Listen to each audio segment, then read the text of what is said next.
Who the heck is Pep Talks? I'm not gay, but I fantasize about Marco Rubio. Pep Talks. Pep Talks. Pep Talks. Let's eradicate the Kung Flu. I'm literally coming. Pep Talks. Pep Talks. Who the heck is Pep Talk? They want our women. They want our children. Pep Talk. Sometimes no means yes. Grab them by the pep talk. Grab them by the Marco Rubio. Obama is a racist. Pep Talks. I'm literally coming. I'm Pep literally coming. Pep Talks. We found weapons of mass Pep Talks. destruction. My fellow Americans, it has been confirmed today from Pep Talks that we are indeed all high on politics. Good. Whoa. Wow. Good afternoon, everybody. Holy shit. Apparently just sitting here for a little minute was not great. Welcome to the show. Hope you guys are doing well today. We are getting high on politics, and I am just all over the place today because nothing is prepped. Like I said, though, welcome to the show. Hope you guys are doing well. So yeah, last night had some fun. I gotta be honest, guys, I had a really, really good time. So, I also slept amazing. That was kind of cool, not gonna lie. So yeah, might have to get back to hitting some, some larger tubes, if you know what I mean. Do you believe in GID? Yes, I believe in GID. You know what? GID is an all-powerful force and a wonderful person. GID's a good kid. That's what they would say in school there, Oh man. Do you mean the other one? You love GID? You mean God? I know, Heidi. No, I don't. I don't believe in God. I don't really, yeah. I mean, listen, I'm one of those types of atheists that, some people like to say agnostic because whatever, there's like a force, right? There might be a force, but we're not made in God's image the way that people think. But I have a question for you. If you do believe in the Christian God, does the Christian God have a penis? Literally, basic question. So, welcome to Pep Talks. Wonderful first question. The force is real. It is. I mean, like I said, I don't know. It happens when, perfect song for this. Like with my mom and stuff, my mom was a believer, and losing her was one thing, and then just some of the metaphysical stuff, I don't know. I used to be very, very, against the idea of anything like, metaphysical or ghosts or any of that crap. Which I'm skeptical, like, as hell. I don't just take it at face value. It's the same with UFOs or any of that stuff. Like, I believe that there is usually an explanation, and a lot of times it's our brains, and there's another thing, I believe more in extra dimensional theory than any of that, weird bullshit. I think that the idea that we can tap into different dimensions, and also, the time travel theory that, the aliens that we see are technically, our future selves. Not, selves. I mean, our future, our race in the future. I don't know. That kind of makes as much sense as everything else that's out there. Somebody actually pointed this out where, we make fun of Scientology because it's, the newest one.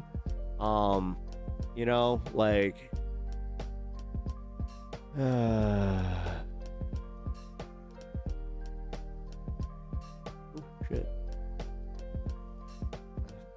I missed it. Okay, my bad. You should believe in God because you don't lose nothing if he's not real, and if he wins. No, that's not how it works, though.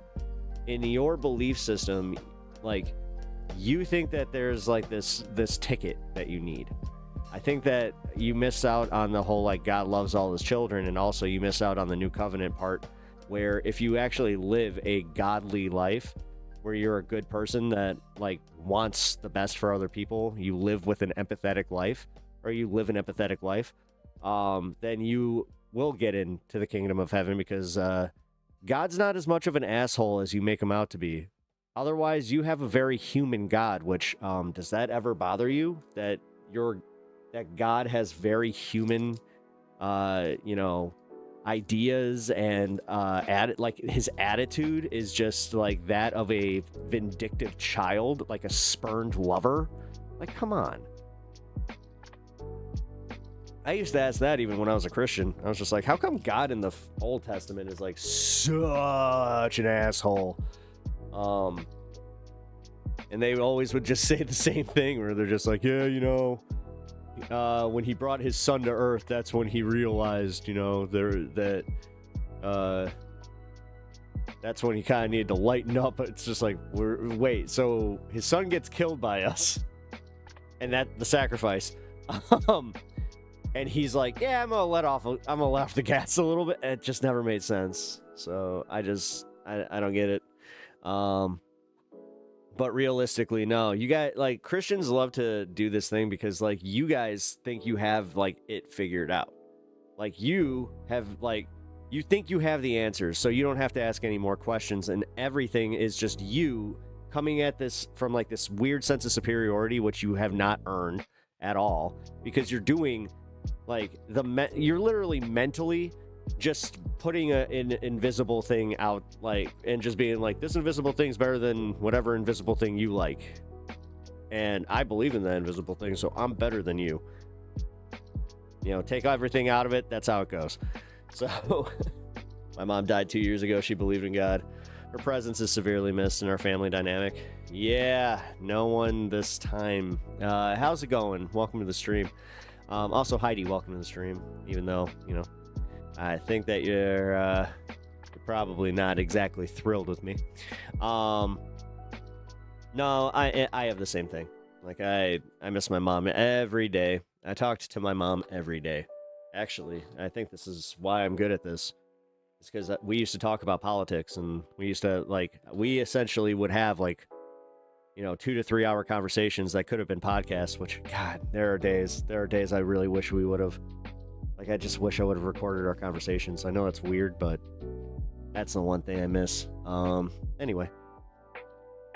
Okay, what's a good moral framework then? The good moral framework can come from, like, any religion, technically. Like, you could argue that, yes, there's good moral frameworks even in Islam, but then you can take the good and then remove the bad, kind of like everybody does with the fundamentalist aspects of the Bible. You do understand that no matter how you break it, the Bible is just as fundamental, like, not as, okay, that's not fair. I don't want to be disingenuous. But the Quran and the Bible, the Christian Bible, they are both, when you look at them from a fundamentalist angle, I'm sorry, like, it's pretty crazy shit there. Neither one of them is better than the other, in my opinion. Because you can't look at it as a fundamentalist. You can't take any of it literally, which is the problem with religion in itself. But this is the thing, man. A lot of people just don't want to go there. Like, they mentally do not want to go there, which is fine. It's fine. If you guys, like, I don't think that there's anything lost on it, because listen, I've done enough shrooms to, like, just be like, hey, live and let live. We're on this rock for a very short period of time, which, in the context of, how this whole thing works, like, it is kind of crazy. Like, and I feel like this is uniquely American, that we have, like, this attitude that we're, like, we're the hot shit. And it's like, yeah, man, we got all this figured out, and we did, like, but we've barely been here. In the context of, like, the actual life of this planet, we have barely existed. And that's what's crazy about all of it. And then we can't appreciate consciousness as a thing at all. You know, we sit here. What's the first thing? Actually, funny enough, like, what's the first thing we do when we have consciousness? We credit it to some sky being that doesn't ever prove that it's actually real. If anything, there's constant proof that everything is chaos, and you know, that's the way of the world, and nothing actually really matters outside of just existence and pushing the existence of the future generations. I think that's kind of the thing, is when you really think about it. Because, like, if God is, you know, all-knowing, been there forever, then why did he wait to, like, 1 point something million years to finally make something that in his image? Which, it doesn't make sense that, you know, you can't believe in evolution and also believe in God. I hate those types of people. Like, at some point, you really just, like...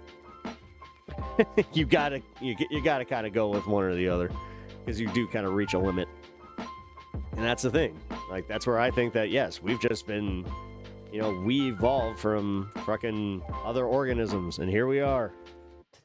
The biggest thing that I always have to look at is, like, the way that we are separated from everything else with our, like, our self-awareness. God is beyond our comprehension? Not really. Not really. You shouldn't be... Really? Oh, okay. So you're telling me that he's this very direct man, by the way, because you guys, you forget that. You believe in a sky daddy. Like, you also, like, they also like to do this, like, new age metaphysical thing, where they believe he's like a space cloud, kind of like Galactus from the Fantastic Four, Rise of the Silver Surfer. What a disappointment that was. Also, hey, I forgot to do my shout-outs. Pinkerbell, what's up? How's it going? Sylvie, what's up? What's up? Some Dumb Beats, how's it going? Ravy, how's it going? Tyler, hey. Hi, Tyler. No one this time. Welcome to the show. Natch, how you doing, brother? And, yeah, I think we're good. If I missed you, then shout out in chat. Man, I'm still recovering from last night. I'm gonna be completely honest. That was fun. Dude, I woke up and I was like, dude, did I go to a party? Holy shit. Jess, what's up? Good to see you, Jess. Thank you for popping on by. Since we cannot understand him, we cannot know how he look.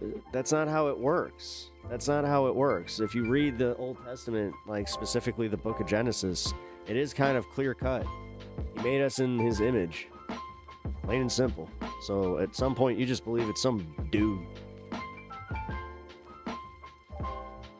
Nicolas Cage. It just makes sense. I don't know why, but it just makes sense. You get to the end of the pearly gates and he's just like, hi, welcome to heaven. We have a good time here. You've been a very naughty boy. First you have to walk through the wall of bees.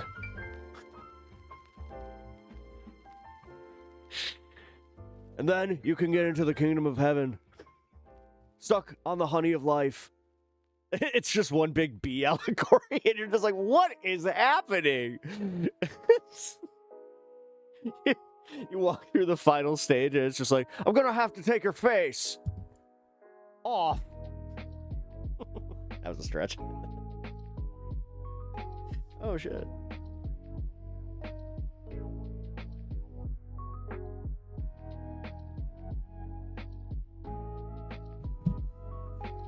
B-movie was the blueprint.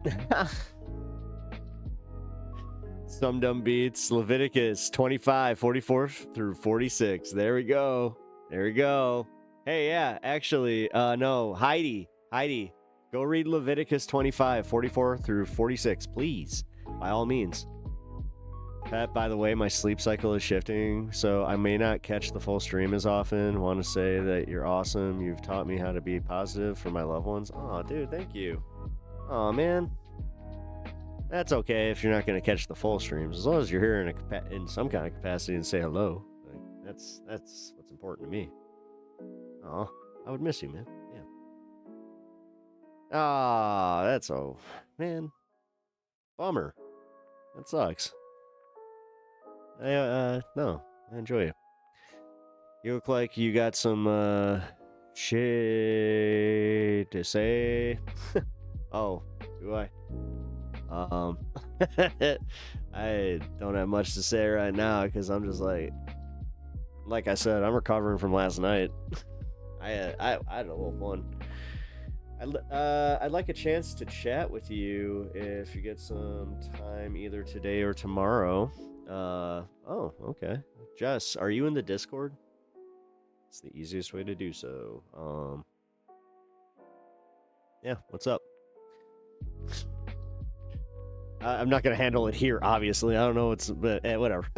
Just, yeah, 3 foot long recovery at least. I mean, dude, that was, yeah, like I said, that thing. Woo! Also, Hermit, what up? Ken, also, how you doing, man? Welcome over on Twitch. Here, let's do the thing. Hello, my Twitchers. Oh, man. I'll at you. All right, cool. That works. Whatever. I think that works. I don't want to speak to, like, I don't want to be like, oh, yeah. Because I'm not sure if it will work. We'll see. Numbers 5:11 through 31 is my favorite. Second Corinthians 9, pretty much the entire chapter.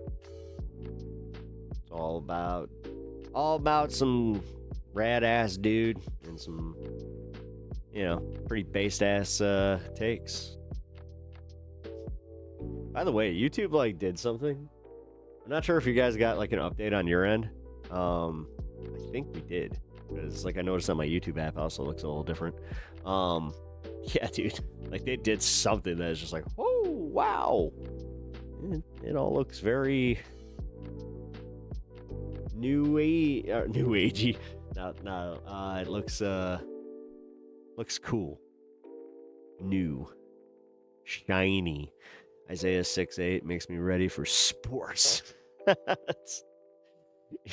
Sports, yeah. Oh my god. Oh man, I always like when you know, people are out there. You see a lot of fucking people with Proverbs tattoos. It's just like, oh, okay, that's cool. Honestly, whatever. You're anti-religion, so yeah. No, I mean, I'm not anti-religion as much as I am like I wish it wasn't as prevalent as it is, but I really am just a live and let live kind of guy, where just if you don't bother me, I won't bother you. I don't understand why more people cannot live that way. Everything has to be fucking war. I want your land. I want your stuff. I don't even know why. Like, people, like, just, it's so dumb. It really is. It's so fucking dumb. Humans, like, we fight just our own, like, modernity, like, as far as our processing of everything around us. Like, we just, for some reason, we, like, you see it with, like, this alpha bullshit where they're always talking about that, like, where it's just like, oh yeah, like, I like the cavemen, blah blah. Fuck you. Fuck you. We live in modern society, you dumb bitch. Like, fucking seriously. This guy's out here going to the grocery store, buying his meats, and he's just like, I have a red meat diet, I'm a carnivore, I follow the ancestors. Oh, man. Also, all these gym rat 20-somethings that don't realize that their muscle will eventually deteriorate, and they'll fucking also have horrible joint, like, there's just so much of it, where it's just like, okay, man. It's like this whole need to be better than the other person next to you. That's why I think the looks maxing stuff is fucking ridiculous and stupid. But lobsters, Pep. Dude, lobsters used to be fucking, like, bottom feeder, like, kind of shit. Like, lobsters in the, like, 1920s were cheap as shit.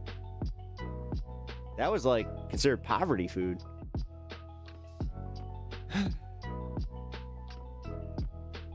Oh, yeah. Numbers is pro Brashin, and Psalms 137:9 shows how genocidal Christianity is.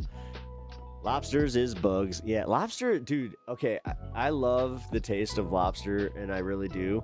But man, it's those little flappy things on the bottom of the tail. They make me ooey. They're gross. I don't like them. I also don't like crabs. Like crabs in their little black eye. Their black eyes. Their beady black eyes, like a doll's eyes. Oh shit. Hey, that's my pops. So you're gonna have to give me one moment. Yeah, this is important.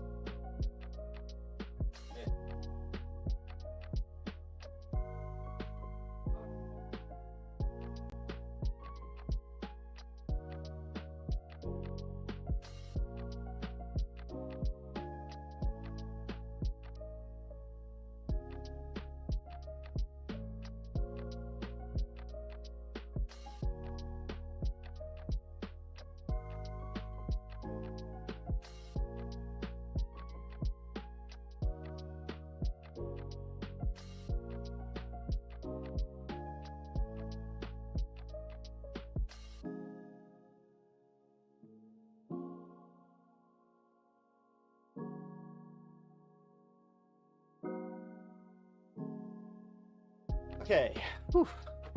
We're good. It was just my dad checking in on me, which is wonderful. But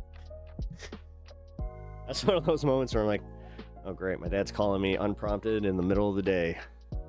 Ooh, died. Usually when he calls me in the middle of the day.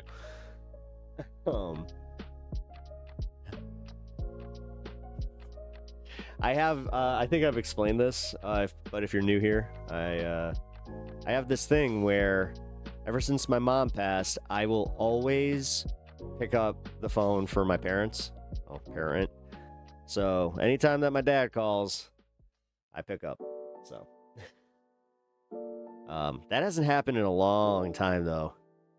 So lobster is delicious with garlic and butter. Fuck yeah. No, I love it. I just, I don't understand people that just, crack them and don't put anything on it. It's like, oh, come on. What are you doing? Are you winning? No, I just wanted to check in. It was cool. So expensive. Yeah, now. I can't have shellfish. Yeah. My wife can't either. My fat ass, especially when I'm thin, can still touch the floor with all my fingers, stretch to the sky every day like a cat, then twist gently and help with lateral movement. Oh, I mean, yeah, I stretch. I still do my goalie stretches like every day, just cause I didn't pay for all that training and all that yoga. Like, dude, because we did like a lot of yoga. That was one thing I was not expecting when I was going to goalie camp, was just like how much yoga we were going to be doing.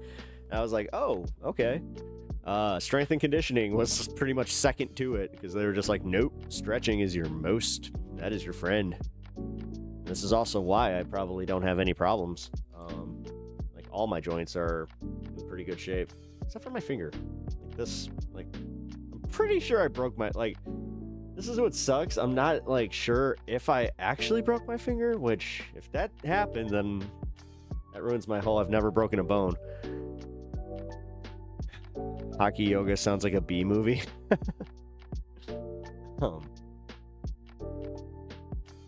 B movie. Not the bees! Not the bees! Bringing it full circle. Hey, that's a callback. Hey, Comedy 101. Welcome to the show. We're trucking along here. Hey, no, that's actually kind of funny. Even after a phone conversation. Hey, look at that. Oh, god damn it. I got a tangle. Just noticed that in the camera too. Cool. Yeah, it's the one bitch about having long hair. Occasionally you get that tangle is just like, ugh. Hey, the Cage voice isn't far off. Awesome. Hey, that's good. I'm gonna watch more Nicolas Cage movies just so I can get that one. I gotta get the Jesse Ventura one back. I gotta watch a few of his things. I gotta watch my Macho Man like this is actually real like talk here. This is how I kind of like maintain my impressions. Is I have like a set of like shorts and just like, you know, clips of like Macho Man, Jesse Ventura, Winnie the Pooh. Actually, I have Jim Cummings doing Winnie the Pooh. Like those are the ones that I always go back to because yeah, those are my favorites. Donald, unfortunately, I have to hear that son of a bitch every fucking day. So that one's just getting naturally good. Ugh. Your hair's getting too long. Well, I mean, if you don't want your hair to be long, then cut that shit. Let it thicken up. Actually, you guys are probably gonna lament when it happens. I hope. We can say rest in peace because I'm gonna be chopping a pretty significant chunk of my hair off. It's time to shorten it up, bring it down to like right about here. Nothing too crazy. Like you guys likely will not notice all that much, but I mean I'm going to. Look at that. That's how much is probably coming off. That is that's a bit. You posted in Discord. Oh my god. Well, that is gonna give me a fucking do I have epilepsy or something? Because holy crap.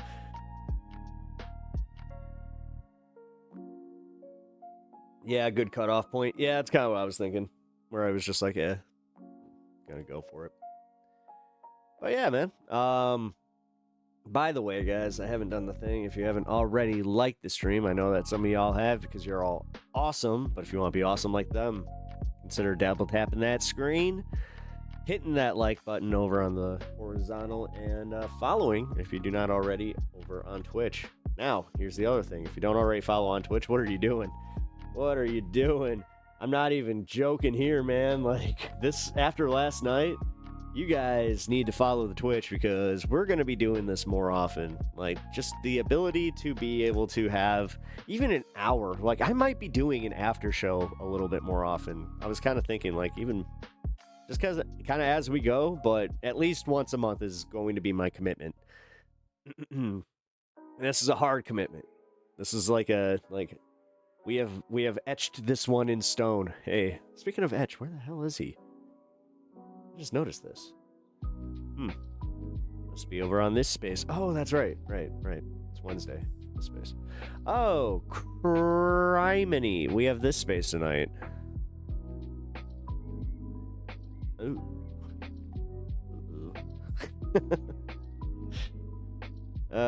Well, I'm gonna have to figure. Oh, that's right. He's on vacation. Duh. You overtime so much. Might as well take overtime. Yeah, to Twitch. That's kind of like what I was thinking. Yeah, because it does. Yeah, it's not that big of a difference as far like in. Yeah, I mean, yeah, I lose a little bit of earning potential. Earning potential. Jesus, it's so soulless sometimes. But no, I appreciate you guys always supporting the show, regardless. Great show by Jeff today. As always, nice. Fuck yeah, dude. Jeff is a solid. Like, I gotta have him on the show. I hope that he would come on. This is where you would have. This is where you might see a little more of a buttoned up Pep, where it's like, oh, I dare say, is Pep soba? Interesting. That's how you know things are serious. Now, if I have a suit on, like, let's put it this way: suit coat with the t-shirt. Yeah, we're getting there. Suit coat with a collared shirt. Who the fuck is coming on? Is he interviewing like? Who is he interviewing? This is gonna be crazy. He's chill. No, I know he is, and I've kind of like I've talked about stuff. Hey, actually, little thing I noticed, and it was discussed in some way, but I just want to say this. I noticed on Majority Report, I was watching yesterday's Majority Report this morning, and they brought up letter hack, and then I just like was like, you know what, I'm gonna check on this. So Yeah, so someone's out there fucking impersonating the hack. Just be aware of that, guys. Anytime that you see the letter hack like out there, that's not him. And that bothers me. So yeah, I hope that's not like a thing, because I know that like Majority Report like chat works a little bit differently. Like you can just type in whatever fucking name, but yeah. Yeah, dude. No, yeah. It's weird. And it's actually, yeah, a letter hack. Yeah, so the letter hack is a content creator who we miss a lot. He's doing his he's taking a little time off. I would call it a hiatus, to focus on his other career, his actual career, dare I say. Which, man, I gotta say, like, that every once in a while, it's just like, man, good for you. But also, I have a feeling that this is gonna be big for him. So, like, he's gonna be, you know, he's gonna be in the funny books, as they say. Hey. I have biked with Marvin Broad, wait, multiple times, and I love it. I have no idea what you're talking about. You never used Twitch or TikTok? I never liked them from the get-go. No one this time. The thing is, I can rip bingers like on, you know, on Twitch. So that is something where yeah, it just adds to the fun. And honestly, like, it I took a chance and holy crap. I definitely got sent to the moon. Guys, my name is Hummingbird Aldrin, millennial coded. Wait, what? Hey, funny book. Yeah, you get it. You get it. Yeah, but as I was saying, just real quick, if you guys, like, you know, see the letter hack in any of the chats or stuff like that, that is not him. And if you do see that, please report it, because that is account impersonation. So can't do the vertical trick on Twitch, sadly. Really? Yeah, I mean, well, yeah, you can. Wait, what am I talking about? Like, I'm vertical right now on Twitch. Like, you just have to literally turn your phone. It's that easy. God. When I saw that work on my phone when I was doing the test, I was just like, no way. We're in the future, guys. We're in the future. Oh my God. Oh my God. Breaking news. Man, Agenda Free Steve. We haven't watched enough of him. Also, yeah. That guy. Yeah, he totally doesn't bot. No, I mean the liked videos thing. Oh, yeah, that doesn't work. Oh, no. That's right. That's right. Yeah, you can't just, put it in the corner like that. I was actually, wait a minute. You might have to turn it on in your settings. That's right. It's a separate setting in Twitch. I had to do that. I think, Sylvie, if you guys need to defer, Sylvie, I hate to do this to you, but I think that Sylvie knows how to do it, right? So defer to Sylvie. Or Google. But Sylvie's awesome. Sylvie's better than Google. Like, come on. Gotta give Sylvie some credit here. You'll dig around? Hell yeah. What is the setting? All right. Settings. You go to your settings. You go to stream. Then you want to turn on.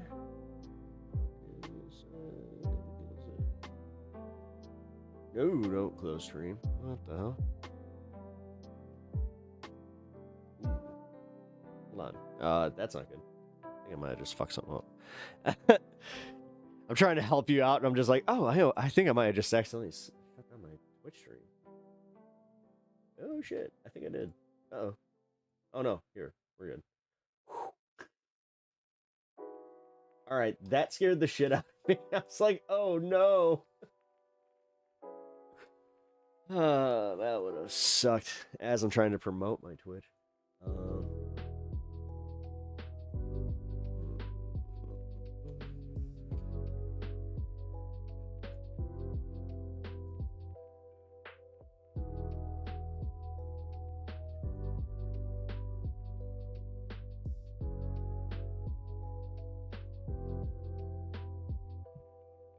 Okay, so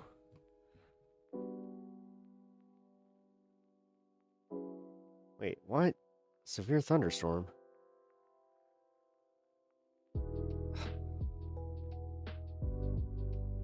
Central Illinois. Oh, fucking A. Moving up north. Okay, so this is gonna cut across. Yay! I get to do another Weather Watch stream as I do this. Fucking fun. Yeah, I just got a severe weather warning. If you go to your settings on Twitch while on mobile, at the bottom of the settings there is an audio play during background setting. Aha! Based on weather here, you have at least one tornado tonight. Oh, great. Thank you, mouses.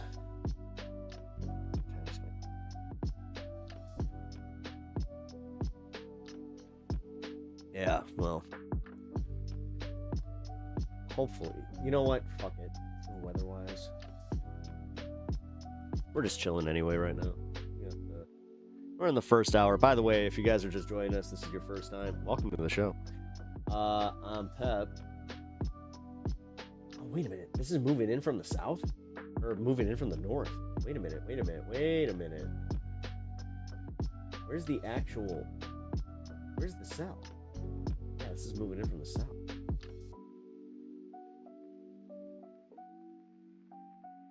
So... Which one's actually gonna hit us?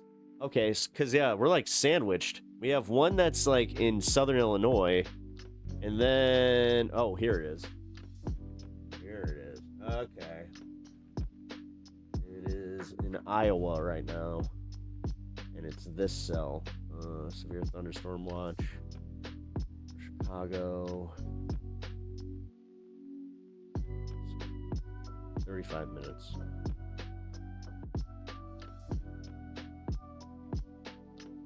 Alright, this expires in 35 minutes. We're gonna keep an eye on it. Audio low. Oh, it's okay now.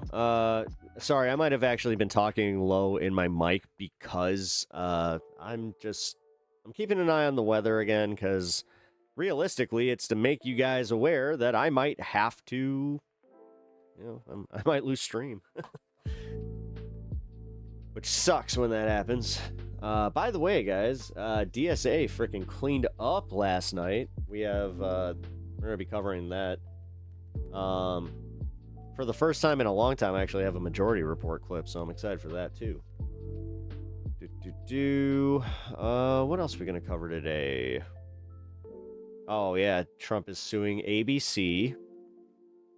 Trump enjoyed being compared to Mao, Hitler, and Genghis Khan. Oh yeah, Trump pulled a swerve on Congress, bipartisan bill, and he's holding it up because he wants the SAFE Act passed. Then we have I think that voters are saying fuck APAC and APAC, and yeah, last night was definitely a good show of it, but hopefully this has national implications. Trump suing, who's surprised? This is my surprise face. Holding up the bill. Yep. Stay safe. Thank you, Jess. I appreciate that. Yeah, no, like I said, I'm going to be keeping an eye out. I have come to boof the troll. You know what? Man, we definitely had a little bit of an increase of some trolls lately, and I'm glad that we took care of it. Like, thank you guys. Thank you to all my mods. Just want to say that you guys have gone out of your way to keep this channel pretty awesome.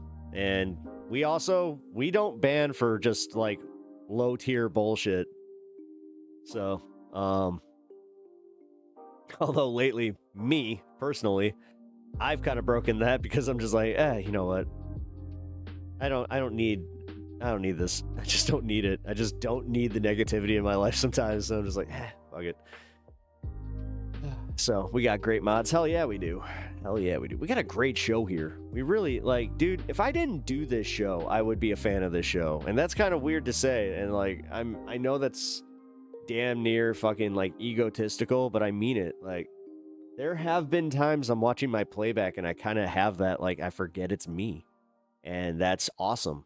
You know, that's how I know that I'm fucking good at this. You know, there's something special here.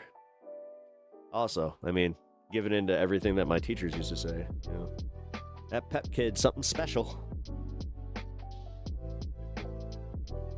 To be fair, I had a theater teacher, of course, that she told me, she was just like, nah, of everybody, she's like, usually I wouldn't go out of my way to say this, but of all of like the students that I have taught, she's like, I think you're going places. I was like, hey, all right. And I gotta be honest, that's kept me going for the better part of damn near 30 years. So, it's also kind of speaks to the power of a good teacher. Like, you should get those interactions where we can throw stuff at the screen. Oh, yeah. Yeah. Yeah. Oh, hey, you need to get better Twitch redeem interactions. Okay, what do you... Oh, hey. All right, Sylvie. Fucking... Give me some of your brainstorms if you want to send them, you know, over Discord. Let me know. I'm on it. I'm all ears on that one, because I'll be honest, like...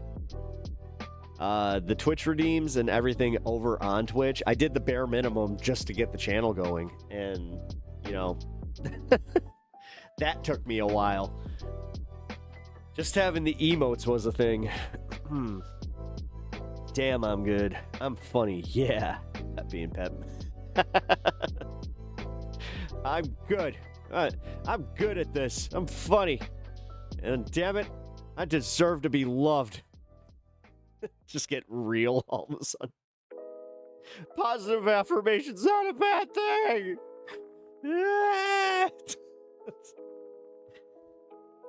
I think the music's louder. Oh, it is. What the hell happened? Oh, wait. That's right, from the clip last night. Here we go. There we go. Thank you for that. I can throw a tomato. I mean, if you want to do a tomato, like, emote. Actually, there you go. Anytime that you think that I'm not being funny, you can use a tomato emote. Anytime I'm being hilarious, I don't know. You could throw a little positive affirmation. I prefer... I mean, a lol is always good. A LMAO is appreciated, but a fucking... When I see like meme faces, or like the meme faces, emote faces, God, I'm old. You're funny, motherfucker, dudes. No, thank you. I appreciate that. Trust me, I'm a comic. We need all of the validation. And actually, because I do it like this way, yeah, it's a little more difficult to get that. I think I've gone through that where, yeah, working clubs is a little bit, you at least leave with the adrenaline rush that, you know, you get from making a room full of people laugh, which is awesome. Like, I'm telling you right now, the second that you, like, the first time you do that, that's when you're like, oh, I'm gonna chase that high.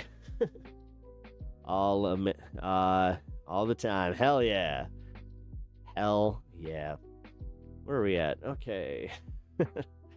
It's a Wednesday show, so I have to be a little more careful with time.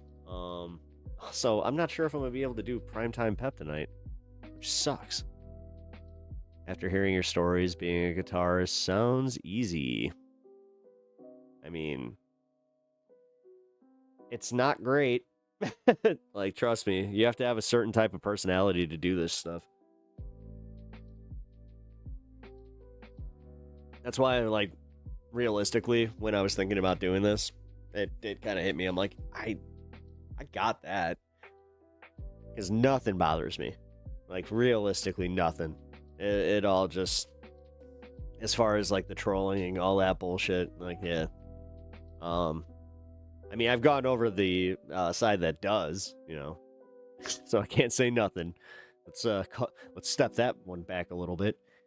What's funny about comedy and comedian philosophy is I know I can make people laugh, but I think making myself laugh is funnier than making others laugh. Oh, trust me. This is the thing. My secret is I go for what makes me laugh. This is actually kind of the thing about me realizing, like, through watching my playback, where I'm just like, oh shit, like, I was entertained by that. Weird. I mean, that realistically is what gave me the confidence to do this. Is like I've told the story. I will just say real quick. The way I started this was I was making video journals because my therapist told me I should make video journals. Transpath, hey, thank you for the follow. Appreciate that. Hey, 616, hell yeah, lucky number. Marvel, you know, whatever. Comic fan shit. But yeah, I started this channel because I was making video journals, and I caught myself watching one of my video journals back, and I was like laughing at it. I was like, oh shit. Very, very like meta. But then I was like, I think I got this, man. I think I can do this content thing. And here I am. I only make jokes that make me laugh. I mean, yeah, but that's where I was going with this, is like, yeah, I do stuff for me, you know? Audience capture is probably something I should work on, you know? That would probably be good, but 616 is the main timeline. Yep. Well, in the comics. I know they say that in the movies, but it's like, come on, you can't have multiverse stuff and not, like, just make yours, like, -01 or whatever the hell. Like, come on. But whatever, that's just me being a comic nerd. Gotta give you some of those billionaire bucks. Hell yeah, Transpath, thank you for becoming a sub over on Twitch. Appreciate that. Hell yeah, gotta give me some of them billionaire bucks. Seriously, I do appreciate that. Just from that little bit. That it's just like the small things, you know? No, not. It is the little things though. Like sticking it to Jeff Bezos, where you know for a fact he would hate me. I love knowing that he would hate me. That makes me happy. It's like, I don't want billionaires looking at me and being like, this guy's cool. Like, oh my God, one of the biggest insults ever is if Elon was just like, I really like this guy, Pep Talks. I'd be like, oh no, what did I do wrong? Oh, fuck. God damn it. Oh shit, just remembered you said Loki is gonna be in Doom. Wait, what do you mean he's going to be in Doom? This Pep Talks knows not what he speaks of. Only Doom knows what Doom is. I feel like my voice is being muffled by this very mask. Almost committing to the bit a little too much. But this is Doom. Anytime we speak of America, only Doom can speak on it because America is Doom. This is what you get for giving me, like, this was in a comic book. Yeah, which is cool, by the way. Yeah. I was just like, this is what they get. I'm gonna do my Bane voice, and I'm gonna just do Dr. Doom, actually. There is like a way to put that on as a mask. I think I might just do that for, you know, a bit coming up when I feel it. You're funny, you're informative. The least I can do is give you some of the billionaire Bezos bucks. Thank you. I appreciate that. I also appreciate the compliments. I do eat those up. I just explained how a compliment from one of my teachers from when I was like 10 years old or 11 years old, yeah, stayed with me for life. So, you know what they say about like that whole don't be shy with compliments, especially to men, because, you know, not trying to make that whole like, oh, poor men, but that on that one, yeah, that, you know, if you want men to be better, yeah, a little positive affirmation goes a long way. Downey better act his ass. He's going to. It's going to be awesome. I'm just wondering what it's what it is and how it's going to work, like how he is Victor Von Doom. I'm more than interested in that. And I love how they're keeping it so close to the chest on it. Like, I'm excited. I'm so excited. Robert, how you doing? What up, dude? Good to see you. Good to see you. Also, for everybody holding it down over on Twitch, we're gonna do this. Hey, we got the dog, and we got that. Which, dude, I feel bad because there was that one time where I just like I blew like the smoke, and I didn't even think about it. I was just like, oh, that's my dog. He was fine, by the way. I was a little worried though. Try men do barely get compliments to the point one will stick with them for years. Oh yeah, yeah. No, I'm a living, walking example of that. No, it's not even about women doing it. It's just men doing it with like men giving each other compliments. Goes a long way. This is why, like, for instance, I try to do this in my everyday life where I try, like, if I see a shirt I like, I say, I like your shirt. You know, that's like the easiest one, because even that's like, hey, cool, because it's like, even if you didn't take that, you know, effort to like wear that shirt that day, it is like, it's cool to be appreciated. Speaking of, hey, thank you. It's one of my favorites. This is probably one of, I think this is my favorite mug. It's comic book day, so I drink out of the Spidey mug. If you guys haven't noticed, I do have like a rotation of mugs that I do on like by day. Because, yeah, whatever. Keeps me honest with doing my dishes. Because, yeah, otherwise, you know, if I don't have my Monday mug ready, a cranky pet. Oh, man. I like how I'm exposing a little bit of my mental illness, like on stream, like just bit by bit, where it's just like, it sounds like you have a little OCD. It's like, do I? Is using us to satisfy his praise kink. Yes, that's exactly it. Yes. That's why I started a leftist stream, to satisfy my praise kink. It would make much more sense if I like being trolled. It's a Spidey mug. It's allowed to... Ew. No. Wash your dishes. What are you doing? I will hand wash my like, begrudgingly too. I will begrudgingly just put the extra effort in. It's better than MAGA and their humiliation kink. They definitely have something there. There is definitely something there with those guys. But whatever. If that's what they want to do, it's what they want to do. Who am I to judge?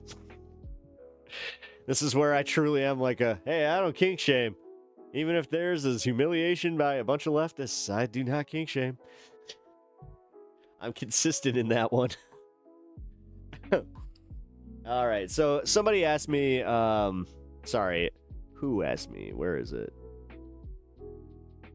If you're in chat and I don't find... Okay, Keensley, you were asking me about the New York election. So yeah, you know what? We'll cover that. We have 5 minutes to get to the news here, so I'll just give my quick take. It's fucking awesome. Dude, this is... I'm not gonna, like, overhype this, but this has the potential to be the start of the national platform. New York, like, you have to look at it. It's what? The second? I think it's the second biggest city behind LA? I can never remember which one's bigger.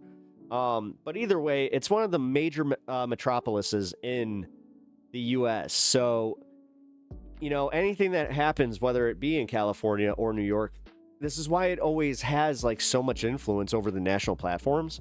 So this is it. Like, we have a new squad, like, possibly going to Congress. They do still have to win the general, which I'm not putting it past Trump to just rig the shit out of this stuff. So that's where I am a little... Yeah, I'm very prepared to be careful here, but gotta be prepared to fight the people saying that it only would work in New York. Why fight them? Prove them wrong. Let's just prove them wrong. Let's let these New York politicians do exactly what they said they were going to do, have good policies that we can sell on people, and then also be like, hey, you know, we deserve what New York has. We deserve the politicians that New York has. Like, we deserve people that are standing up for us, the people. Like, this is exactly what we need. And last night was a referendum on that. Oh, hey, Vertical has a on-screen chat. Hi, Twitch. Yeah, it does. It's actually pretty nice. I'm not gonna lie. I was checking out the playback from yesterday because I wanted to see how how everything translated. That's also where I'm saying, like, yeah, I was a little entertained by that. That's cool. God,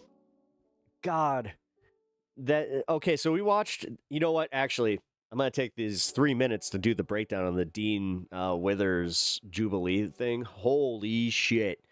I was not prepared for how bad that was. As far as just like these women. Like, like, they kind of broke my brain. And then I had this realization that I have two sisters that are very much like that. And they believe in the Charlie Kirk. Like, they love them some Charlie Kirk. They love them some just right-wing grift. And holy shit. As single as can be. I don't know, man. I'll just say this about one of my sisters. She would definitely do with more of the Taylor Swift song about her being the problem. It's just like you should have that one on repeat. Hey, it's because she's my sister that I am fucking saying this, and I know she ain't watching this. That's what I mean. That we got to be prepared to face the firestorm of people. I mean, they're already doing it. The mainstream media is already doing this. Shaking my head at Pepsis. Yeah, trust me. Yeah, so I have one really based ass sister, and then I have two non-based sisters. My based sister, yeah, has the exact same reaction where it's just like, oh god. Those women were hard to listen to. Yeah, they were. They would not like the world they created because they would lose all choice to pick their lot. I mean, that's the thing is, a lot of them, they think that that's a perfect life for them. Like this weird page, like, and then realizing that it's like, wait a minute, that Botox Barbie she was totally fucking like a 2-time divorcee. Like, come on. You know, in her reality, like you just said, they would lose so much of the things that they find great. And like, this is where I do get kind of like mad at the fact that we are expected to have empathy for these morons, where it's just like, nah, every once in a while you can just say, no, fuck them, let them live in the world and the reality that they want. Like, honestly, you can't save everybody from themselves. That's just how this goes. So if they want to fucking contribute to that, then let them. Just let them. It's fine. Pepsis rhymes with sepsis. Coincidence? Dun dun dun. Finger Bell. You know what's funny? My pops would enjoy that joke. Oh man. Yeah. It's funny because he was just like, they call me Papa Pet. I was just like, yeah, he's just like, I don't hate it.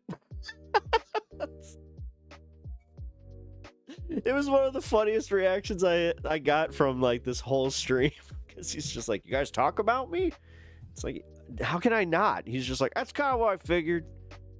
And he was just like, you covered the Mexico thing? I'm like, Dad, I had to show him the video. He was just like, what'd they think?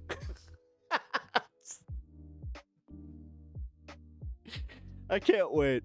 I'm definitely getting some footage with him. I have to. He's a trip. He is a trip of a human being. The more that I've spent, like, more time that I've spent here telling you stories of my dad, I've realized that he's a character, man. I love him to death, and he's hilarious, and I'm so happy. I'm so happy that he is who he is, and just he is the way he is. You know, I wouldn't change anything. It's so weird, like, to just say it, because, nah, like, I'd rather take the hilarity that came with all this. Did he cause a lot of trauma with his, like, the way that he handled shit? Fuck yeah. Fuck yeah, he did. But did it make me and my sister, like, into two very hilarious people? Yep. Like, I keep saying it, man. My sister's funnier than I am. Like, yeah. So, when I bring her on, that's going to be a good time. I don't hate it as bordering on a compliment. I know. That's the way that he does things, though. I don't hate it. You know, if I showed him a drawing, that's all right. You know, if he said it's all right, he's like, that's good.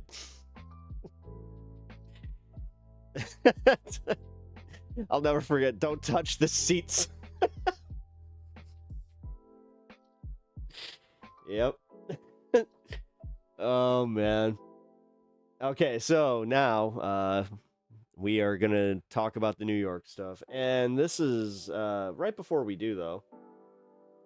Right before we talk about the New York stuff, I do want to bring up this funny-ass clip from, like, forever ago. All right. This is... This is a classic clip. I'm sure that you guys have seen this, so this one, like, mega viral. But Tinkerbell, immediately when I saw this, I was just like, oh, this one's essentially for Tinkerbell. In Dallas, your heat index is 107. Everyone in McKinney is dead. It's fucking deadpan, dude. One more time. Everyone in McKinney is dead. In Dallas, your heat index is 107. Everyone in McKinney is dead. The temperature, the heat index right now in McKinney is 10,000. What is that? 101,105. It's hot in McKinney. It's hot in McKinney. We're learning more. That delivery, I know, it's fucking perfect. Everyone in McKinney is dead. I love him. He's the shit. God, that was like from 10 years ago. When I saw that too, I was like, oh man, I remember. Oh, there's nothing funnier than that. There are some classics. All right. New York, guys. Let's get to New York. The New York elections, I mean, you want to talk about a sweep? You know how they talk about, like, you know, the Donald Trump sweeping the election? Well, Zohran Mamdani and the DSA actually swept an election. And this is just such good news. Like, this is one of those rare days of good news. Let's enjoy it. Let's not look at the, like, what's next? How are they going to screw us? Let's just enjoy this. Let's enjoy the crash outs. And let's also enjoy the awesome speeches and the celebrations coming from this, because realistically, man, this is a big deal. And also Hassan, you know what? I'm proud of the guy. I am. You know, I got my, like, disagreements with, like, some of the content or whatever. Like, I can't even really name anything anymore. It's old stuff, old hat. You know what? I'm just happy that he's making the impact that he is, and good on him. You know what? I'll just say that. All right, let's bring in the Democratic nominee for New York's 10th congressional district, Brad Lander. Mr. Lander. Oh, wait. We got to find, hold on. There's a clip I wanted to play before this one, because Brad Lander found out that he won the election live on air. Here, where the fuck is it? Oh, fuck. I think that was on Twitter. Yeah, it was. Fuck it. We'll just go here. It's good to see you again. Congratulations on your win last night. Good morning, Antonia. Thank you so much. Of course. So, look, by choosing you, I want to start with sort of the big and central question here. In choosing you, what message do you think New Yorkers are trying to send? What quotes did Hassan give? Can you give a paraphrase? To the party and to the country right now? New Yorkers are fed up with the status quo that's not working for them. You got housing and healthcare and all the prices skyrocketing. And people see Democrats, instead of fighting for them, taking money from corporate PACs funded by Wall Street and crypto and AI and APAC. And I think voters are saying we're tired of that. We want folks who are going to fight for working families. Luckily in New York, we can do that with a lot of joy right now, coming off the Knicks win and Mayor Mamdani's win. But it's like being Mr. Rogers, but with a steel spine. If you had to distill it down, though, where do you think establishment and incumbent Democratic candidates went wrong here? I mean, I think a few places. First, people taking money from corporate PACs, from Wall Street and private equity and crypto and AI and APAC. Voters are done with that. They can see through it. Second, we need to fight harder for working families against Trump, of course, but also for the billionaires and bullies and rigged system that empower him. And we can't be a party that compromises on some people's humanity. Democratic voters are saying loud and clear they don't want to pay for any more of Netanyahu's wars. Yep. And they need that change in the party. You said last night that you still plan to support Hakeem Jeffries as Speaker if Democrats take the House. Even though he endorsed incumbent Congressman Dan Goldman, he did not endorse you.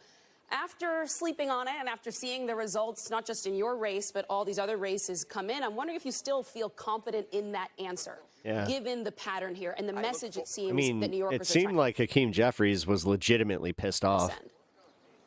Yeah, I look forward to helping elect Hakeem Jeffries to be the Speaker of the House in January. He called to congratulate me, and we had a good conversation. Primaries are where we work out the direction of the party, and there's change I want to see. Well, this is going to force that change, that's for sure. Being clear about it, on corporate PAC money, on the U.S. relationship to Israel and Palestine. I mean, that actually, you know what? Let's not mince words here. This one was a big deal because, like, for Hakeem Jeffries to just come out and congratulate him and kind of just admit that this is where the winds are shifting. Fighting harder for working families. This is where I'm going to say it, guys. The victory lap is deserved. Got to be a unified party to the DSA is doing it. We're doing exactly what I was saying we needed to do. We're mogifying the party, but in the right way, where it's like, no, if everybody wants to call you extreme, fuck them. Let them. Just lead with the message of, hey, we're looking for affordability. Like, lead with populism, and that's exactly what we're doing. The line is not between progressives and moderates. The line is between fighters and folders. And Democrats want a fighting party, and that looks different in different districts and different parts of the country. And people are seeing the results. Hakeem Jeffries is our leader in the House. We'll make him Speaker in January. Of course, I'll work to hold him accountable, just like voters will work to hold me accountable. That's how democracy is supposed to work. Well, Mr. Lander, they might hold you accountable on this very thing. You described the dichotomy between fighters and folders. I agree with you. I talk to New York voters all the time, and they describe it much the same. And then often in the next breath, they describe Congressman Jeffries as someone who they think has folded on many of the issues that have mattered most to them in recent years.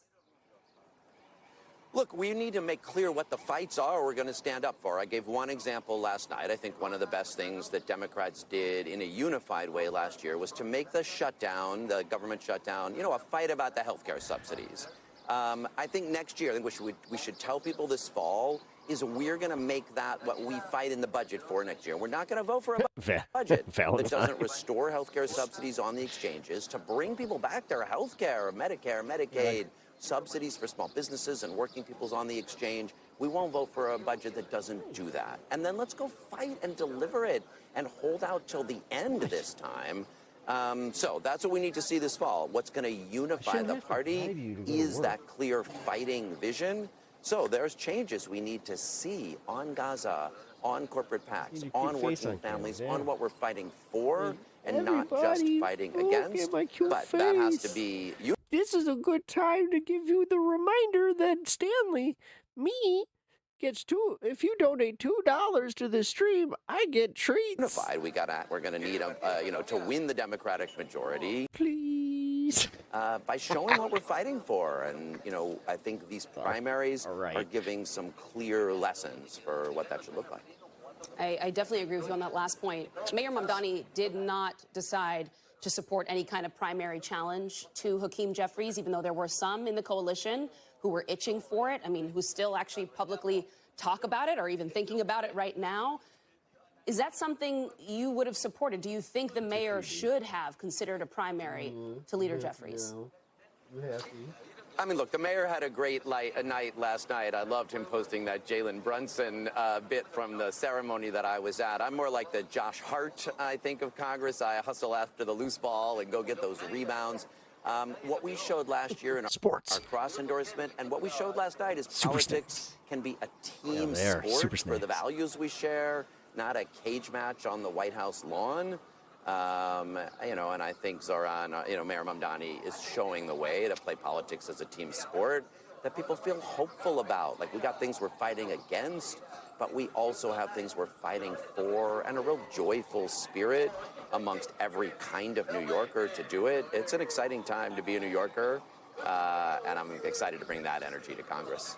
Speaking of team sport, some Democrats woke up this morning or even last night, and I wouldn't say they were acting like team members.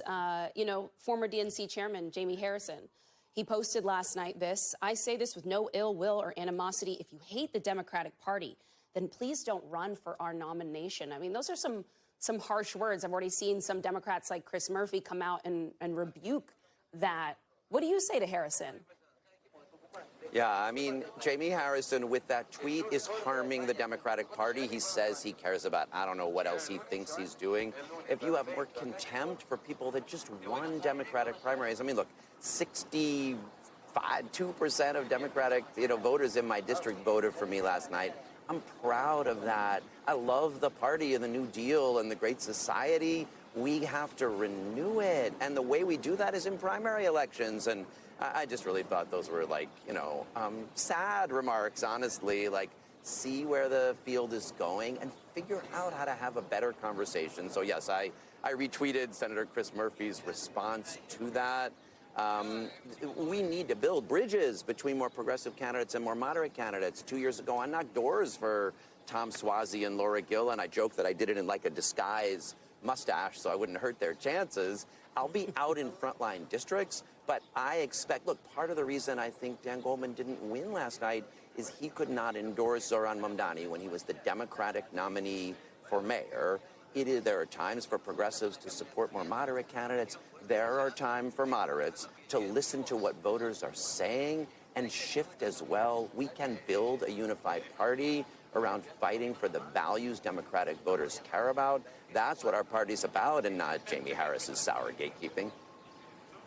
You know, one of the things I sometimes hear from voters in New York, but not just New York, the Democratic coalition, is that they worry sometimes in the age of Trump that there's more fighting, more condemnation of the left flank of the party than there even is against Republicans. And do you think that that's an accurate assessment of some of your potential 1000%. moderate future colleagues, that they're more focused on fighting with Mamdani and maybe getting even coverage. you?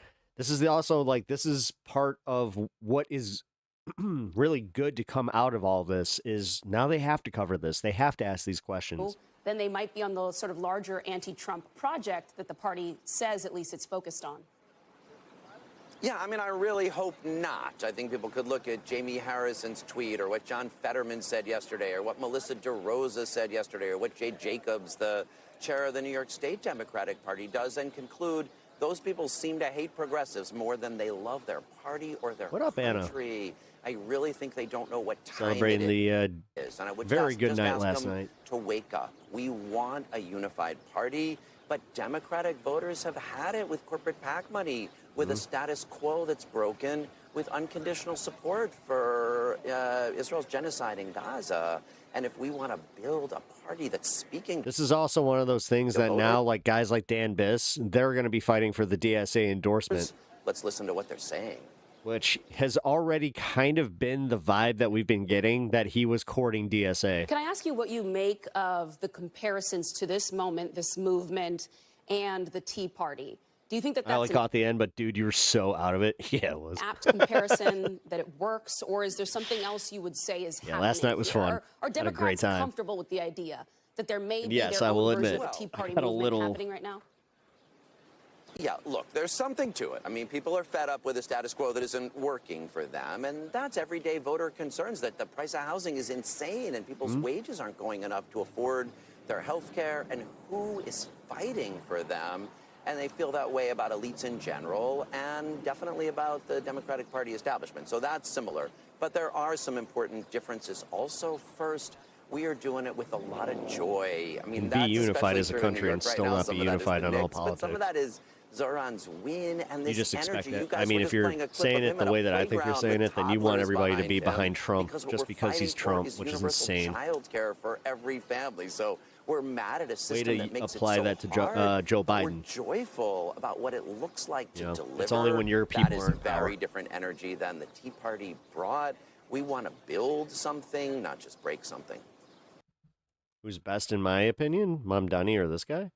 This guy was okay. I mean, there's a reason that they like him over, oh, I forgot her name, but she was the unexpected win that pushed out the guy that he was the head of the Hispanic caucus. All right, man, people are fucking really happy today with all this. Good morning, everybody. Welcome to Breaking Points. We have an extraordinary show for you today because there was a political earthquake in New York City last What up, night. Kyle? How'd my night go? I slept like a baby. As Zoran Mamdani candidates. I did. I slept like a baby and I slept late too, which I haven't done in a long time. Swept the field in their races for federal office. 2 Democratic incumbents have been tossed out. Truly, truly an extraordinary political night. Ryan Grimm was there for the whole thing. He got lots of exclusive interviews. He is going to join us both for that analysis and also overall for as my co-host this morning. So we will dig into all of those races and what it will mean going forward for the Hope Democrats. is welcome these days. Yeah, the thing is, a lot of us are so caught up in all the bullshit that it is kind of like we almost don't trust it. Party and also look at the Fetterman effect. Immediately, people were just like, "Oh my God, fucking Graham Plattner's gonna be the next Fetterman." Oh, we just can't enjoy things for the country. Like, Also keeping our eye on Iran, and that's a trauma response, and we need to get over that shit. The way Congress could thwart any potential deal coming together. Dr. Trita Parsi is going to join me to define communism, give his analysis there. We've got a stunning report from the Washington Post about the way that Tulsi Gabbard has been taking orders, marching orders, and getting talking points from her guru throughout her political career and even, potentially into her time here as DNI. The reporter on that story is going to join me to explain the wild story of how he got access to this treasure trove of materials with regard to Tulsi Gabbard. There's a big fight going down between Elon Musk, the richest man on the planet, and Ro Khanna, actually his representative in Silicon Valley. Elon is now threatening to sue Ro. Ro is responding. This is all over what Elon did to USAID and also Ro's continuing efforts to push taxes on the rich. And finally, we did not want to lose sight of what is happening in Sudan, where another mass atrocity is being threatened. So we'll break down what we know and why nations around the world are sounding the alarm about a potential human catastrophe that is on the verge of happening there in that war-torn country. So before we jump in, guys, thank you so much for your support. If you want to become a premium member, get access to all the things, breakingpoints.com. I think the transition at this point has gone pretty smoothly back over to Supercast. We're certainly happy with the service we're getting there and hope that you are too. All right, with all of that being said, let's go ahead and jump into these extraordinary election results. So Zoran Mamdani backed a number of DSA candidates, both for federal office, but also for state legislative offices, and he swept across the board. He also endorsed Brad Lander, who's not technically a DSA candidate, against Dem incumbent Dan Goldman. As I said before, truly a political earthquake. Let's take a listen to a little bit of Zoran celebrating these extraordinary victories at Claire Valdez, who was able to win an open seat there at her victory party. Let's take a look. My friends, I know many of you have been canvassing for months. And at those canvasses, at those fundraisers, at those events, when we introduce our candidates, we use a language of hope. We say the next assembly member, the next state senator, the next congressperson. Tonight, we use a language of fact.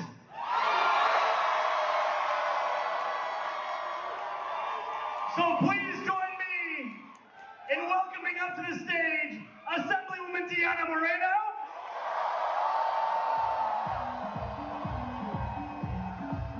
Assemblymember David Orkin,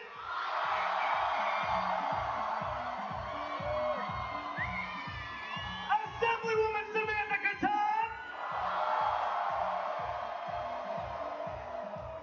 State Senator Abir Kawas,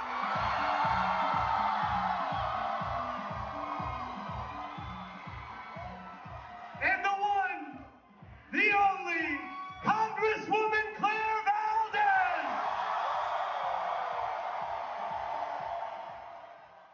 Absolutely massive night for him where he answered his critics going up against a bunch of Democratic power brokers. We'll get into more of that with Ryan in just a second.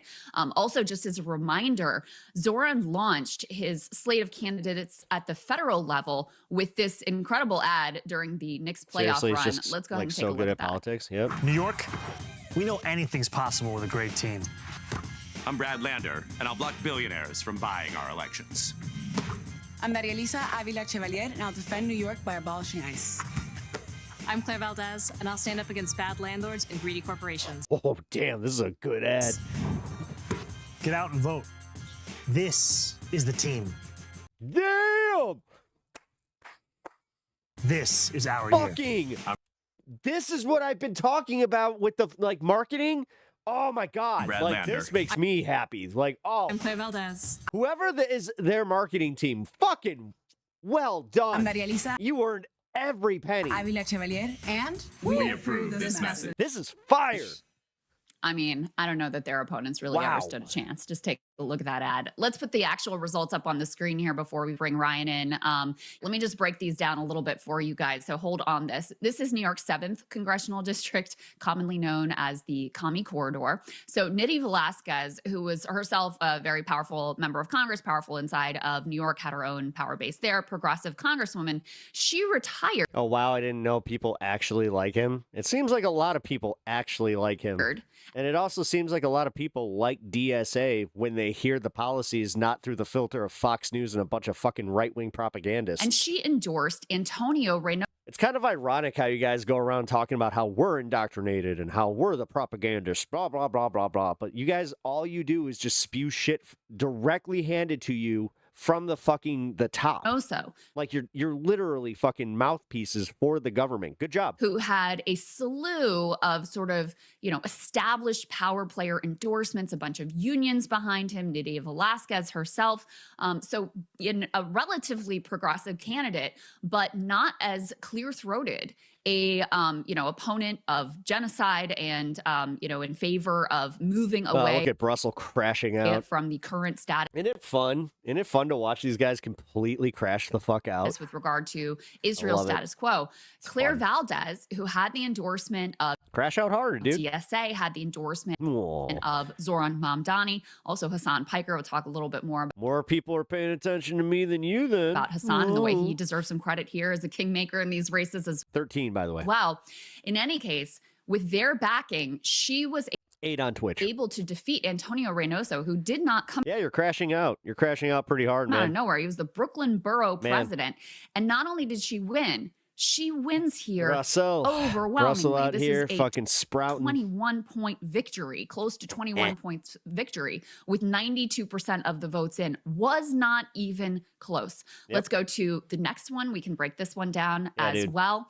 This is the We 12th watched it happen district. in real time. Now, in this one, you didn't where, have a like, Zoran Steve candidate. Kornacki just, like, differences you saw between him just these, deflate. the top Just- candidates in this race were less along the lines of Israel and Palestine and genocide. Michael Lasher was the Yeah, the way he actually stands up for the people of New York, his constituency. choice of retiring He Democrat actually cares about the people, not the fucking billionaires and landlords. Jerry Nadler. This was another open Yep. seat.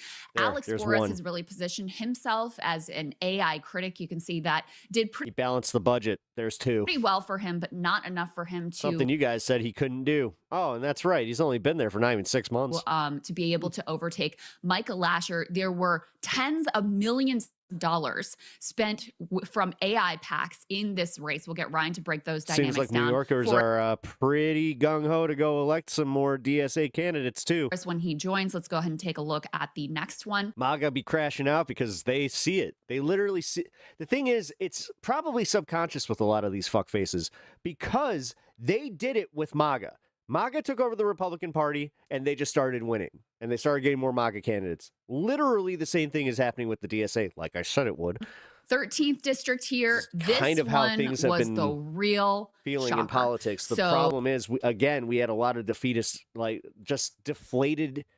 Like, every time that we got deflated from losing, immediately we were getting kind of defeatist. This is why, like, I'm just saying, no, ride this and let's not get let's not focus on the negatives. Adriano Espaillat, let's go. Democratic incumbent. Take I this believe and he's roll been in with office for 5 terms. So long term, he's been there for a decade. I actually was living in this district when he got elected. It was quite a while ago. He is the chair of the Congressional Progressive Caucus. It's almost like people want to do business where people are. Is again this idea that they're all just going to leave and go to Florida. Also, Florida is getting a little harder to do business in. I don't know, man. You guys believe in this, again, weird fucking propaganda and you never break from it. But here you are crying, and it's fun to watch. Keep crying, Brussels. Power broker. This is not a backbencher. This is someone very influential within the Democratic caucus. Of course, had all of the establishment backing. Daria Lisa Avila Chevalier, who we just New York's collapsing, even though I've never been there. Had on the show along with Claire Big city scale me. Valdez the other day. She was an organizer at the Columbia University student Meanwhile, inflation just rose another point. Okay. Encampment. She was motivated in part by her disgust over the treatment and arrest of Mahmoud Khalil and Congressman Espaillat's failure to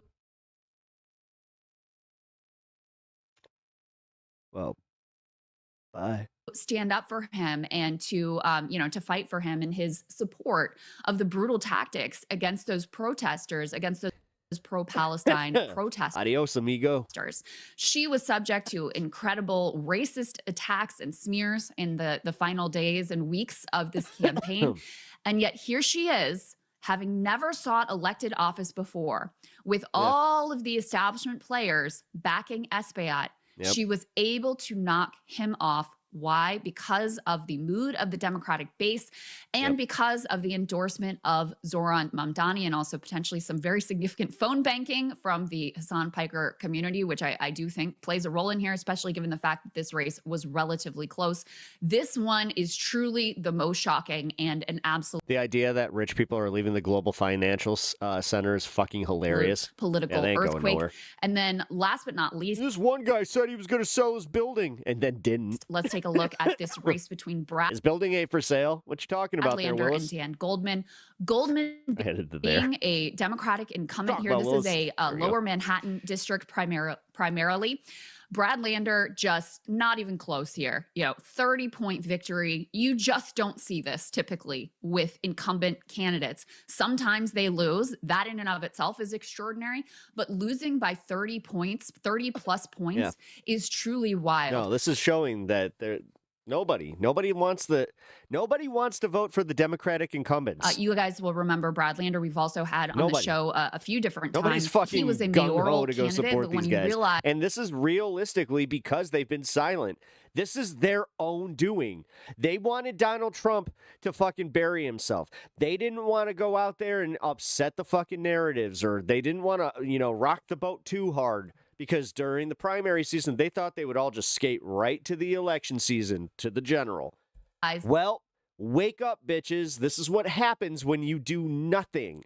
You ineffective motherfuckers. You're getting called on the carpet, and it's awesome. The path was not open for him.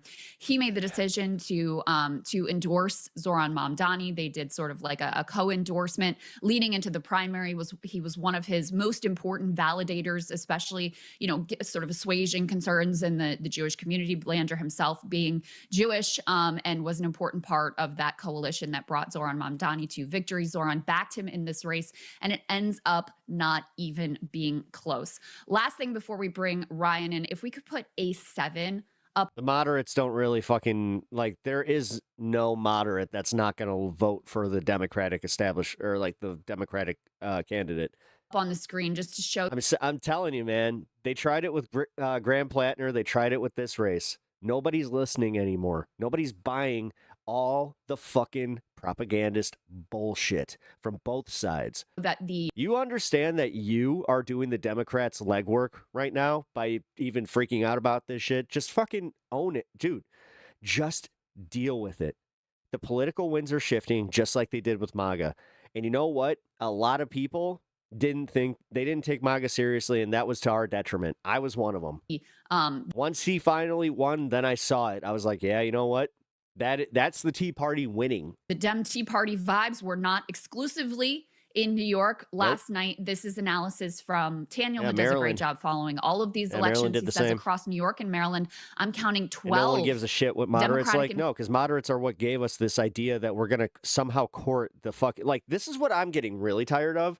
MAGA chuds and MAGA fucking assholes coming into our chat telling us how it's going to be ineffective for us because we need to start courting people from the Republicans. Go fuck yourselves. Incumbents who lost. Yeah, you know exactly what you're talking about. Or in one case are trailing to a challenger to their left. 2 Congress members, those what we just talked about, both in New York. 4 state senators, 2 in New York. The thing is, I'm watching the, this is why I feel a little more egotistical today, is because this is proving me right. 2 in Maryland. I called this. If you guys watch enough of my programming, you know that I called this and have been calling this for a while. 6 state House members, 5 in New York and 1 in Maryland. What did they do it with? Kick-ass marketing. So a fucking plan. 12 Democratic incumbents falling to left-wing rivals. Constantly tripping over themselves. Extraordinary upsets in New York City, and a lot to dig into now with Ryan Grimm, who's there on the ground. Hey, if you like that video.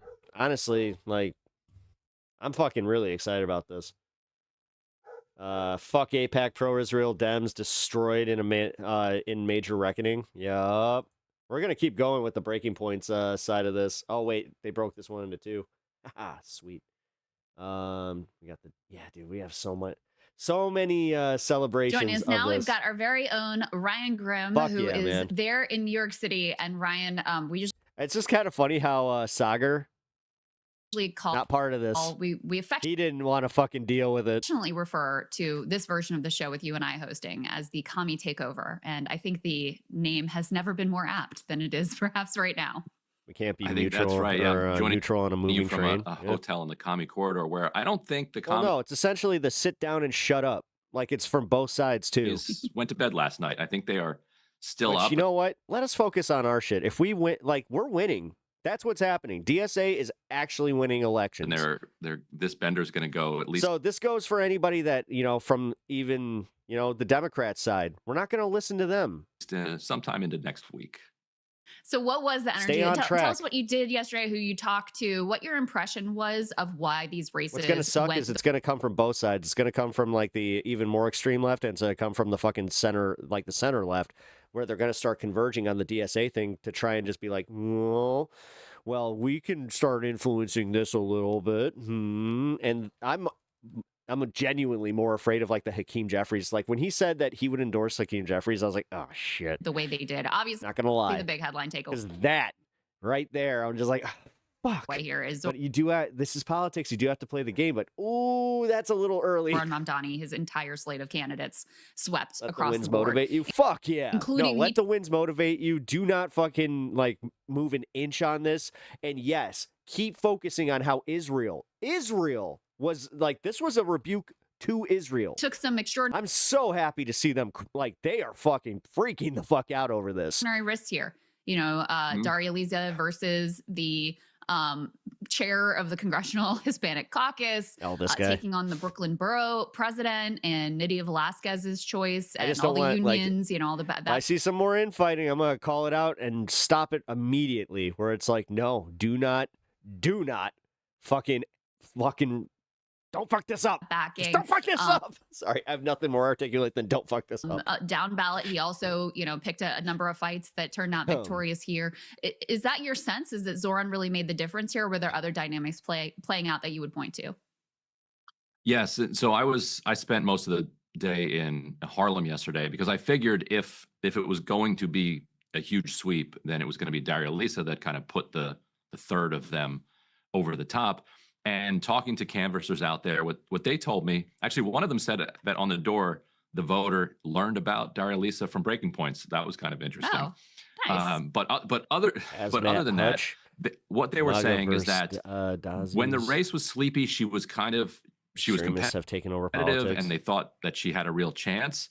But then after he endorsed, the understanding of the race among voters that they were communicating with went from 0 to 60.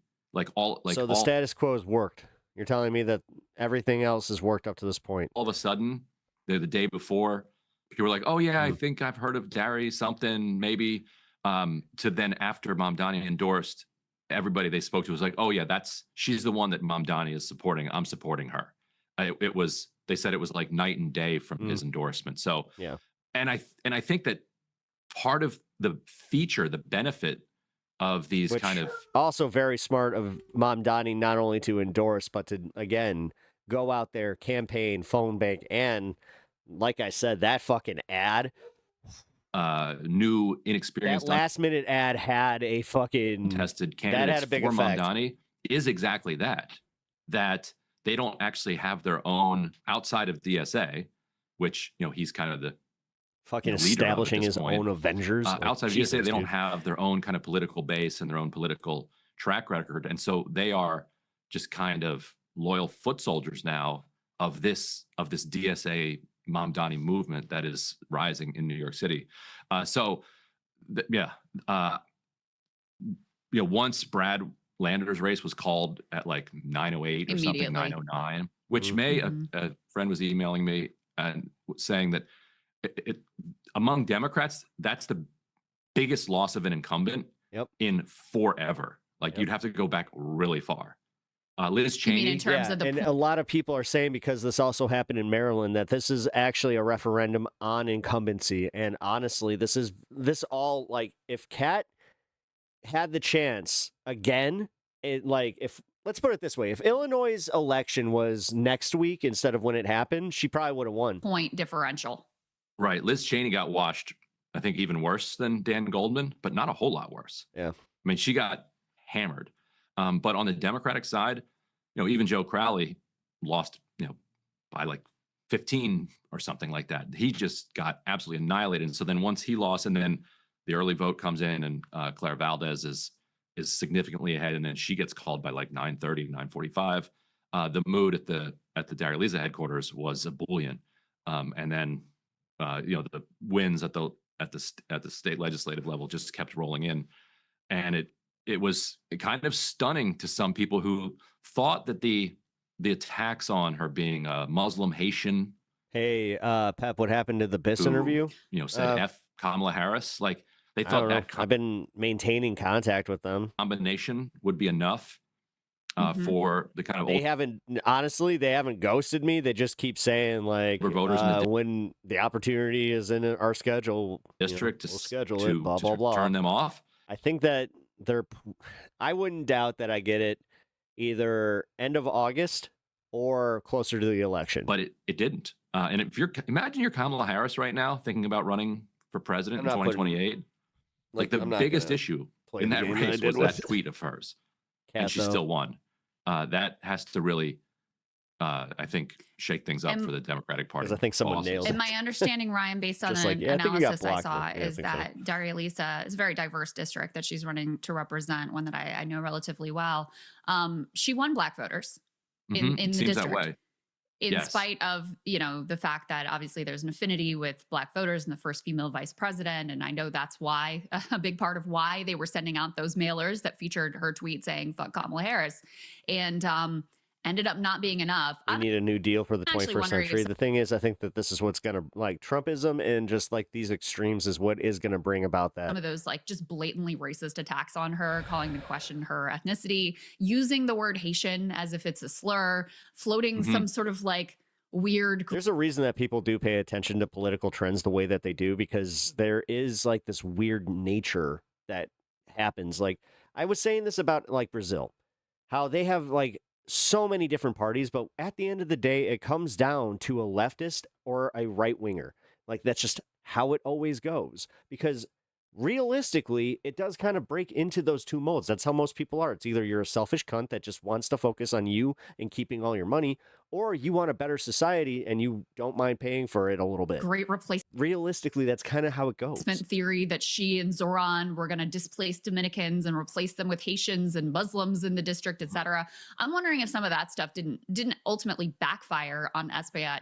It certainly, in retrospect, now reads as quite desperate of a tactic. I mean, it's pretty much the same. Yeah, I think that's right. I think certainly for some Dominican voters, that kind of anti-Haitian slur is going to land. But Espaillat has history in this district, and he attempted a couple times to take Charlie Rangel out, and eventually succeeded in knocking out Charlie Rangel, who, in the Black community in Harlem, extraordinarily popular, served for 40 years up there, kind of a larger than life figure. Before him was this guy, Adam Clayton Powell, who served for another 40 or 50 years, like this absolutely legendary Harlem member of Congress. So he broke that kind of train from Adam Clayton Powell to Charlie Rangel. And so that was only 10 years ago. So he didn't have a big kind of well of goodwill to draw on. And so then I think when he comes in and says, oh, well, she's actually Haitian, it felt off, and it did not work particularly with that district. He also, one of his big kind of slogans that he had up around the district, he would say, an attack on one of us is an attack on all of us. And it would be a picture of him and Tish James. And the attack, I'm like, wait, what is he talking about here?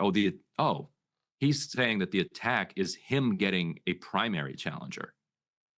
And so you're trying to lump us all in together. No, you have a primary challenge. He's not attacking us here. Wow. And that backfired too. Interesting. Yeah, he was playing old school politics. People are they're wise to it and they're over it. I obviously Zoran, comes out here. I mean, I love how this is a referendum on just the idea that the Democrats, and I've been saying this about how they just could sit on their hands and do nothing, but it's also about how realistically this has been in, the political waves for a while, where people are they're getting sick of old people in Congress. They're getting term limits are becoming more of a thing that is talked about. As the kingmaker, undisputed. Incumbency does not save you the way that it used to. It's almost like it's a toxic thing now.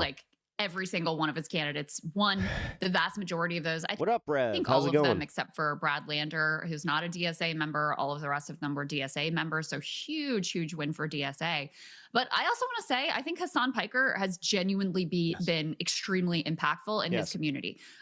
They reportedly phone banked 90,000 calls for Daria Lisa in the last days of this campaign. The campaign says that, that resulted in at least 2,000 voters going out to the polls for her. The margin of victory is not a lot more than 2,000 votes. Especially in that district. We were watching that one close. Centrists really decided, starting with the Zoran campaign, that they were going to try to make Hassan and his most controversial statements a centerpiece of their attack on the left. And talk about strategies that completely backfired. I think they successfully did, in a way, make him a litmus test. But for a Democratic base that is overwhelmingly now disgusted with the genocide, pro-Palestine, opposed to the status quo of our relationship with Israel, an association with Hassan Piker became a symbol of, oh, you're on the good side of this issue. You're with the good guys that oppose the genocide. So not only in terms of the actual organizing that he did that may genuinely have helped to make the difference in this very close race with Daria Lisa, but also in the way that that they made him this litmus test. I don't know that I've seen a more foolhardy and disastrous political tactic that's been deployed. And you can see this not just in New York City, obviously. I mean, the other campaign that really stands out for this is Michigan and Abdul El-Sayed, who has only surged to the lead in the polls since this whole flap about, oh, how dare you campaign with Hassan Piker, and one of his opponents, Mallory McMorrow, who chose the other side of that debate, has seen the complete collapsing of her political standing. Yeah, and he also, I think, played a pivotal role in helping to elect Anna Hamaway in New Jersey, and then Chris Rabb nearby in Philadelphia. He went out and rallied with them and campaigned with them, and they embraced him, and it helped them kind of pop off. I was with Hassan in Harlem yesterday while he was streaming, and you can see it on the stream. The reaction to him is is wild. Like the number of people, in that district, white, black, brown, new residents, old residents, who know who he is, under 45 or so, all of them, or under 40. But a very broad base, and a ton of people were, coming up to him saying like they watched the stream regularly. They voted because of him. They got into politics because of him. And thanking him for kind of giving some, meaning and giving them some purpose. Like it feels like they have, which he talks about on the stream, is like that to channel your rage into your community and get active, in order to kind of push back against the atomization and the kind of the depression that just comes about from the kind of modern society that we live in. So yeah, I think that all of these efforts by the New York Times or by Third Way, or by any of these other candidates to try to stigmatize him have only elevated his visibility, which then forces people to polarize around that question of good and evil, moral and immoral. And I think you're exactly right that when people have to face those questions, certainly in a Democratic primary, they're going to come down on the side of good. Yeah. Let's go ahead and take a listen to just a little bit of Hassan reacting to some of the victories from last night. This is A8 and him talking about how he may change his endorsement process going forward. Hey, after tonight, my price went up. You have to be a Democratic Socialist if you want some of this fucking shine. Sorry. Fucking Emma. So only DSA members may apply now. I mean, talk about DSA though, because obviously very important for Zoran's victory. He deserves a lot of credit for the risks that he took and the selective nature. He didn't jump on board with everything. He famously refused to endorse Chiose against Hakeem Jeffries, and she decides, okay, I'm going to take a pass on this. Didn't endorse any of the challengers to Richie Torres. Torres is able to win, although, his challengers did get some chunk of the vote. Didn't endorse, and this one I'm a little bit bummed about, but Chuck Park actually came pretty close against Grace Meng with not a lot of support whatsoever. It seems like if he had had some endorsement and backing, he may actually have been able to get across the finish line there. Because people are tired of fucking political games, and they're finally being like, all right, if you're going to play political games, I'm going to vote against you. Yep. And we spoke with him. No, realistically, that's what it is. And this is what I've been saying. Like this is why people like Platner. He speaks like a fucking guy. Seems like he doesn't give a shit. Like, this is where people were saying he was kind of like Fetterman even. They're just like, yeah, well, he doesn't even really dress the part, I don't trust guys in gym shorts, and, he was wearing like his boots and his work boots, and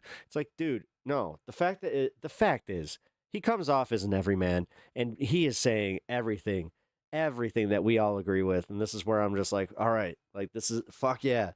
Like, that was kind of like the first hint where I was like, enough people are just sick of this shit. Look at the numbers he won by. And then last night was another, that was just proof where I'm just like, you know what? Fuck it. A great guy and a great candidate as well. But talk about what this means for DSA and their role in the Democratic Party. I saw CNN with some polling that says, DSA and socialists in general, more popular than Democrats in Congress at this point. So it should be no surprise that in Democratic primaries, you increasingly see DSA-backed candidates. Well, no, this is actually where it puts a little bit more pressure on DSA to come out and actually endorse candidates. It's rising to the like formally endorse candidates, because there have been some issues with that. Like Kat, she had that issue. She's a DSA member, and they would not endorse her. Top. I have to say that's my number one like source of contention. Like post everything, where it's like, ooh, I would love to ask her about that.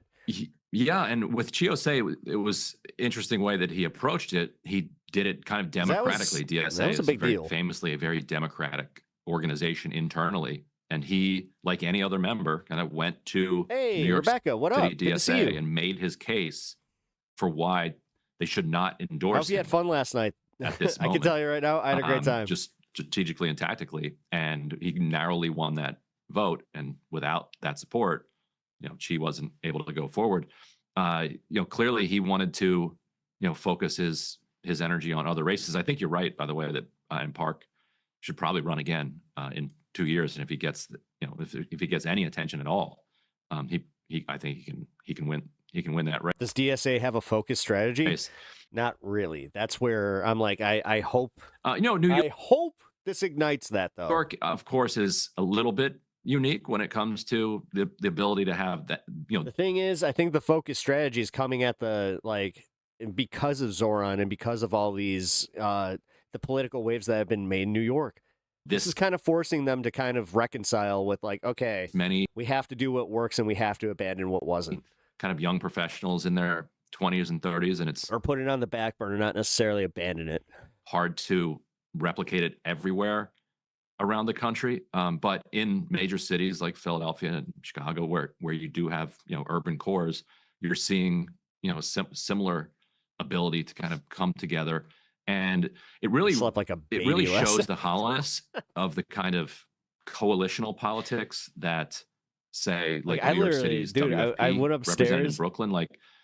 I was so ripped that I was just eating turkey out of the bag, just and then I went to bed. They got behind Antonio Reynoso, who had the support of basically all the labor unions, all these nonprofit progressive organizations. DSA is the Power Rangers bot when it was Tommy. Tommy was the Green Ranger. Jason was the Red Ranger. Do work in the district, and it's okay to get it. They didn't confused. have the kind Jason of was actually the Black It Ranger. did not. There's something broken between it and voters. I think they weren't able to turn that out. I forgot which one. So they're going to have to do some real thinking about Zio. It was Zio. Why DSA was able to build so much power in New York City, whereas they couldn't. Yeah, I am. Okay. But they are they're the predominant force in New York City politics. Jason was his real name, Jason David Frank. At this point, and just right. All right, you got me. You got me. You got me. Basically, 8 years ago was when June of 2018 when AOC won her shot you got primary. Staffy. And Nice. From then to now, they have become not just a player but dominant. I want to talk a little bit about AOC because in some ways, I know she endorsed down ballot. I met him some at of the Wizard same candidates World. as Zoran, and they were predominantly successful. She I not wish I only would have gotten a picture with him. didn't endorse any of the victorious federal Nice guy, candidates. though. She hasn't endorsed against RIP. any Democratic incumbents. And so, that creates, she's had this sort of very no risk strategy, doesn't want to rock the boat with her relationships inside the House. That's, apparently the reason why also she decided not to endorse her own chief of staff, Shoykat Chakrabarti, in a way that could have very much made a difference for him too. And people were kind of freaking out about that. And so while Zoran is rightfully being recognized as this kingmaker now, it's pretty wild to see AOC, who in a lot of ways kicked off this moment and this movement that, ultimately builds to where we are today, seeing her being absent from the movement that it's very easy to imagine her being the one that's getting all the credit now. Look at all the power AOC has. And yet she's decided de facto to effectively be an incumbent protector since she refuses to endorse against any of them. I find that pretty extraordinary. I mean, she wouldn't even endorse Brad Lander, for example, in a race that was almost a slam dunk against Dan Goldman. And it's easy to take that. I got to hop off the stream for the day. granted. All right, Valentine Sketch. I will catch you on the next one. Thank you for being here. That was kind of a foregone conclusion. The margin was so large. But as you rightly point out, anytime any incumbent goes down, that's pretty wild. So what do you make of AOC being on the sidelines for this big Dem Tea Party moment? Because I think it's in terms of, it's good. As someone who wants to see these candidates succeed, it's unfortunate to see the level of power that she could bring not being brought to bear in these instances. I mean, she did endorse. It's just, she's not making it about her. And she's also letting New York, she did, wait. Because she also won her primary last night too. If she has, you know what? No, Crystal's bigger national ambitions, it really seems like a massive political missed opportunity for her. Yeah. Okay. Right. I mean, we've been talking about, kind of Mamdani and the DSA through this whole conversation because she absented herself from it. The Dan Goldman example is really perfect because can you imagine if the shoe's on the other foot, if AOC had a credible challenger TV in her district, do you think Dan Goldman? I mean, realistically, just because it is my politics, it is a little that way too. So is going to. I hope DSA overtake the Democratic Party. This is the first step. Give her the respect. The thing is, a lot we have to have patience because it doesn't all happen overnight. But man, if we can follow this wave, it will happen just as quick as the Tea Party took over and became MAGA. Which I've been saying this from the very beginning. We need to do the same thing. It's because that has the power to just organically overtake the Democratic Party because you're using, and dare I say, I'm going to sound like Jank here a little bit, populism. Populism does actually sway politics, especially when you have enough people like getting together, going to the polls, being like, yeah, you know what? Fuck this person. Fuck this elitist trying to tell me like how it is. Active incumbency and not. There's nothing funny. Like, this is what's so funny about last night is Dan Goldman. Dan Goldman thought he was guaranteed that spot. Same with the guy that was in charge of the Hispanic caucus. Support that. Like, so she's giving, she's I see how it is. Throwing her weight. She didn't endorse him, but like she didn't help Brad Lander. She's doing this for people who Stan just chose his mother over me, whose political project is to destroy her.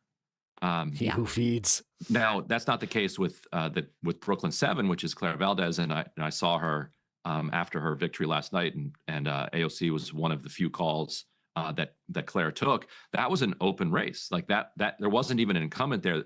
What was different there is that Nydia Velázquez, who a Puerto Rican congresswoman who's retiring and had been Ryan always in slow something of a motion? I mentor don't to know. AOC on Capitol Hill, was retiring, and she wanted Reynoso, and so she pushed very hard for AOC to stay out of the race, and AOC, out of respect for that relationship, decided to do so. But that's an interesting decision. Like, this is a retiring and congresswoman. Mamdani had a kind of a similarly difficult decision Pat because Mom's got super snacks. is that the one where he actually told That her, ain't Pat Mom. like, oh, I'm not gonna That was back the, Espaillat. Yeah. Oh, it was Espaillat where there was a Espaillat. pledge that was made, but no, Velázquez Pep wife. was supportive of him. Yeah, and Mamdani very well could have come up with some type of candidate that both, Nydia Velázquez, the WFP, and DSA could all agree on. Like that there was a path to that, but they decided, no, we're going to fight this. We're going all the way for it, and then AOC stayed out of it, and then also stayed out of the Espaillat race, even though AIPAC, which would love to see AOC's project destroyed, was spending millions to try to boost More like uni husband. Espaillat. But yeah, the difference There you go. and ruthlessness between her and Mamdani is interesting uni there, hubs. because to your point, Exactly. all the reporting is, and this is my understanding too, that when Espaillat endorsed after the primary, endorsed Mamdani's promised not to primary him or to get behind a challenger, and he did that, which is shows kind of how cutthroat he is, which is unusual on the left. It is very unusual. In fact, I don't recall ever seeing it. So it's pretty incredible. All right. On to the next one. Just huge wins. Claire Valdez. This is the New York 7th District. Claire Valdez I was excited for this. As I said, I have not gotten to cover the majority report in quite some time. So this is beat cool. Antonio Reynoso. And Reynoso was a sort of if you guys are just joining us and have not already hit the like button, progressive. please consider doing so. Welcome to the stream. He was. I just realized that this is usually my my normal start time. So if you are just joining us out of habit, appreciate that. But I usually start at 2 on Wednesdays. If you did not know. Velázquez, Nydia Velázquez, the retiring congresswoman's pick, she endorsed Reynoso. Reynoso got endorsements from a lot of unions, not all the unions. Claire Valdez won. Oh no, Sam Cedar! What a fucking nightmare! By 21 points. Such a banger. 20 points. A huge win. Brad Lander beat a sitting congressperson. Now, I think a lot of people anticipated this. Certainly, everyone did, or everyone around here did. Goldman won last time only because the vote was split amongst progressives. But this race came down to, in many respects, the question of Israel and AIPAC. Yep. This is the most Jewish district in the country. Oh, we got 20 minutes. Both Goldman and Brad Lander are Jewish. Lander won by 30 points. He won by 30 points. You will hear a lot of mainstream commentators, Republican commentators, Zionists say that this is a very scary time for Jews in New York. I cannot tell you how absurdly laughable that is. Just absurdly laughable. This is Michael Cohen. Let's put this up here. He is a writer. I don't know if he writes for the Globe now. Not Trump's former fixer. I like how he has to put that. Liberal writer. He writes, "This is genuinely a scary night for New York City Jews." Immediately I'd be like, and Kyle had to say. I cannot tell you how, because I think he's sincere. Mm-hmm. I cannot tell you, and I'm not, obviously, I don't believe that even psychiatrists from afar can diagnose someone. And I'm going to speed this up am just not a a psychiatrist. Sam. There was a sitcom pilot where I performed a laparoscopic cholecystectomy as a doctor, but I am also not a doctor. But I will say, in my layperson's opinion, he is demented. I think your weather will get real bad whenever you have internet problems. What? Like there is a no, I do think that I'm going to have some psychological pretty problem bad associated with that. weather coming You're in acting here. like you didn't ask me to go get groceries for you last night because you were too scared to leave the house. I did ask Brian that, but that was because I was too lazy to do it, and I thought he would buy into that. Although the idea it that looks New like York it might is stay even north. remotely scary or remotely more scary today for Jews is I don't think it's one going of to the hit most me. bat crap crazy things I've ever heard. Unless it moves south. Although, wait, it is moving south. I just, it's inexplicable to me how someone could say that. I don't even know if he lives in New York. Maybe, Yeah, I can't imagine he does. But it's just insane. Brad Lander's pretty Jewish. That's an inconvenient fact for them. In District 13, this was the one I think that surprised All of your stuff is most there. people. Daraliza Villa Chevalier about to say. goes up against I made sure Adriano all your stuff Espiat. was there, Espiat, not just an incumbent, not just a 19-year incumbent, but also the chair of the Hispanic Caucus. Yeah, this was a huge deal. She beat him by 4 points. Fucking dude. To beat an incumbent is crazy. Watching Konaki just be like, oh, this with is that kind of To resume. be- this is very to- unusual. And also understand this. There are Snack. times where it's like, oh, What up, dude? Doesn't look bad from you know, Allstate Arena coming Joe west. Crowley got Okay, cool. surprised by Oh, you're at AOC. Allstate? No shit. But supposedly they've all been on alert since then. And it's Too not bad the like Wolves lost. That these sucks. two incumbents are so far removed from leadership. You know, we just didn't realize. We I didn't mean, have a it sense. says super far of what was north. going on the like, ground. I think that if this does get, like, if Illinois gets hit, I have a feeling it's going to be like Northbrook area. Yeah, you can go from either one of these districts to Hakeem Jeffries districts in anywhere ranging from like, I think 10 minutes on the subway to different parts be of it fine. that might take you 45 minutes or so. bit farther south. They were completely blindsided by this. You brought this up before the show. Espelot's last 3 elections, he won 90%, 81%, Time zone am I in? 81%. Oh, those were general elections. I don't Central. think he was even challenged. Oh, yeah, those are generals, Becca. yes. Becca's an Australian these are time major, zone. wins. She's in the time zone that's tomorrow. And there were big wins in the state Senate. There was He's in some the future. upstate. The only other one that was a real competition She communicates was, with the past. or I should say, a surprise on some level, was the 12th, Yeah. where Lasher won and Boris, neither one of them was, the biggest difference was that Boris was willing to regulate AI, and they spent something like $20 million. And he still only lost by single digits. Here is Zohran Mamdani, who is now being hailed. I mean, look, this was risky for Mamdani to Do do, we have flying cars in the future? or at least that was the story. He is pissing off the leadership. That's what I'm. Dude, when we hit was 2015, that's what I was most mad Less than a about. I year was ago, like, oh, when this headline you don't have a flying car popped yet. this up from the Slack, where Jeffrey's people were This fucking chair. Come on, stop We're it. saying if these Democratic Socialists are attempting to primary any incumbents, they're going to regret it. I think it was, nope. Nope. Yeah, where's my hoverboard? Exactly. That was that CNN headline, I think it was.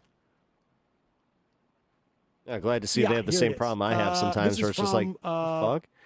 July 9th. I'll be doing like all my show Some of prep, Mamdani's far-left prep, and it's allies just want like, to what? primary Hakeem Jeffries and other New York They City brought you Democrats. back here? And the byline, or I should say YouTube brought you back here? the subtitle was, there was a quote in That that means tweet. that you frequent political streams, though, because they only feed like the vertical feed live streams to stuff was like there. that's within your I already existing can't find it algorithm. now. But it was basically to the effect of, like, good luck. Half of my stuff was either politics or Lego the last like 4 weeks because of the fucking bricks and minifig shit. They're going to have a real problem if they do that. Here is Zohran Mamdani at the Claire we go, Valdez finally. victory party last night.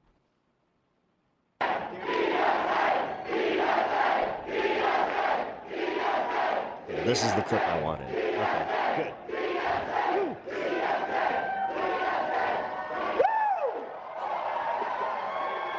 My friends, I know many of you have been canvassing for months.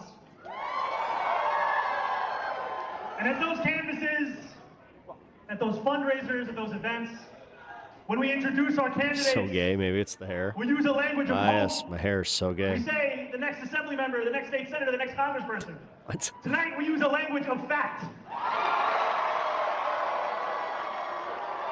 Got hair that Kid Rock wishes he had. Please join me in welcoming up to the stage Assemblywoman Diana Moreno. Well, I subscribe to your YouTube. I only watch on Twitch. I mean, Twitch is honestly, it's gotten a lot better. I have to be completely real with y'all. Assemblymember David Orkin. Assemblywoman Samantha Gattai. Hey, what up, Rowdy? What the most dangerous plant is? I believe it's nightshade, isn't it? And the one, the only, Congresswoman Claire Valdez. Oh wait, no, nightshade you have to ingest. It's the one that you touch that like it's almost immediate. You know that there's a plant like that. In ambush.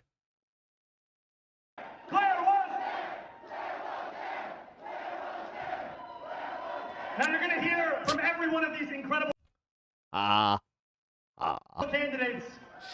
But before I leave, I just wanted to share What's up, Rowdy? How you doing, a man? few It's words good to with see all of you. you. Which is first and foremost, Hope this is your hope you have been victory. well.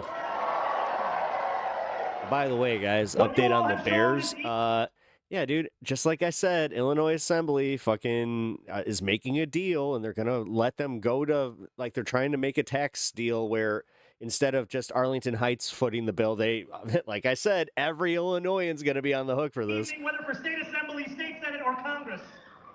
They ain't Even a going to year Hammond. ago, it was not the end of a political movement. Honestly, I'm not sure if I'm gonna be able to support It was the the beginning. Bears after all this, to be completely real. And I want to thank It you sucks because in that's this when they're room, gonna go I to the see Super those Bowl. who believe, no matter what tweet they read from Michael Lang. They believed. They put that anxiety into shifts. They put it into door knocks, into phone calls. Raise your hand if you canvass. Watch me abandon this in November. Those are the hands that won this race. And every single one of these incredible candidates, Yeah, that's our 3-0. they are going to be the partners in transforming the most expensive city in the United States of America busy? into Oh, one that yeah, working man. New Yorkers can afford. Glad you made your way over. I have to say, like, I don't. Yeah, I was I about to say, certainly- Bears hit the Super Bowl this season. It's like, God damn it! Not New York City, but I don't recall anything quite like this, where a mayor who's been mayor only for 6 months essentially throws all of his and I took that personally. political cachet into these races. We certainly haven't seen a movement like this. It just hasn't existed in our politics for decades. And I'm on some level, that's why, a lot of this is just not predictable where this leads. I'm quite sure it does not lead to a place where Jews should be nervous about. But honestly, in terms of like political power, it is unclear. Because this is definitely going to influence Democrats across the country. Some less, some more. And when we talk to Morris Katz, I think you'll get a sense of that in a bit on how it's going to. Yep. I think that this is awesome. Like I've been, dude, this is it. This is the moment that we have been waiting for, and that's why I think we all feel it. And a lot of us don't even know why, because we're just like, oh, this is it. This is the political, and I'm going to say it. I'm going to say the word, guys. This is the political revolution that we have been waiting for. This is the very start of it. We cannot fuck this up. This is where it is going to be a very, very delicate process here because, oh boy, you're going to have interest from 3 different angles coming at this. You're going to have the right-wingers trying to fucking run interference. You're going to have the centrist Democrats running interference. And you're going to probably have like the farthest aspect of the left trying to ruin it too. Because I could see it. So let's not let that happen. I believe that this is going to be great. And then I believe that after this, we could get that New Deal. We could start seeing some major impacts on us that for the better. I'm hoping that, dude, I want there to be Social Security by the time that I get old. I would love there to be, some social safety nets in place. Because dare I say, this might come off as a little selfish, but I would love to not suffer when I get a little bit older. Kind of painful to think of all the days that I put into just work and just like pay and like and this goes for all of us, by the way. Like, we put in so much to the system for it to abandon us when it's inconvenient, and then you have a certain contingent of people that cheer for it, which is insane. They don't even know. You're starting to sound like a Cowboys fan.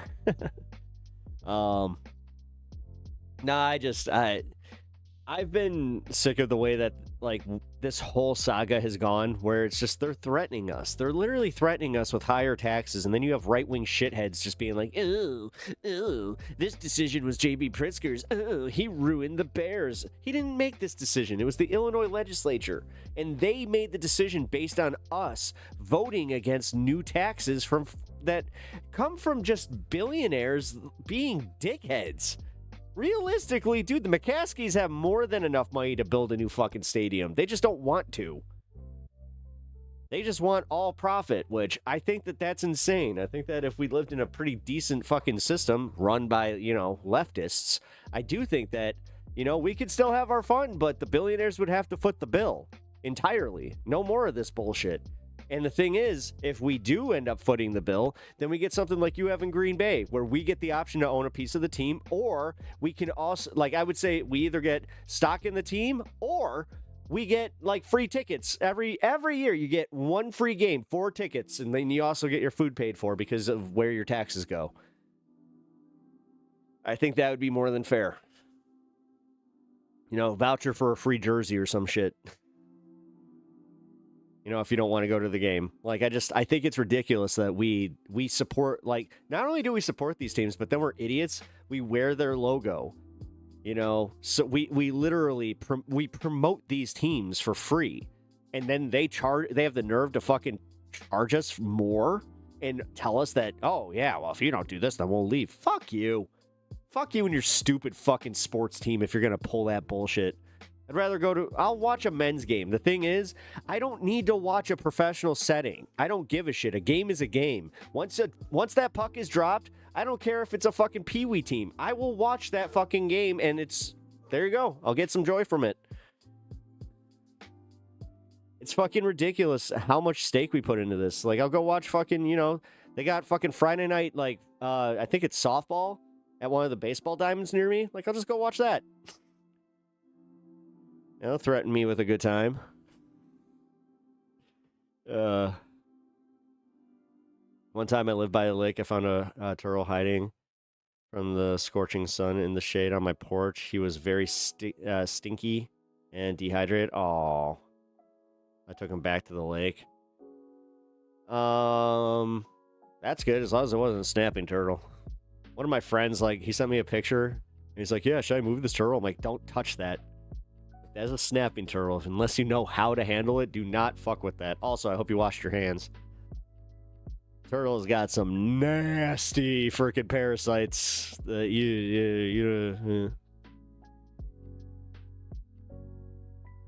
I love sports, but I can't afford it. That's literally it, though. Like, it's like they do that, dude. They literally do this thing where it's just like you work to like get the bare minimum. It fucking sucks. Also, I just realized that my goal, I didn't put 3-footer. I was gonna hit the 3-footer. Also, that's not just one super chat. That's supposed to be 5. What the fuck? No, don't tell me that this has been happening. Oh, dude. Okay. Sorry. My goal is not what it's supposed to be. Like I said, it's supposed to be 5 super chats, 3 hours. The fuck? And I can't turn it off. Great. Sorry, guys. I'll just say ignore it.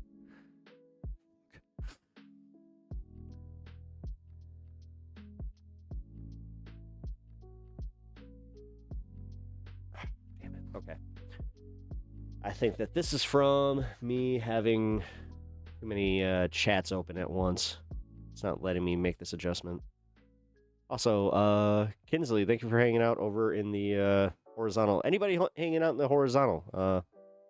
Just know I do see you. I appreciate you. You guys are all part of this chat that is kind of making this a little more complicated because I just realized this.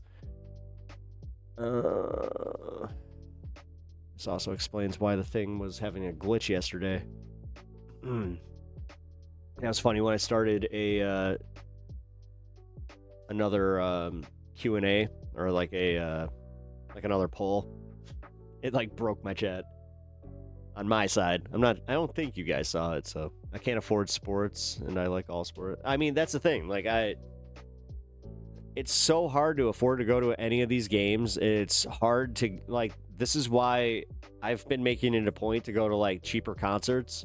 And, like I said, like, if I really want to watch sports, I'll just go watch, like, intramurals at this point. It's just, like I said, a game is a game. If anything, the intramurals will probably feel a little bit better to go watch, where it's like, yeah, I don't even know who you guys are. I don't even know what teams you are, but I just know y'all are having fun. And I'm going to pick one side.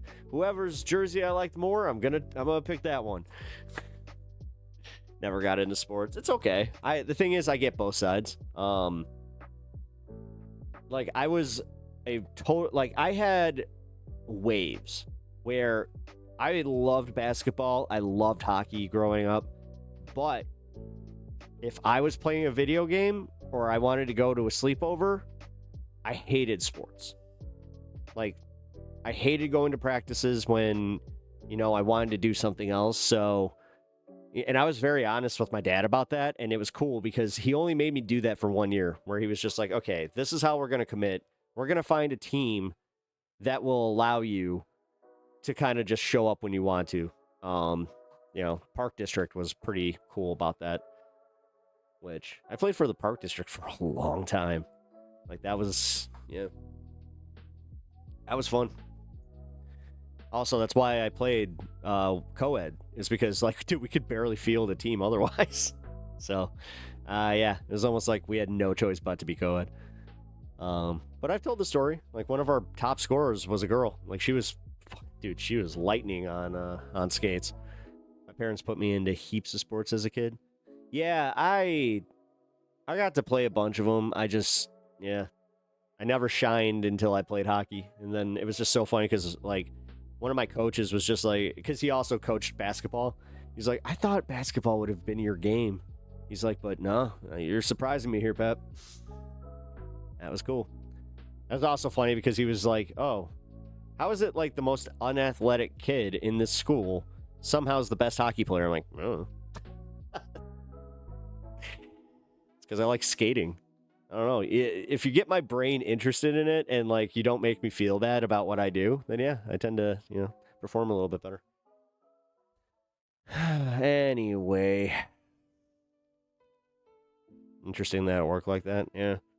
Well, I mean, it's also, yeah, I know I was a weird, like, because I had friends that were the opposite, where they were all about going to practice and all about, like, they just would not, they didn't care about, like, doing the extracurriculars and as far as, like, friendship and all that kind of shit. They were all about, becoming a sports star, which, newsflash, he didn't even make a minor league baseball team, and he was, like, the top baseball player in our school for many, many, many years. I think that's bad. I think that's actually, like, I kind of feel bad for that guy, where it's just like, dude, he got fucked.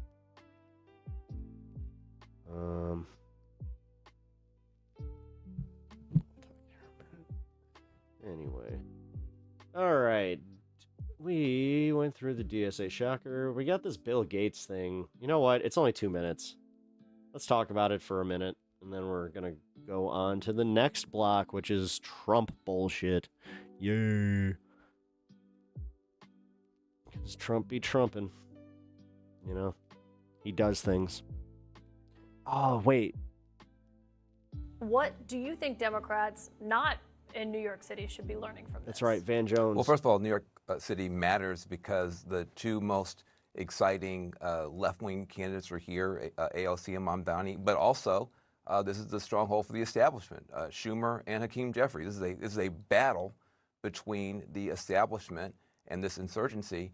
And all right, so CNN's just calling it as it is. That is both scary and refreshing. Roof is collapsing on the Democratic Party establishment tonight. Ooh, return of InfoWars. If Mamdani gets a hat trick, 3 out of 3, this is a new era for the Democratic Party. Yeah, I guess we'll watch right that. off New York City because this is the place where both, it's a power center for the establishment and the insurgency. And they're going head-to-head tonight. And right now, this is no longer MAGA sucks. Movement. They all have to be aware of Epstein's actions. A movement and a There's machine like no at the way, same especially time. Trump. Hell yeah. There's welcome to the show. Appreciate you being here. There's just no way to sugarcoat this. If Mamdani pulls off Trump a hat acts trick, like he's is for a the new people and all the remaining fucking Confederate. Yeah, well, dude, seriously. era in Democratic Party politics. Yes. He has just outright told them, I love you because you're stupid. If you're a moderate, You're easy. You're rubes. I wouldn't like Democrats because they're too smart. Like, he didn't, I'm paraphrasing. Democrat who's on the election, who's on the ballot this November, Van, I mean, they're all going to get asked about the positions that we're hearing from these other fellow Democrats. See? I called it. They're panicking. Van Jones and the fucking dude, the establishment is panicking now because they understand that they're gonna have to talk about this. Fucking. Well, look, I think, that's good. From our That's frontline good. Democrats will be able to make their case for themselves. No, they won't. Van, no, they won't. This is kind of proving that everybody's sick of your establishment bullshit. I think they'll be able to do all. God, the status quo has kept way too many idiots in power. We got a lot of national security Democrats in other parts of the country, but this is a big deal tonight. And I think that look, I don't know what you want me to say here. He loves the poorly educated. Yep. This is a straight up battle between the establishment. I can't imagine the Republican Party recovering after this for like the next 20 years. And the yeah, I'm glad. See, I love when people just say like that. Like, that is a great observation, and it takes away from the doomer shit. Thank you for that. Its butt kicked tonight. Breath of fresh air. CNN has a projection. I'm going to go straight to John King over at the Magic And he's had multiple ones. Abby, means that Whoa, the that mayor, Mamdani, graphic does was get a insane. sweep of the 3 races in which he endorsed in Democratic primaries tonight. The Democratic Socialist candidate, Danielisa Avila Chevalier, beating a powerful Democratic, long-standing Democratic incumbent, Adriano Espaillat. Much more narrow race than the other 2 districts here, but this is, again, a Democrat. This is a mayor making a statement. This is a candidate making a statement. You're having the conversation with your panel about we want new, we want different, and yes, we want more liberal. In this particular case, Espaillat is certainly a Democrat and a progressive, but this is part of the generational divide. We've also seen the Democratic Party. We want new, we want younger. But there's one for the mayor. There's two for the mayor. And there's three tonight. So the conversation is going to be, Abby, number one, how much power does Zohran Mamdani have in New York City politics? Number two, he's also making some enemies tonight, let's be honest. He's been mayor 6 months, and he's gone against two Democratic incumbents and the wishes of the retiring Democratic incumbent in the 3rd district there. But he's making a statement for the city, for the state, and he's also making a statement of where he thinks the Democratic Party should go nationally, both for the next 5 months and into 2020. Oh, shit. I realized I missed 420. Damn it. So as you're discussing with your That's panel, all right. can you export this? Can you sell what he wants to do in New York City, where his candidates clearly are winning tonight, where he won clearly, convincingly? Can you sell it? Well, he wants to be part of that debate, and tonight he's proving he gets a big role in it. You know, this is a really important conversation because Zohran Mamdani, thank you, John King, Zohran Mamdani is, he took a big swing, right, as we were just discussing. And you don't take those kinds of swings unless you think you can win, and he did. And this last race that we just called, just 1 second, because I think this is super important. Daria Elisa Avila Chevalier is one of the more controversial candidates. CNN earlier in the year reported that she had deleted previous Twitter posts expressing views for abolishing police, prisons, borders, seizing private property, nationalizing major industries, calling into question Israel's right to exist. She spoke to a friend of the show, Ested Herndon, in a recent interview, said that all deportations are immoral. So all of that being said, there she is defeating a I love watching CNN fucking cope with this. Democratic incumbent, a All that being said, she still won. powerful member of the Hispanic caucus. Oh, shit. Who's been there? Rebecca. Chairman. He's been there for a Thank really you. long time. That was I mean, supposed I to be think 5 that different super chats. I'm so sorry. Thank you for making the goal. Likely to just that be means the 3-footer. person. And does it not suggest for the though, 420 that today. the voters looked at that and they were like, we don't really care about that. We care about all these other things. I think that's the problem for the greater Democratic Party in this district, or in these 3 districts. You have the ones who are the furthest to the left, who under no uncertain terms support open borders, do not Dude, was he born in a Sharpie factory? support any deportation. And even in that podcast interview, I mean, she was given a follow-up of, even if it's a murderer, even if it's a rapist, no, they shouldn't be deported. Republicans are very obviously going to take advantage of this, and it's going to hurt the Democrats nationwide. You could win in New York, you can win in Seattle, you can win in Portland and Los Angeles, but that's where you're going to win. And if we're able to define the Democrats who have tried to run away from this label of being socialist, being open borders, being, you know, pro-crime or anti-Israel, if that's the goal of the Democratic Party, to run from that, you're not going to be able to do that But you forget one important thing. People are broke.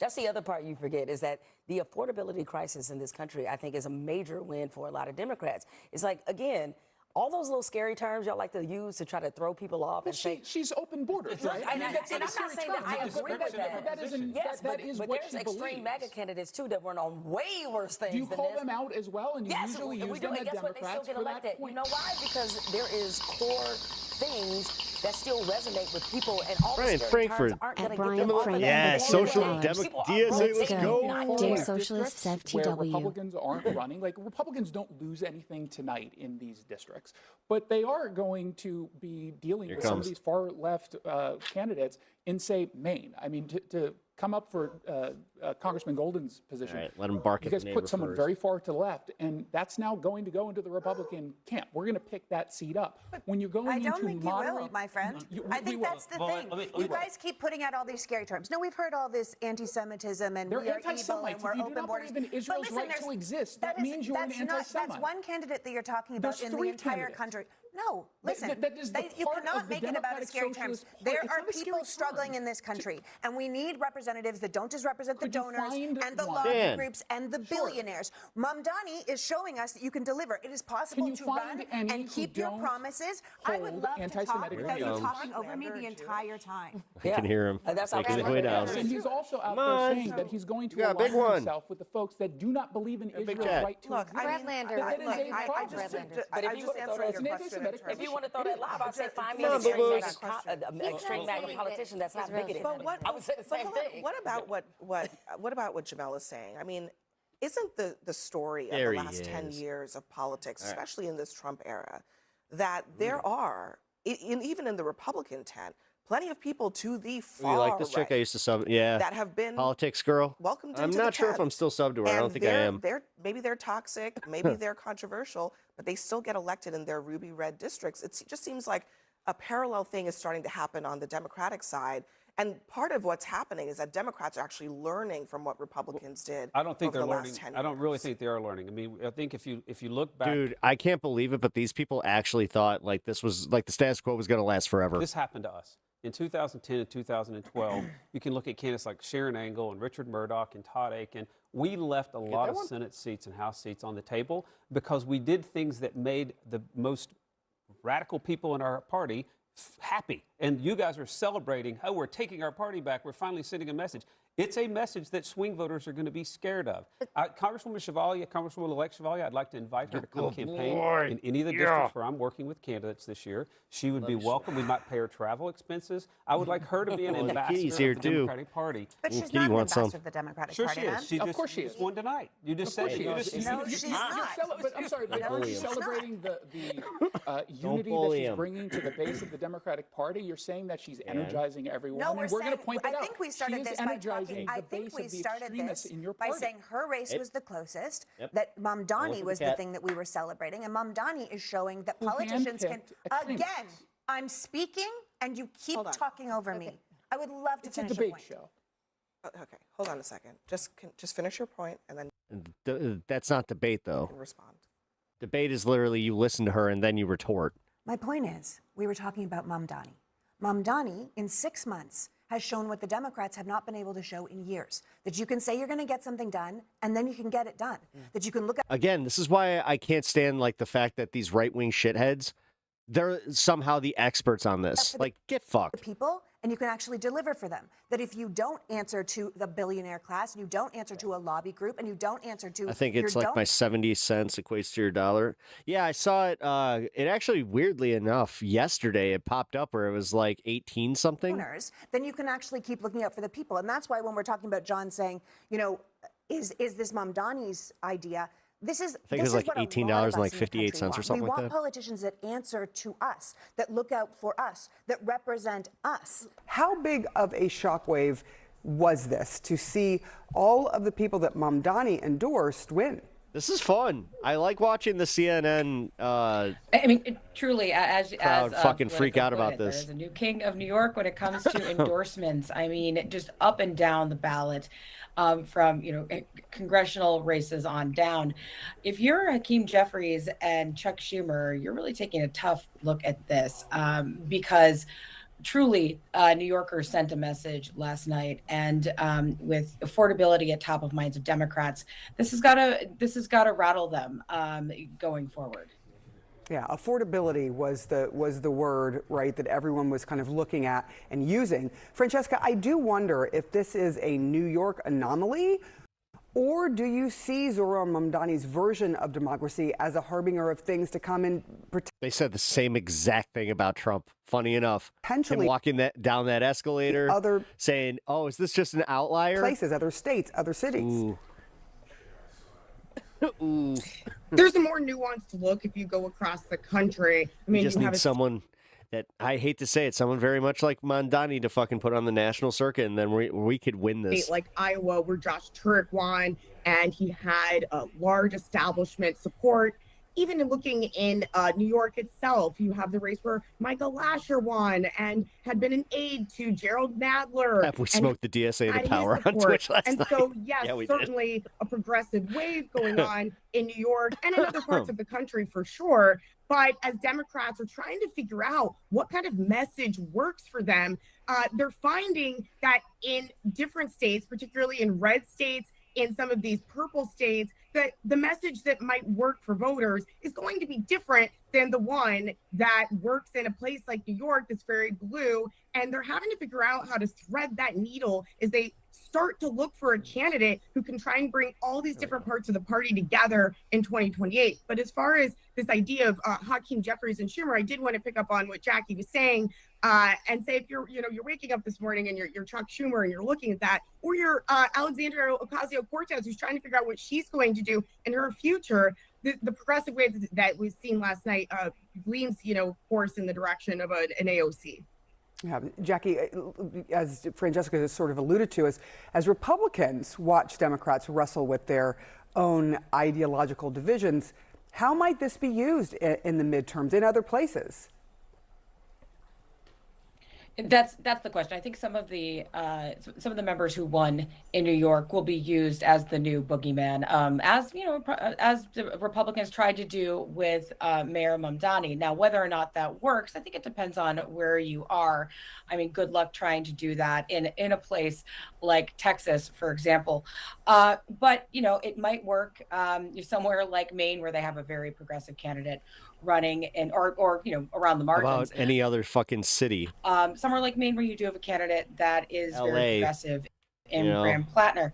So as Francesca pointed out, this isn't a one size fits all, but I think as much as we talk about problems that Republicans have, Democrats clearly have some of their own internally. And the other really interesting thing that we're going to see moving forward, potentially into next year, about Hakeem Jeffries is how he governs this kind of caucus that's moving he's going to have a very strong vocal left wing, potentially, if they end up taking the majority, or if they don't. I mean, actually, I'd argue if they don't, it's going to be way worse for them. The war is over. No more fighting, just good, wholesome fake news. The real kind, the kind that does not involve a deranged grifter screeching conspiracy theories and encouraging his audience to harass the parents of murdered first graders. The Onion says it's launching its InfoWars site on July 2nd, come hell or high water, and they're not waiting for a court to tell them it's okay. This is either a genius baller move or a major legal misstep. Either way, it's going to result in some amazing content. Plus, it lets us make an extended metaphor about cats. So win-win. Alex Jones is We get to make an extended metaphor about cats. very funny. For decades, he's made bank peddling trucker speed and shouting about a She shadowy rules. cabal of elites poisoning the water supply, turning your children against you, and plotting to take over the world. I don't like them putting chemicals in the water that turn the friggin' frogs gay. It is easy to write Jones off. Turn as a the buffoon. frickin' frogs gay. Frogs. Gay frogs.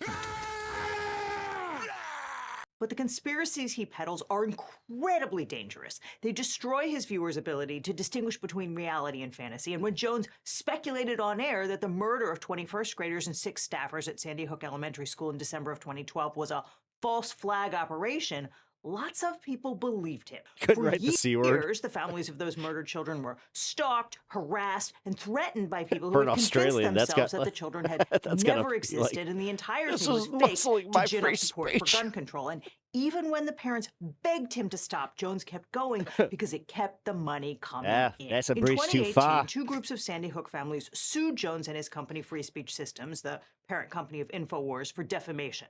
One suit was filed in Texas, where Jones lives, and one was filed in Connecticut, where the families live. Jones essentially refused to participate in the legal process. He made ridiculous claims like, I don't use email, and that the company had no analytics, reflecting the sales on days when he spewed his lies about the Sandy Hook families. In fact, Jones was so spectacularly uncooperative that judges in both states entered default judgments, meaning that when the cases finally went to trial in 2022, the only question for the jury was how big a check he was going to have to cut. In Texas, the answer was about $50 million. Here's attorney Mark Banks confronting Jones on the stand with the contents of his own phone, which Jones's lawyers had accidentally Really? turned Drunken motorcycler? over in discovery. You didn't give this text message to me. You don't know where this Also, don't do that. came from. Do you know where I got this? No. How's it 12 days going? ago. Your attorney's messed up and sent me an entire digital copy of your entire cell phone with every text message you've sent for the past 2 years, and when informed, did not take any steps to identify it as privileged or protect Why isn't he it in any objecting? way. And as of 2 days ago, it fell free and clear into my possession. And that is how I know you lied to me when you said you didn't have text messages about Sandy Hook. Did you know that? I told you. Oh my God, this doesn't get old. I repeated this at least 4 times, watching his face. The truth. This is your Perry Mason moment. He literally he's like a little kid that just got busted. Did you have your hand in the cookie jar, Alex? No. What do you mean? I gave them my phone, and then Mr. Jones, you need to answer the question. No, I know this happened. In Connecticut, the answer was a whopping $1.4 billion. 57 million, 20 million, 50 million, 80 million, 100 million, blah, blah. You get $1 million. You get. Yeah, Pep, if the DSA wins majority over standard Dems, will we see those same Dems vote Republican? No. 100 million. You got a 50 million. Do these people actually think they're getting any money? Both of the verdicts. No, if you think you want to see political suicide, that's how that happens. Ran against Jones personally and against his company.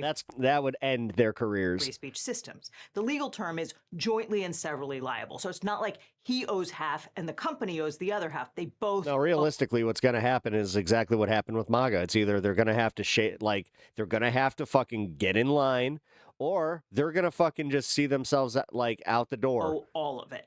In Realistically, 2022, that's just around how the it's time going. the verdicts came down, That's the future. Jones filed for. The American people are so done again with the status quo. And you know what, funny enough, did this? By them injecting more money into politics. Bankruptcy for himself and also Them getting everything that they wanted really engaged the base to go like, yeah, you know what? Fuck this. Maybe we do actually want to give the other side a chance because we gave MAGA their chance. Like, why not? For Free Speech Systems, the parent company of the media outlet InfoWars. Both of those filings were under Chapter 11, which is the section of the bankruptcy code for reorganization. So on paper, the plan was for Jones to divide his assets, the one he hadn't already squirreled away somewhere else. What's up, Zach? Between his creditors and then go back to running InfoWars. And even if you're not hiding assets from your creditors, you're probably not psyched at the prospect of being completely exposed on the internet, particularly since everybody's private data is for sale online. But you can fight back and take control of your private information by signing up for Incogni, who sponsored this portion of the video.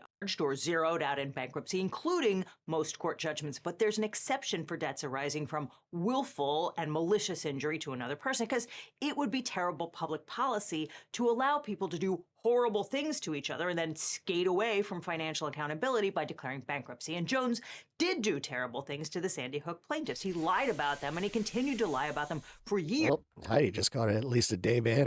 Even after they'd said how terrible it was to have his fans constantly accusing them of faking their own children's death. So in October of 2023, U.S. bankruptcy judge Christopher Lopez ruled that the vast majority of money Jones and FSS both owed to Sandy Hook families could not be zeroed out, at which point the bankruptcy became a lot less useful to Jones because he had this $1 billion of debt that he was never going to get rid of just by paying the family some lowball figure and then returning to his old life, making millions of dollars a year at InfoWars. So then his strategy switched to using bankruptcy as a delay tactic to allow him to keep running InfoWars while shifting assets into his family's name and then directing his audience to a new platform. In June of 2024, Judge Lopez said enough. He dismissed the FSS bankruptcy and converted Jones's personal case to a Chapter 7 liquidation. That is, you sell off everything in the debtor's estate, you liquidate everything he owns, and then you divide the money, the proceeds up, pro rata between his creditors. And the court appointed an experienced bankruptcy lawyer named Christopher Murray as trustee to sell Jones's assets and then divide the proceeds up between the creditors, almost all of whom were the Sandy Hook families. And right there is where everything kind of went off the rails. That is the moment where the interests of the two sets of Sandy Hook parents diverged because the Connecticut plaintiffs had this gigantic $1 billion judgment and everybody else together is owed less than $100 million.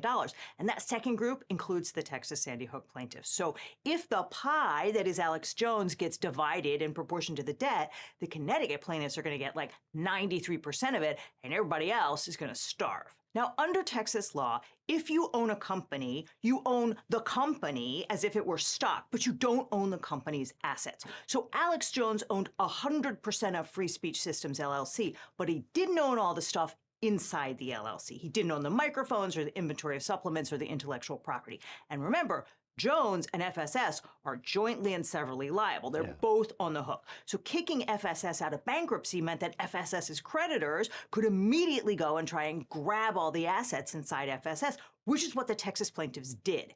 They ran into court in Travis County, smart. Texas, I mean, and said, "Hi, realistically. here's our judgment against FSS. Give it to us."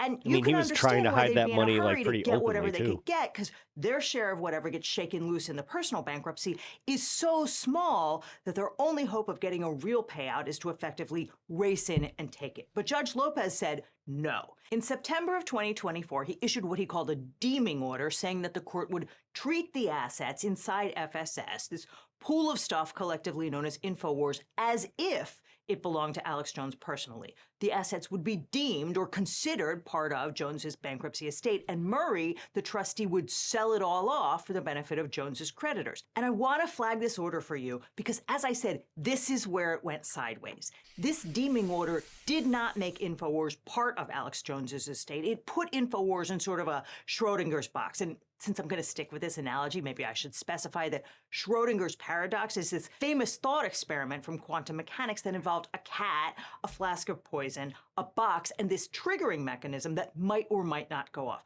So if you are outside the box, the cat exists in two states simultaneously, dead and alive. And for almost 2 years, InfoWars existed simultaneously in two states at once.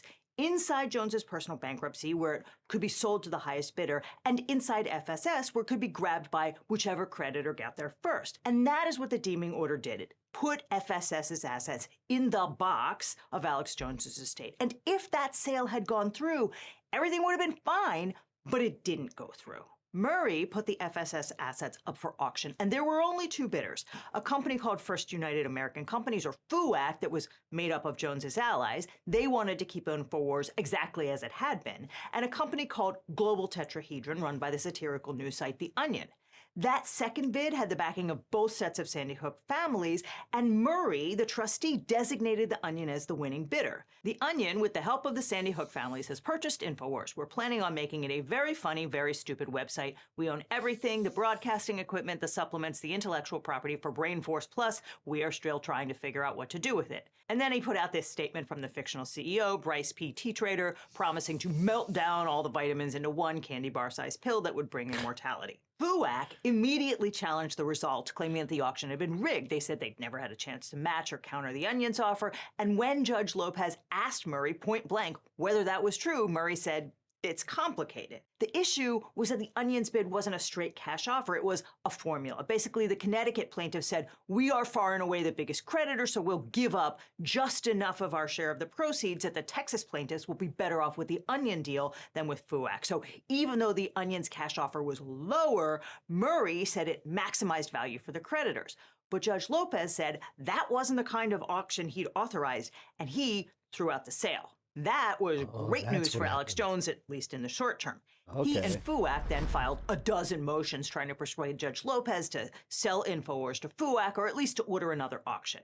But Judge Lopez was kind of done with the whole thing, and he said no. By this point, it's clear that the judge basically hates everyone. He hates Alex Jones because he's Alex Jones, and he did what he always does in litigation. He and his lawyers have been trying to flim-flam the court from day one, just the way they did in the trial courts in Texas and Connecticut. And after the auction, Judge Lopez hates the trustee and the Sandy Hook parents because they tried to foist what he considers to be a hinky deal on him and wasted this tremendous amount of time and money. So when the auction fell through in December of 2024, Judge Lopez was like, "I'm done with you people, get out. I tried to do this in an orderly fashion and you screwed it all Good up. job. So now you can just go fight about it in state court," which meant that the deeming order, that Schrodinger's box, was no longer useful. The legal fiction that InfoWars belonged to Alex Jones was designed just to effectuate the sale, and there wasn't going to be a sale. So in February, Lopez said the deeming order was null and void because the purpose for which it served was the auction of the assets, and we're not doing that anymore. Which meant that InfoWars, the IP, the mailing list, the trucker speed, was back inside FSS. And Judge Lopez said that again in March in a written order. And then, just to be good and sure, the lawyer for the Texas plaintiffs, Avi Moshenberg, said at a hearing in June, "From our vantage point, the court has told us to go pursue our state court remedies. That's what we're going to do. I want to be open and honest about that unless you are telling us otherwise." And Judge Lopez says, I'm not. So they did. The Texas and Connecticut plaintiffs went back to Travis County together and asked the court to appoint a receiver over FSS's assets since the deeming order was no longer operative. A receiver is a third party who controls the assets on behalf of the court and could sell them to the Onion or hand them over to the Sandy Hook parents. But Jones was really hoping to keep that cat inside Schrodinger's box because opening the box and putting InfoWars back inside FSS would take it out of limbo and allow the Sandy Hook parents to grab it and finally shut him down. So no more cat, which I know sounds bad, but remember, in this scenario, InfoWars is the cat. So Jones is still holding out hope at this point that a higher court will reach down and force Judge Lopez to sell InfoWars to his buddies at FUAC and not let it fall into the hands of the Onion. In fact, he still hopes that today. So what Jones has done for the past year now is to argue in state court that Judge Lopez's deeming order, walling off FSS's assets from being seized by its creditors and letting Jones keep running the place, is still live. On August 8th, he personally filed a declaration in Travis County insisting that the cat was still inside that box because bankruptcy Judge Lopez's June order and September orders vested ownership of all FSS cash and Jesus property. Christ, can they ever just get to the point of like, okay, so is he going to get it back or not? Of the estate. In Fucking my bankruptcy as Christ. assets in the trustee, for my personal bankruptcy as of the date hereof, FSS has no assets. The Sandy Hook plaintiffs hit the roof. At a hearing on August 13th before Judge Maya Garrett Gamble, attorney Mark Bankston basically accused Jones's lawyers of having their client file a fraudulent affidavit, which is a major violation of those lawyers' duty of candor to the court. He said Jones's lawyers put a false statement in front of him and had him sign it, and they knew it was a false statement. And it wasn't a mistake of ignorance, since those lawyers were in the room in February and June when Judge Lopez said that deeming order was null and void and told everyone to go pursue your state remedies. Judge Gamble said, I know Judge Lopez consoled everyone, including me, all the way from Houston. It's happened before, it can happen again, but I am worried about these assets. I'm quite concerned that more and more time going by is justice denied. And that day, she appointed a receiver named Gregory Milligan to take control of FSS. Of course, bankruptcy is scary, even if you're not a conspiracy-addled weirdo. In fact, we're all feeling a little jumpy about our finances lately. We're heading into the summer, but the economic clouds aren't clearing for most middle-class families. Between motion with Texas's Third Court of Appeals, in which he insisted that the deeming order was still operative. And on August 28th, the appeals court granted a temporary stay of the turnover order without requiring Jones to post any bond to protect the family's interest and without explaining its legal reasoning. Jones was able to keep running InfoWars, or more precisely, running it into the ground and looting it. Now, an administrative stay is only supposed to last for a little while, but as of this recording at the end of June, it's still in effect nearly a year later, even though Judge Lopez himself has said that FSS and its assets are free to be sold or seized. At a hearing in October, he said in no uncertain terms that the deeming order was DOA. He said, I'm just confirming the automatic stay doesn't apply to FSS assets. And I just want to focus on this one colloquy. See where Judge Lopez says it's deemed as property of the estate, but that doesn't mean it is property of the estate. And Brooks says, all property of the estate shall be vested. And Lopez says, shall be deemed to have vested because I don't have authority, nor does any bankruptcy judge in America, to make something property of the estate. All he could do was put it in that box for the purpose of the sale, a sale that never happened. After the hearing, so that there be no further confusion, Judge Lopez put out an order saying that InfoWars was no longer in Schrodinger's box. But that did not stop Alex Jones's lawyers from continuing to tell courts in Texas that FSS was still protected by the bankruptcy court. Here's Ben Brooks, 3 months later, saying the indisputable facts are: 1, FSS assets were judicially conveyed to the bankruptcy estate of Jones. 2, they are administered by the bankruptcy trustee. 3, upon transfer, they became property of the estate. 4, they became immediately subject to the automatic stay of Section 362A. 5, they have never been, and no statute, rule, or case allows them to later be judicially reconveyed or revested to FSS. And 6, the automatic stay has never been lifted, not even in October of 2025. You guys can see the slippage here, right? Yeah. Brooks did exactly what he did in October and just pretended So this is the just, word yeah, deemed this is going to wasn't put it right there. back As where Judge it was Lopez said, there was in, no judicial like conveyance because last December. So again, does the Onion not own them now? That's not a thing. Jesus so this Christ. case has been just sitting at the appeals court for 10 months. And during that time, Infowars.com went off the air entirely. Jones announced the impending closure on right-wing podcaster Tim Pool's show in March. At least I think that's what he said. But finally, we're shut down. Oh yeah, he until was next totally. month. He was so In that messed up on time, this. The Onion kept trying to get access to InfoWars IP. In April, the company's CEO, Ben Collins, announced that he had made a deal with the receiver, Milligan, to lease InfoWars for $81,000 a month, money which would go directly to the Sandy Hook plaintiffs who've never seen a single dollar from Jones. On social media, Collins joked, "We're excited to lie constantly for cold hard cash, but this time in a cool way, and we'll make sure some of it gets back to the families." Comedian Tim Heidecker, co-creator of Tim and Eric Awesome Show, Great Job, debuted his Alex Jones impersonation for the new improved InfoWars. Alex and his gang of liars and scoundrels have been cast out into the street. They have lost InfoWars. Dude, his fucking Alex Jones impression is insane. There's Infowars.com and their various platforms. And Alex Jones did what he always does. Look, just because you're wearing my shirt, don't mean you're me. So let's be 100% clear about that. But then on April 29th, the Texas Appeals Court jumped in and blocked the lease deal too. At that point, the Sandy Hook families were at their wits' end. They filed a petition for mandamus at the Texas Supreme Court asking it to end the endless administrative stay at the third court, after which Jones did this live stream outside the InfoWars studio to announce the launch of his new platform, Alex Jones Live, operated by an entity called Bigly. Jones's son Rex tweeted out a video of himself inside the studio saying this place will never die, it'll never go away, and that's why you need to go to the Alex Jones Network. That's where all this is going to be. We're going to walk in that spirit. According to the Sandy Hook parents, they're also going to walk with a whole bunch of InfoWars assets which do not belong to them, including 5 years of the back catalog. For more than a month, the Texas Supreme Court did nothing, and then finally on June 5th, it ordered Jones to respond to the Sandy Hook parents' motion by July 6th, at which point Collins and his team at The Onion said, it, we'll do it live. On June 19th, Collins sent a memo to staff announcing that The Onion would launch its version of InfoWars on July 2nd without waiting for the courts in Texas to liberate the IP. On social media, Collins said it's been 5 years since Alex Jones lost InfoWars to the Sandy Hook families. He hasn't paid them a penny. Well, The Onion is going to pay them anyway. MS Now reports that the new website and social media channels will feature original programming, including a parody of Jones's old show, and will route more than $100,000 to the Sandy Hook families. An initial payment drawn from rainbow-colored InfoWars merchandise, The Onion is sold in anticipation of its takeover. In addition to Heidecker, the new InfoWars will host the Jim Haggerty Show, featuring a former mainstream news anchor turned red-pilled podcast character. For 35 years, I was part of the problem. A mouthpiece for the mainstream media, spewing their lies and kissing their feet, all while they turn me into something I'm not. But now I'm free of my corporate shackles, and my only business is freedom. My name is Jim Haggerty, and you are being lied to.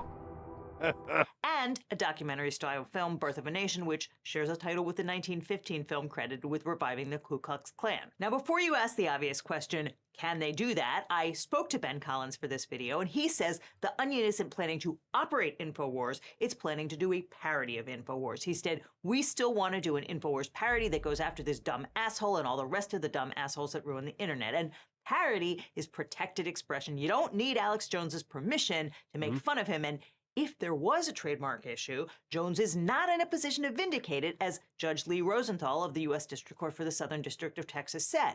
Jones cannot establish standing generally. Jones's estate is hopelessly insolvent. As a result, Jones has no pecuniary interest in his estate. By filing for bankruptcy, he turned it, including his equity and free speech system, over to his creditors in return for a near-complete fresh start. Now, that order was a denial of Jones's appeal of Judge Lopez, saying, again, that the deeming order was donezo, but the same logic applies. Collins told me, we've operated in good faith this entire time. Alex resigned from FSS. This is a guy who has no right to use the InfoWars brand and logo and has been using them for months. And so, after years and years of breaking the rules and defying courts and lying about legal documents, that cat is finally out of the box. On July 2nd, The Onion is going to open a new InfoWars, a funnier and more honest one, and send the first check to the Sandy Hook families. Alex Jones said these people will never get any money, and he was literally like as testing him. ever wrong. Now, all this highlights why it's so important to get a great lawyer when you're dealing with your own case. Now, after I started this channel, every week I get hundreds of comments and emails from viewers who are dealing with legal problems. Okay, so no hard answer there. Okay. Will the hailstones get bigger, or is it going to be kind of small stuff? Let's see. Okay. Why does he look like that? Ours. No, we are hydroplaning. He's hydroplaning. I know, it's because I'm such a great driver. I kept us in control. It's because I'm such a great driver. I should win a medal for that. Man, this guy. You can make one like yogurt cups. It's downpouring in Illinois. All right, we're going to keep an eye on that. The United States and Iran continue to make conflicting claims about the state of the negotiations. On the issue of nuclear inspections, Iran's foreign ministry spokesman said yesterday there are no plans to allow inspectors to access nuclear sites bombed by the U.S. last year. That stands in contrast to comments yesterday from President Trump and Vice President J.D. Vance, who earlier this week asserted otherwise. The Iranians are saying if there's no scheduled visit for the IAEA... I'd argue hydroplane's a little worse because your brain's not prepared for it. Usually with ice and snow, your brain's prepared for we it. have it down 100% inspections. And if they were right, I'd cancel the meetings right now. The IAEA chief said of the inspections today, this is going to happen. The two sides are also publicly at odds on the issue of frozen assets. The Trump administration is claiming that the billions of dollars in Iranian assets that would be unfrozen under the deal would be used to buy American products. Iran, however, once again is pushing back, with the country's foreign ministry spokesman saying yesterday the assets can be used freely by Iran in whatever manner it deems appropriate. And Joe, J.D. Vance on our air yesterday morning live saying all these things were part of the foundation of a deal. It's not a foundation if the Iranians completely disagree with you. It's just an assertion. Well, in a must-read in the New York Times this morning by David Sanger, David said that whenever you're talking about negotiations between Iran and the United States, there's one line to always remember. Nothing is agreed to. Nothing is agreed upon until everything is agreed upon. That's why it's so insane that we're releasing money already, that we're already lifting sanctions. That's insane until you actually get the Iranians, who are the toughest negotiators on earth. They just are. Yeah. Until you get the Iranians to agree on an entire package. On the same points. Nothing is agreed to until everything is agreed to. And this is happening for a lot of different reasons. There are a lot of factions in the United States. There are people on the right that don't want this to happen. You have people in Iran. Again, a multi-layered governmental structure still that are going to be critical of a deal. So nothing is agreed to until everything is agreed to. So the idea that we start giving the Iranians the ability to make tens of billions of dollars on oil revenue is insanity. Joining us now, editor at The Insider, Michael Weiss. Let's talk first about what happened yesterday. We're giving billions and billions of dollars to the Iranians, lifting sanctions for the first time in a very long time. And yet the Iranians spent all day yesterday on 3 items contradicting everything Donald Trump had said. Talk about it. Yeah, I mean, look, whether or not the Iranians are telling the truth or just trying to maximize this for propaganda value, it just shows yet again they see themselves as in the driver's seat, right? I mean, they're in control of the Strait of Hormuz. They put out a statement with the Omani government suggesting that they are indeed going to charge tolls or some kind of administrative fees on tankers that are bypassing that waterway, in contravention to what the U.S. administration is saying. You know, they sprinkle cold water on J.D. Vance's comments about nuclear inspectors. You know, at every turn, they want to suggest that they hold the cards. They are the superior party in these negotiations. And, you know, I've been talking to a lot of Republicans on the Hill about how they feel about this memorandum of understanding. And there's 2 different schools of thought. One, there's resignation. Trump controls the party in Congress, and they're basically going to have to roll over and do whatever he says. But also, a recognition that this is still just a memorandum of understanding, right? This isn't a treaty. This isn't a broad agreement. Congressional oversight, there's something called a NARA, which is going to give Congress the ability to kind of adjudicate any kind of long-term settlement with the Iranians. And one line I keep hearing is, we anticipate, meaning the Republicans in Congress anticipate, this MOU for 60 days will be extended another 60 days once there's a failure to reach an agreement, and then another 60 days, and probably, you know, kicking the can down the street to the midterms. I mean, Republican senators, because they have longer leases on political life, 6-year terms, are much more outspoken about how angry they are about this. I mean, this literally undoes everything the Republican Party has insisted they wanted to do with respect to Iran. When you hear Donald Trump saying he doesn't care about the missile program, you know who cares about the missile program? The Gulf Arab states, which have been outspoken in the fact that they have absolutely no intention of contributing. One of their top concerns, Michael, they've said from the very beginning, that's one of their top concerns. Trump has to destroy the missile program. And of course, Hexit and Trump and everybody said, oh, we've destroyed 80%, we've destroyed 90%. No, they haven't. They haven't come close. And now at the end of this, Donald Trump says, oh, well, of course they can have missiles. If our allies can have missiles, they should have missiles. That is the antithesis of everything those Gulf region states have been saying since the war began. Right, and they think it's absolutely ludicrous that they would have to contribute $300 billion to a reconstruction fund to rebuild Iran when their own infrastructure was pummeled by Iranian drones and short-range missiles. So there's a bundle of contradictions. All right, so guys, just so you guys know, if I lose stream, that means that I got slammed by this this system that's coming in. And I think it's very interesting. I'm really hoping I don't lose power. This now had a report yesterday suggesting, and I mean, this has been an open secret since the MOU was announced, but Marco Rubio, he's kind of, you know, he comes out of the shadows every once in a while to issue a statement. But what he said when he landed in, I think, Bahrain or one of the GCC countries yesterday was very interesting. He said, if Iran chooses to be a country, not a revolutionary movement that exports terrorism. And I forgot the rest of the comment because that clause alone telegraphs, I think, what the Secretary of State and acting National Security Advisor believes about any kind of long-standing or lasting agreement with the Iranians.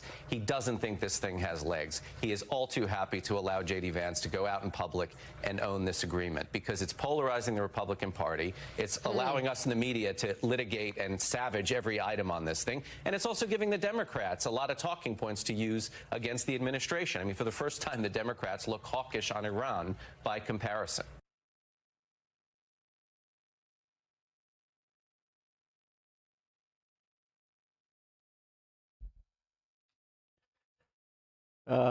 Yeah, dude. Zach, calm down, man. Can we watch the storms again? That's what's happening. We're totally going back to the storms. Jesus, so many super chats. Thank you, Nesha, for the $20 super chat. Funnel Cloud near Pulaski, Wisconsin. But no Please go back box. to Stars Illinois. off. Pulaski. Go back to I don't know Illinois, if that's in the please. last few minutes or not. Looks pretty much outflow dominant. I don't know if you just saw some scud, but it looks a little bit outflowy right now. I would be surprised if we had any sort of wall cloud or funnel cloud on that. But you never know. Maybe there is one. I get surprised sometimes. Down, south. This doesn't look like it's tornadic right now. I do think it could become tornadic, but it doesn't appear to be very tornadic right now.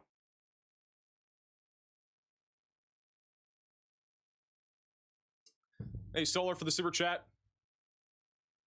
I live in Oklahoma Central near Tuttle. Is there any risk of severe weather near there? Live near Tuttle. What is a wall cloud? Central Wisconsin. Essentially a cloud that has a bunch of or Central Oklahoma. I can't read. Oklahoma, not really much of a risk precipitation, tonight. like it's essentially This what is they our risk consider of like a severe heavy weather, though. cloud that Again, the thumbnail is not deceiving. usually it is literally the risk of caused by severe weather, warm all current right? and cold. There is not much cold that weather. I can do to make this look any better than which it, is what than usually it is causes right now. All right. The but we do have a large rotations risk of, severe the weather. tornadoes. There is a level 3 risk of severe weather. They don't get thunderstorms in like we do. Colorado, Nebraska, and Wyoming. And then this right here Yeah, I guess is you're a right. large level 1 risk. It's going to be mainly for wind and hail. There's really a non-zero tornado threat, but that's mainly over here. Riley, how do I full screen that? Can I even full screen it? Guys, we have a live shot right now from Wausau. How in the world do I do that? I don't know how I do that. We got a live shot. Give me 1 second, guys. Let me see what I can cook. I mean, it I literally could just says full I'm screen about to zoom get too. Slammed by this. Let me turn on your camera thing. See what I can do.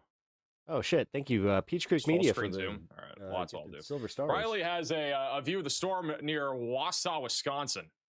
This is I love literally Rain and live. Thunder. Oh, I sleep so fucking sound Here. I'm starting to see golf ball size hail. whenever there's That's what it rain looks and like thunder. right now. That was really It's actually loud. kind of what That scared me. contributed this Apparently morning. Ryan Scholl's We getting had pounded by a hail. not like a storm or anything like that, but it was just like one of those nice rain clouds that it was pretty consistent Oh, for man, about Ryan an Scholl's getting hour. hit hard, guys. Look at I this. just I woke up. Riley, I'll show I was that again in a about like second. it was usually my normal wake up time, and I just Let me see if I can fucking make an easier way to do with this. the rain. I was like, nah, screw it. Ryan Scholl, the Hailinator's This getting is hit what by I'm hail right scared now. of. I hate hail. I fucking hate hail so much, dude. we got golf balls. And like my insurance, for some reason, well, for some reason, it's obvious. It's because it's becoming more common.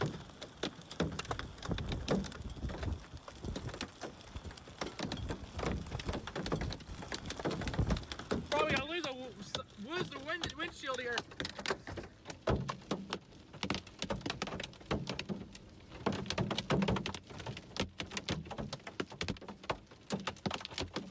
Wow! All right. That's hail. I can do it now. Yeah. He was watching the screen, just like, what's that? The Hailinator's getting hit by hail, guys. Shocker. Bro, I wanna get going.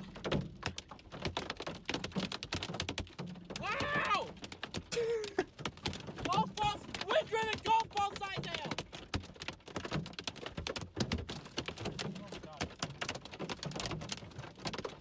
Don't lose the side window, man. Here you go.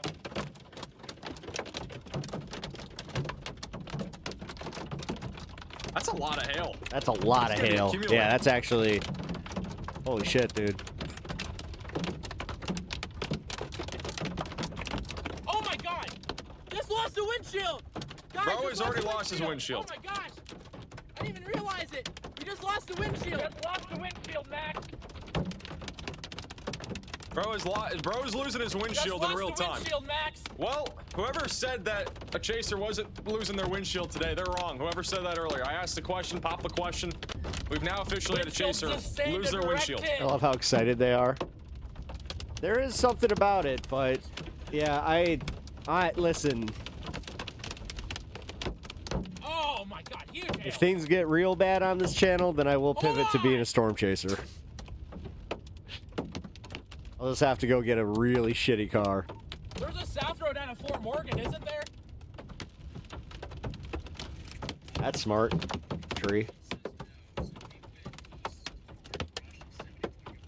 Ish. Ish. It depends, because that wind no, could we also got push that shame, tree don't we? down. Is there shame?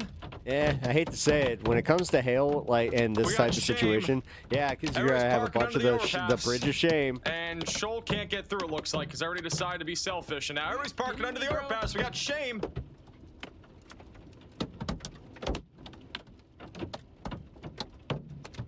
Oh my goodness, this is a disaster. Guys, stop parking under overpasses. It's got a tsunami warning. Oh my god! A flippity floppity? Or a tsunami advisory.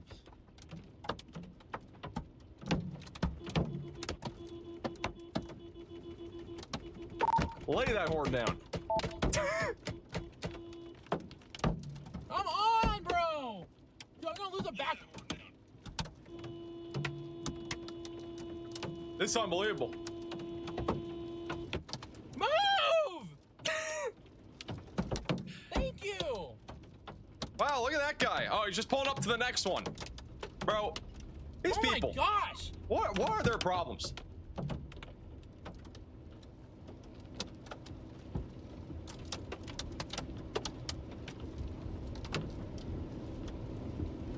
This is unbelievable. Dude!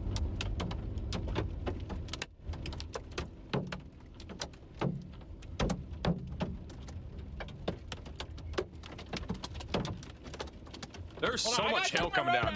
The hail's almost accumulating. Got leaves flying off the trees from the hail, too.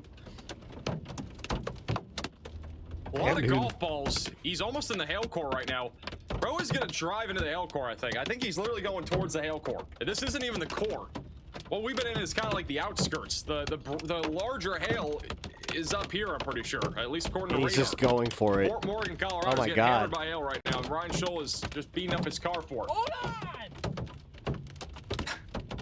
on! Zach, you got timed out for the whole boss comment and just your overall demeanor. Just calm down, dude. You're doing your shit. Knock it off.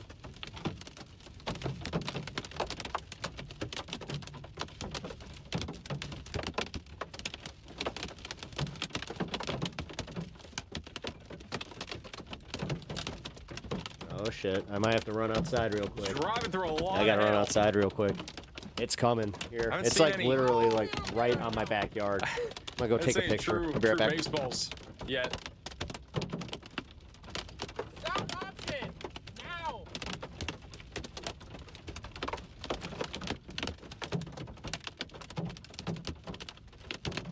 Seeing a monster hailer! This is just unbelievable.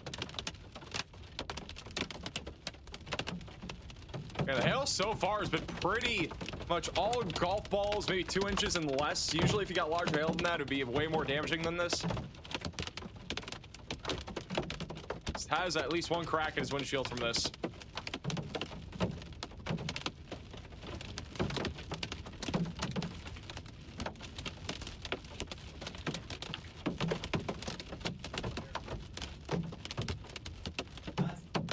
That's definitely hitting us. The tsunami advisory was Maybe, for like Puerto Rico, I think. 20 minutes out, if that.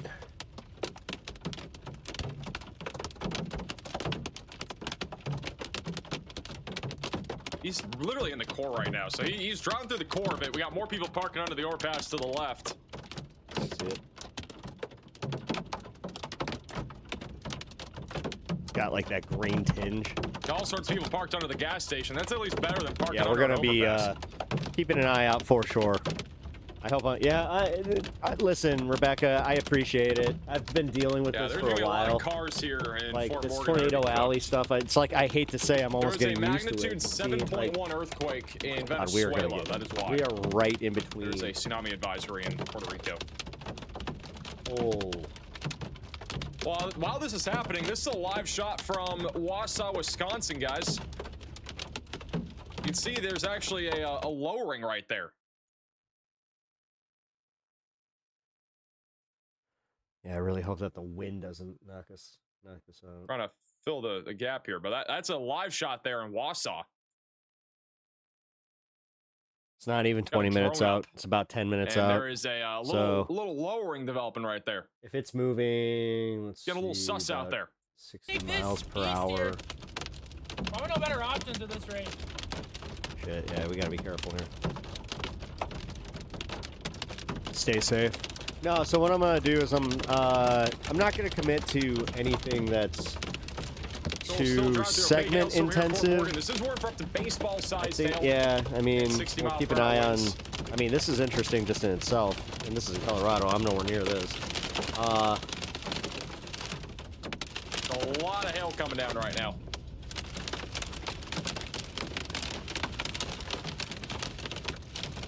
People are so annoying when they drive Sorry, just go through drive some of the away. smaller Yeah, I hail. know. He's been going through some big hail here over the last several minutes. Oh, lost signal. So again, that hail core crossing over I-76 right now. It's heading down towards 71. There's a little bit of rotation also Let's go check developing just Illinois. off to the south of Fort Morgan. Look at that. We might actually get a tornado Check threat the developing Chicago here soon. region, please. We do have some rotation developing on this, so this could become tornadic. I wonder I mean, actually from if what I'm seeing Storm here, Media's this could kind of on actually that right be- now. Yeah, there's some. This could produce rotation, the one that I'm watching here.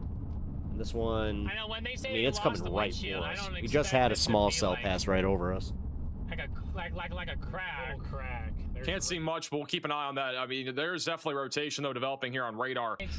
You guys can see that here just south of Fort Morgan. Got a clear hook echo. Definitely could see a tornado threat develop here. We'll be going down towards 71.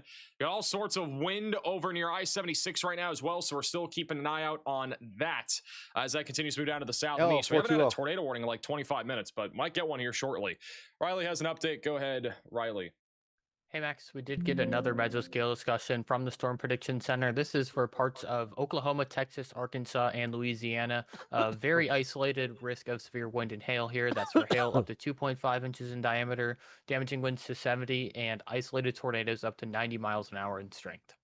Thank you, Riley, for the update. So if you live near Sherman, Gainesville, Wichita Falls, back through Vernon, Texarkana, Shreveport, get ready for large hail. It's not like he's getting annoyed with having to go to Riley. Risk. I've been noticing this more and more. Also, Shoal is now driving through legitimately wind-driven hail.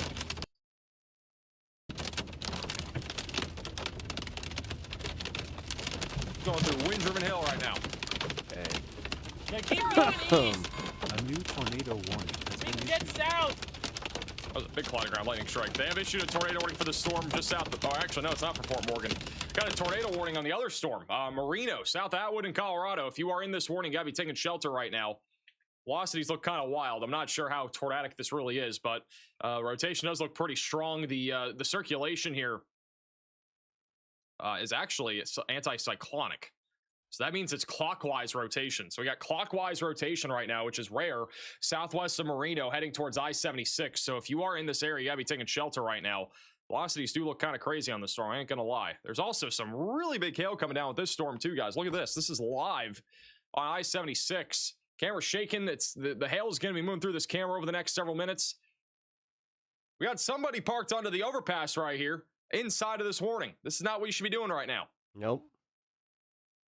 Got a guy parked under the overpass. It seems like it literally seems like you should. Because, like, especially with hail, like also, hail, we do have a max you're just alert like, in oh, I'm just trying to Wisconsin. protect my car. Low tornado But confidence for Marathon and Wood counties that is southwest of Wausau. And that is the drone shot that we just had a second ago. We also have a severe thunderstorm warning for this right now. That is heading down to the south and east right now, going towards Auburndale. And then off to the west of Oshkosh, mainly looking at damaging winds. There's been a little bit of rotation going towards Green Lake. They did upgrade this warning now to 70-mile-per-hour winds, and there is a tornado possible. my wife's attack on outside this, watching. heading down towards Waupun and That's Fond du Lac. Midwest. That's a Midwest Over to the gal west for of you. Madison, mainly looking at damaging winds. Wait, Very possible broad area of tornadoes? Let's rotation go near outside and see. Barnveld. And then down near Platteville, that's mostly just a threat right now of isolated large hail and damaging wind gusts. Down here in Illinois, it's been almost all wind so far. There's been a little bit of hail. Low tornado risk still heading in the direction right now of Chicago. So if you live in Chicago, we're keeping an eye on you guys. Hey, Talbot for the $20 super chat. Love the content. Been watching for a couple years now. That's all I get? Carolina Really? Alley. Carolina Is, Alley doesn't all right, really well, have much. fine. I guess I'm going to just do the hard work here. We 100% need a tornado warning right now. South here at Fort Morgan. Look at that velocity couplet and the hook echo, guys. This is going to produce a tornado That's probably actually in the next 2 closer to like minutes. where my sister is. We got several storm chasers that are on It's this. like central Colorado. And I mean, it looks like it's about to try to produce a tornado. Giant wall cloud forming. Velocities are really quickly strengthening on radar. Look at all that rising motion here. Chicago This is gets storm tornadoes. chaser Yeah. Brandon Payne here. Yeah, believe it or not. South of Brush and Especially Fort this Morgan. last year. We've had a few. Velocities are quickly intensifying on radar. Hey, Stan. Oh, you're coming down. Is it So you bad? see that rising motion really clearly. I'm going to go back to radar. Just updated. Oh, really? That would be where the tornado threat would be. It would just be south of Fort Morgan. The hail core just went through the it's not even downtown raining. area of Fort Morgan and Brush. Oh, and I don't want to freak out over nothing, but Waiting we for will keep an velocities to eye on update it. Here. Huge shout to Sent with the $100 super got chat. maps Thanks for all on you do. them? How's Beaver, Wisconsin looking? Just in Okay. case. It's north of Madison off of US Highway 151.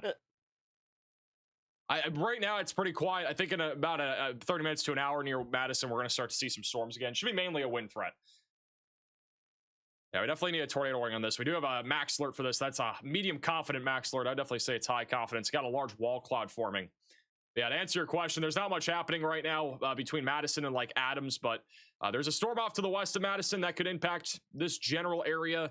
And back up near Berlin and Green Lake, that's more concerning. I think kind of in between right now, it's quiet. Might see another storm go up, but the main concerns is this complex near Chicago. Got a complex to the west of Madison. And this one southwest of Appleton is definitely concerning for wind and a tornado threat. And the one north of Green Bay isn't too concerning right now. It's mostly just gusty winds, but good cycle. Actually, looks like it is starting to rotate near Pulaski. With the right storm mergers here, we could have a tornado threat going towards Green Bay, Wisconsin. So we're going to keep a lot of eyes on that here over the next several minutes. Jesus. I didn't even realize that was an alt account for a second. Is underneath the area of rotation right now, just south of Fort Morgan. Yeah, this is the... Got those green skies, man. That shit's scary as hell.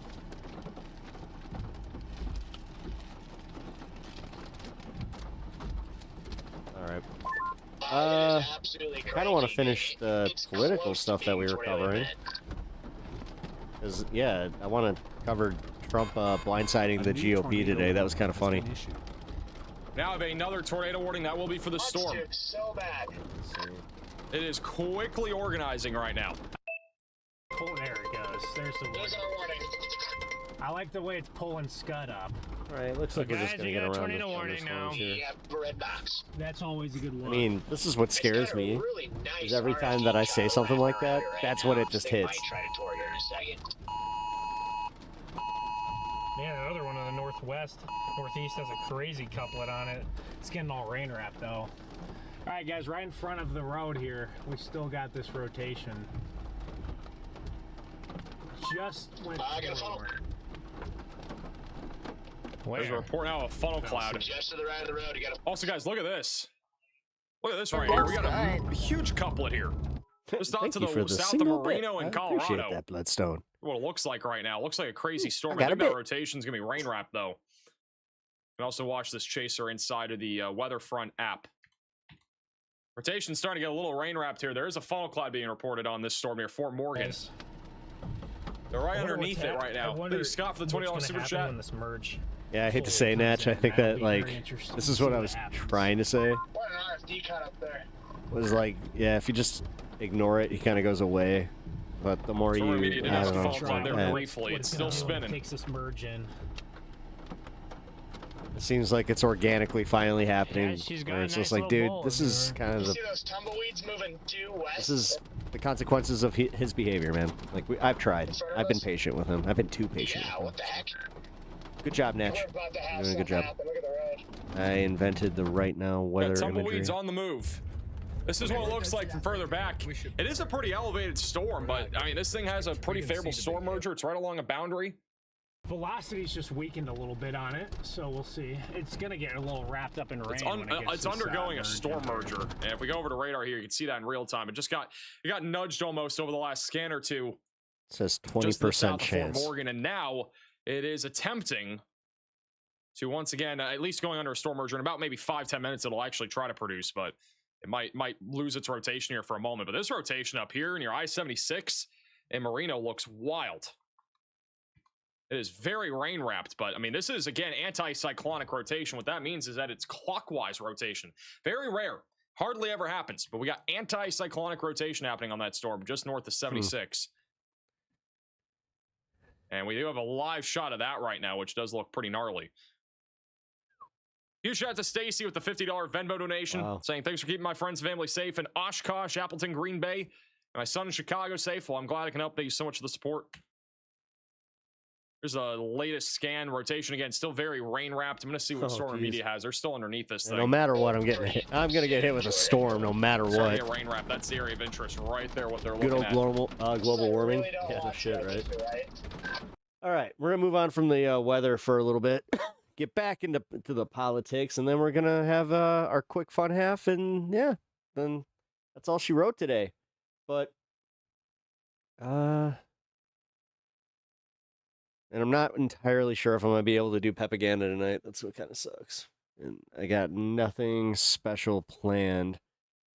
Full disclosure, I got Arcadian coming by, so I'm gonna see if he is interested in possibly hopping on. If he's not, then yeah. Quote, this is why we can't have nice things, end quote. It's a message I got from an exasperated senior Republican congressional aide after President Trump abruptly announced he will not sign a bipartisan housing affordability bill that Congress passed overwhelmingly yesterday. He's a guy that claims to like my show, but also is just, I don't know. Here's what the president said, quote, today's housing news conference and signing. If you want my honest take, I think that the kid has, he's like 20 something. He's like 21, 22. Thinks he has everything figured out. He's definitely like the worst aspects of like toxic masculinity and just all like, again, thinking that he has it all figured out. He makes me feel old where it's just like, oh, you fucking suck. You're definitely at that point of life where it's just like, oh, you still haven't learned. Is hereby canceled until such time as we pass the desperately needed Save America Act, which I consider he's got a problem. to be a national emergency. Now, the president really pulled the rug out from under Republicans at the very moment GOP leaders were celebrating what they thought was about to be a big GOP victory, a presidential signing ceremony. I'm too nice because like, there's certain aspects of that kind of behavior that remind me of when I was 20. Like, dude, I was a shithead when I was in my 20s. Legislating looks like. Whoa. Let's show the American people how you bring together and do something on a bicameral basis. And we did that. And we did that in conjunction with President Trump and his priorities. Again, that was at the almost exact same moment President Trump posted that he's not signing that very bill that the chairman said shows what legislation. That fucking thunder just hit. What do you say? Looks like. Let's show the American people how you bring together and do something on a bicameral basis. And we did that. And we did that in conjunction with President Trump and his priorities. Again, that was at the almost exact same moment President Trump posted that he's not signing that very bill that the chairman said shows what legislating looks like. Do you think she ever has that moment where she looks at herself and then like when she's covering Mitch McConnell and then she looks in the mirror like the next time she goes and like, you know, rips a piss and then she's just like, oh. Here's House Speaker Mike Johnson at that same press conference. I have no genetic ties to Mitch McConnell. Why do I look so much like him? A few minutes later. In the process of this press conference, same demon turtle spawned both of them. Is that what's going on? President Trump announced that he is canceling the bill signing for the housing bill that you all were just talking about. What is your reaction? Yeah. He's pissed. Oh my God. He did the fucking the air trapped in the upper lip. My reaction is, the truth of the matter, I That's spoke like to an President anime move. for 20 minutes before I went in and gave that rousing speech to the House Republicans this morning. I'm so pissed. He and I've talked about this. I mean, I do a lot for this guy, and he just fucks me. He just constantly. Yeah, you know what, Mike? You made your bed. You made your bed. A lot. He has expressed the priority and the preference of the Save America Act. Now, Johnson claims President Trump told him in that call this morning that he was going to cancel the signing. Let's get straight to Manu Raju on Capitol Hill. Wow, Manu. Wow. Yeah, completely blindsiding Republican leaders, it's particularly crazy. Here in the Senate. The Senate Majority Leader John Thune had no idea. I wish I could show you a picture of one of my friends, like his kid. His kid looks just like Manu Raju. It's scary. And would essentially cancel what was expected to be a I showed him a lap. picture, and he just like he did one of like those like guttural laughs where he was just like, "Holy shit!" Agenda, and they just passed this bill with massive bipartisan majorities in the House and the Senate. They wanted to go like and if his kid stays at like the height that he is now, oh, he's gonna look just like him. Housing costs, and just moments ago, that announcement by the president catching the Republican leaders off guard. I just talked to John Thune himself moments ago. I asked him, did the president make a mistake by canceling the signing ceremony and making these demands on the Save America Act? He said, I mean, that was his call to make. And he went on to tout that housing bill, said it's been worked on for a long time. He called it a great piece of legislation. He said it's a, quote, an affordability issue. And he said, quote, I eventually hope he'll find his way to sign it. So expect that to be a big part of this discussion that is still expected to happen behind closed doors. Trump has been making this case for months for the Senate to pass the so-called Save America Act, but they have tried repeatedly. That's crazy that 2,500 is normal. Literally. Actually, it was like right here. Yeah. What's going on? Ah, damn it. Sorry, my bad. To do that, and they simply just do not have the votes to pass it. John Thune has made that case to the president directly. He has said that publicly. What was it? I got right here to like past the 3,500. I got just at 4,000. Trump has come back and said, well, just do away with the filibuster and try to pass it along straight party lines. But Thune does not have the votes to get rid of the filibuster. That is a second problem that the Senate Republican leader has. Meantime, the Speaker of the House says that they may try to roll this into the budget process to pass the Save America Act along straight party lines. But here's another problem. Doing that would run afoul. Why lung exercises? Because my wife got this while she was in the hospital, and I think it's kind of fun to do on stream. Well, very likely in the Senate's very strict budget rules. So there's really no way to get this bill to the president's desk. And meantime, the legislative agenda has been completely stymied. A key surveillance law, the spying powers have been turned off. The position for the director of national intelligence is not filled on a permanent basis. The day that I actually only get to 25, oh boy, you're going to see me freak out. Because of the president's demands. So the question here, Dana, is amid this turmoil between the Senate GOP and President Trump, will anything change when he meets behind closed doors? Will he berate those GOP senators? Will they convince him that his push is not actually going to succeed? All big questions in a matter of moments. And we'll see what happens behind closed doors, Dana. Yeah, and you can see all the activity behind Manu. That is because the president is still expected to be up there despite saying he's not going to sign this bill. Manu, thank you so much. Let us know. They're all idiots. If you hear anything else. Here. You know how many times he's made the press just fucking go like, is he coming or not? He's not. With a terrific group of reporters. Let me just bottom line this because there's so much drama in what happened. But taking a step back, what the president is doing is saying, I care so much about this legislation that he wants to be put in place about voting in my area. To make it harder to vote and having to do with a whole bunch of other restrictions, I should say. He thinks it's about cleaning it up, but there are lots of debates on that. He cares so much about that the number one issue for voters, which is affordability, and housing is a huge part of that, he's willing to sacrifice that despite a big bipartisan vote. Yeah, I mean, I would just ask you to do this. Look at the bipartisan numbers in the House and the Senate that this legislation passed with, overwhelmingly, right?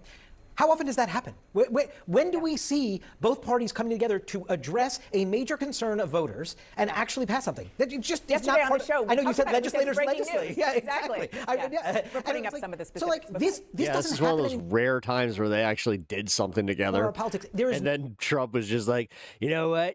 Get the other stuff done. Safety Act. Get the other stuff done. Otherwise, I won't sign this. Nobody you talk to that I've talked to Dude, on the Republican and Democratic side that he's just didn't see this as a huge win for all these members to go is. out and sell on the campaign trail. Like, and you are right. Donald Trump is saying politics. Like, dude, a little kid could see this and be like, yeah, I think he's a bad president. Get that win to go sell this on the campaign trail, at least not yet, until I get to hammer away at this bill that I keep being told I don't have the votes to actually pass. Yeah. And on that bill, the Save America Act, he looks like the mayor of Gotham City that's losing the election in the beginning of a Batman movie. One example of a Republican who's in a tough race, Senator John Husted. He is from Ohio, and he said to CNN today, the Save America Act is very important. I voted for it 6 times. The Housing Act is also very important. I did my job, and I got this housing bill passed, and I'm confident that the president will sign the bill eventually. We'll just continue to work with him to get that done. Well, the blindsiding just doesn't stop of Senate Republican leaders, because when the president put this announcement out on Truth Social, Senate Majority Leader John Thune was speaking on the Senate floor about this very issue, getting ready to walk across the Capitol to Statuary Hall for that signing ceremony, where everything was still set up, the presidential podium, the desk where he signs legislation, and then the rug was pulled out from under them once again. It looks like he's playing a character like that Adam Levine from Maroon 5 would play in a music video. This happened, of course, with the Jay Clayton nomination for Director of National Intelligence, and Senate Republican leaders were already going into this meeting today with Donald Trump pretty nervous about it, to be honest with you, because they expected a berating from President Trump. They didn't know which of their members... That guy's still canceled. I think he should be. ...would have enough courage to speak up and essentially say, Mr. President, not only does your push not have the votes, but it's undermining us politically. Mm-hmm. And I want to underscore a message that I got from a senior Senate Republican... For no reason other than just being Adam Levine. Republican aide here, who said, quote, never in my lifetime have I seen a president so deliberately attempt to lose majorities for his own party. That's how they feel about this right now.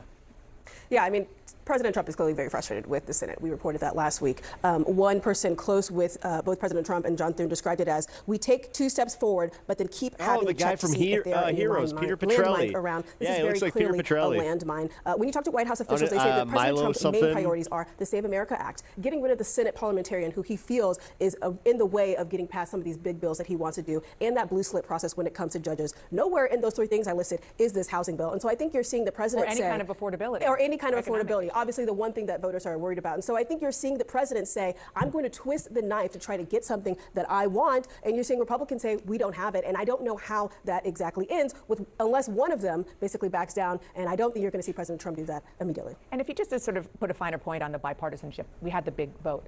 But the lead sponsors of this were Tim Scott, who I actually bumped into on Capitol Hill yesterday, and he was over the moon, understandably so, because they got such a big vote. And he said that they had other bits of bipartisan legislation on the economy coming, and Elizabeth Warren. So Tim Scott, Elizabeth Warren. Listen to what Elizabeth Warren said about this in 40 minutes. Move. It's a complete indifference to the. Oh yeah. By the way, Trump. I know that they kind of just said this, but the fact that he saw Elizabeth Warren's name and was just like, wait a minute, you're telling me that Warren's on this Pocahontas? I can't sign something that Pocahontas is on.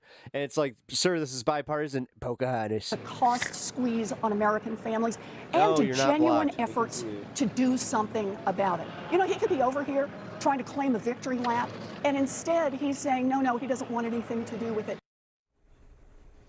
And I'm not sure who President Trump thinks he's screwing in this, or like who does he think like he is needling in a way that is going to produce a result that he wants? He tried this on the SAVE Act with the Texas Senate endorsement. Remember the whole scheme that Ken Paxton was like, hey, I'll bow out of this, I'll make the Republican establishment nightmares go away, Cornyn will be, as long as you pass the SAVE Act, get rid of the filibuster. And again, the math isn't there. And what I don't understand is, from Donald Trump's point of view, I get the priority nature of the Save America Act. And I know he believes that is going to help maintain majorities for him. Because it changed the way people vote. Because it will change the way people vote. Or it changes who can vote. And by the way, I'm not sure he's right about that. I'm not sure that he's right about that. But I'm just saying that's his thinking. But I don't understand how he doesn't see this getting in his ultimate own way. Right. I mean, you know this because you cover him every day. Also, the answer is because he is so sure of the power that he has of persuasion that he feels that he can make this work. And clearly nobody can convince him otherwise, despite the facts and the numbers that you just described. Isn't she just so glad that she backed this guy? Like, so, I mean, it's fucking obvious that she did, by the way. Don't have to issue an entire warning for that one person. Severe thunderstorm green. I don't know who lives there, but hey, if that person lives there, reach out to me. I'm kind of curious to hear your story. Probably you're the only person that lives in that tornado warning polygon, and it's not even a small polygon. It was actually like I'd say somewhat popular. It's at least like a large area, square mileage wise, probably like 10 miles or something. We got one person there. It did include part of an interstate, so technically people driving were in the warning, but zoom out. You know what I mean. Zoom out. There we go. Oh, you son of a bitch. Latest scan, still have rotation right now near Ridgefield in Illinois. This is going to be going into Algonquin here in a moment.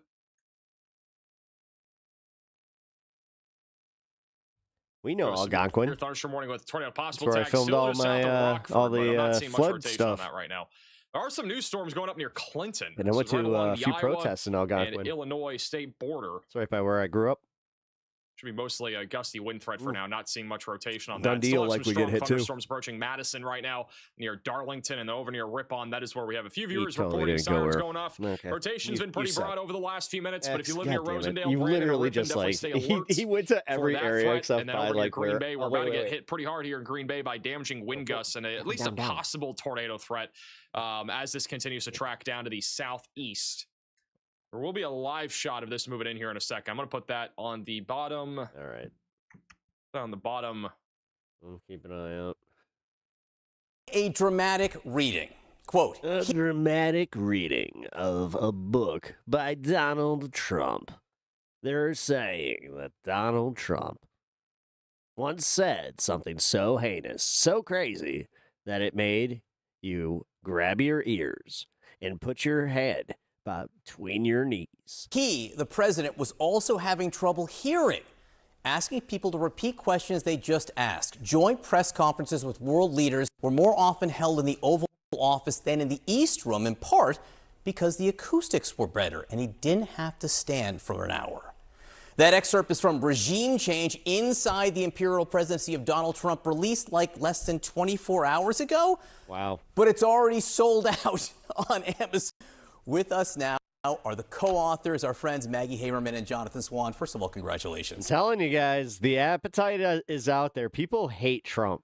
Just normal people hate Trump. To both of you. Thanks, John. I mean, sold out on Amazon's a pretty big deal. Yeah, we were quite surprised, but also quite thrilled that people are interested in reading it. But it is available in bookstores. If people actually want to go visit a bookstore, that would be wonderful. And it is going to be restocked. It was not a problem we anticipated. No, the physical shortage of books. It's anyway. been quite something. We've been hearing from people sending us this is not available until notes. You're going to get mobbed when you walk out of here because you have 2 hard copies and people are stealing from you. Listen, collector's items. I started with actually a very small passage from the book. There are huge, big themes here, which I'll get to, but one of the things I loved about it is all the little tidbits and details of things I just didn't know that I learned as I was reading it. I didn't know the president was having a hard time hearing or his hearing was fading. How else has his age manifested itself in this term? So one of the things that we talk about in the book is how aides are aware that he is older. What exactly goes on with Donald Trump's health is one of the mysteries, right, of the last 10 years. And he is very secretive about his health. We also talk about how this is a White House, despite these displays of transparency. They're very good at keeping secrets when they want to. This is always one of them. But he is moving differently. He has the swelling in the ankles, which, you know, he was so irritated about the coverage of that he had the press secretary go out and talk about. And most people in the White House thought it was a little strange to be going out and talking about cankles, as we write. But he's very, very sensitive. Yeah, it's raining pretty hard up there. Sensitive about his appearance. The hearing is an issue. They've all been aware of it for a while, and it's been happening for a while. The fact that he just is older, at 80 it is harder to mask it, and so they are all aware of it. What exactly that portends, they don't know, but he is not a young man. Big picture here, one of the main themes here is just how different he is and is approaching this second term than the first term, and it's summed up by, toward the very end of the book, your interview with the president where he yells at you guys not yells, but speaks loudly and firmly with you as you're leaving, telling you to remember, quote, essentially, I won every effing time. So Jonathan, what does that mean? That idea that he is convinced that he is a winner here. How has that manifested itself in this second term in ways it didn't necessarily in the first? Well, one other thing that happened when we went and saw the president in March was he handed us a document that he wanted us to read. And it was a 2-page document that he said was written by a historian. And it opens with a statement, Donald Trump is the most powerful man who's ever existed on the planet by far. And then it goes on to compare him to Mao, Stalin, Hitler, Alexander the Great, the Caesars, Genghis Khan, Attila the Hun, William the Conqueror, all the sort of liberal Democrats of, history. And Trump wanted us to understand it was not a moral, there was no mention of a moral. Is it still fake news now that the Republicans own it? Moral comparison. It was that he had power that no one has ever had before. The U.S. has the most powerful military, economy. Jesus, what are you, 80? Technology. But that nobody's buying into the fake news narrative anymore, dude. He's willing to use it. The only fake news is whatever fucking comes out of Trump's mouth. And that was the thing he wanted to impress upon us. And what we had understood ourselves throughout our reporting was in the first term, he was much more reactive to domestic politics. If there was a turn in the polls or the stock market, he could be diverted. This time around, he's trying to reshape the world, he's trying to reshape this country, and he's willing to take much bigger risks because of that.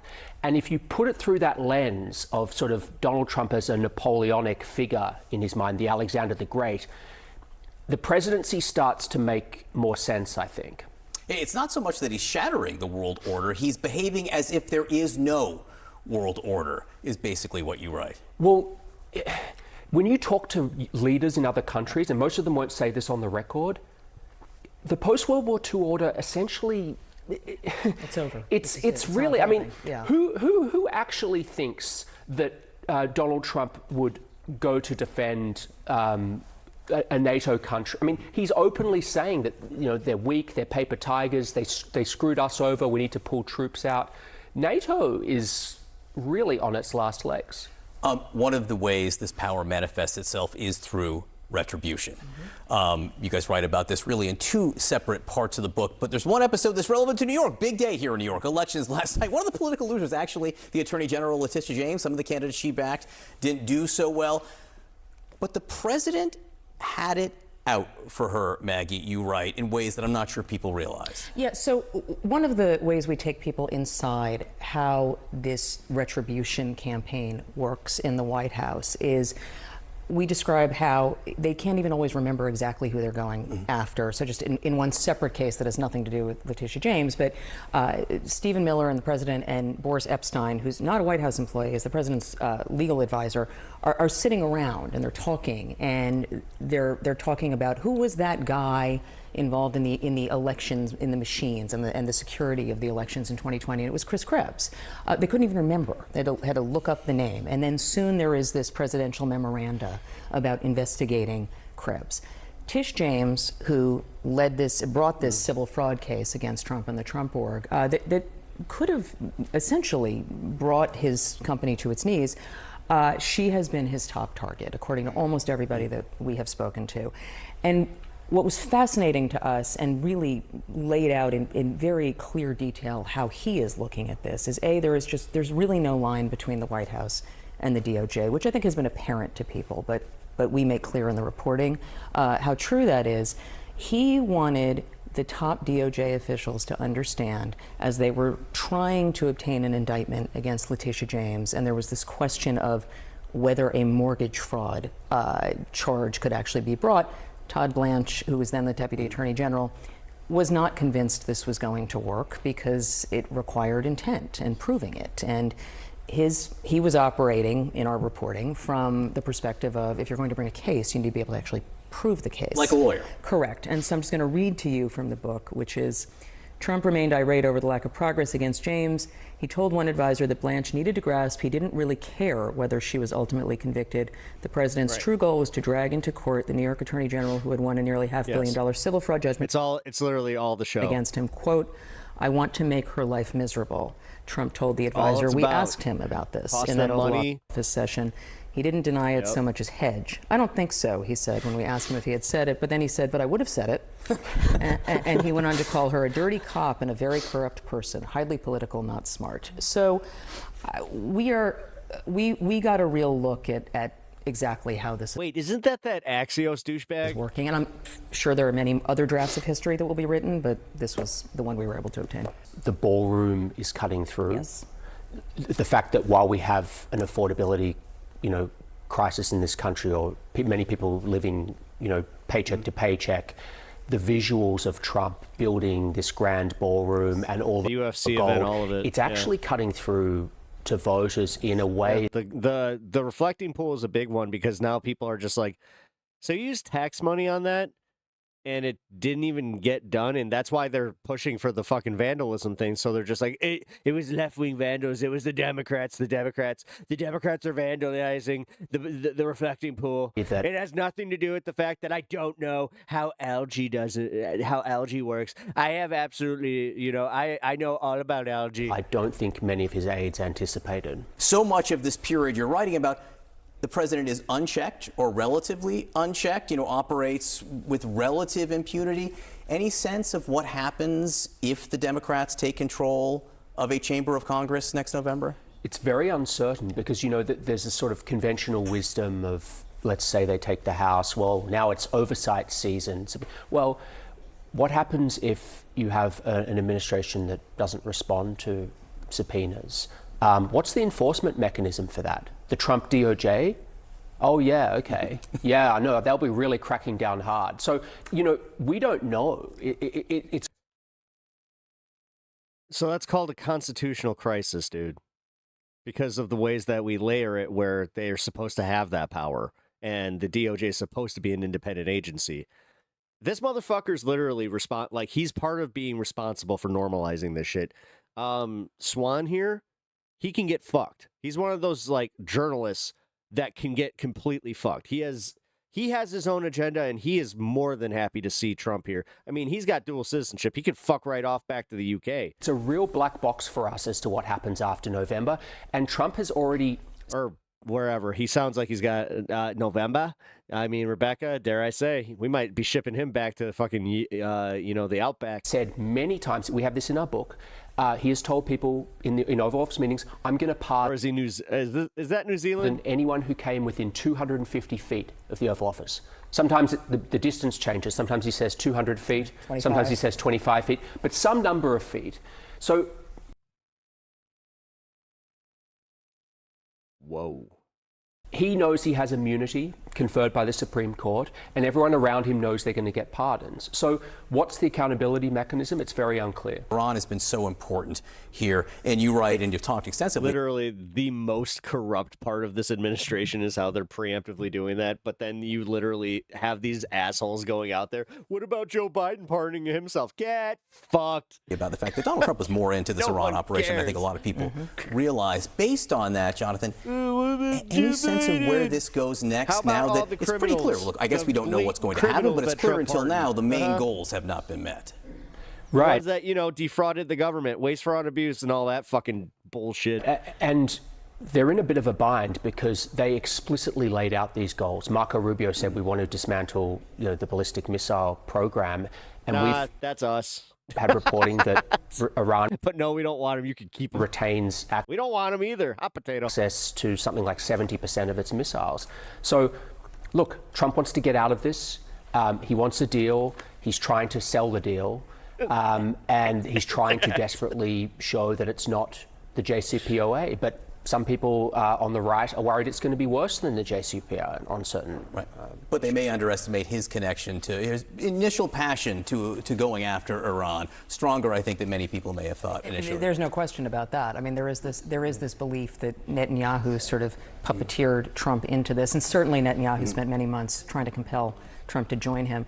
But Trump was a willing partner, and one of the striking things... Maggie Hamerman is literally part of the political class that's responsible for where we're at right now.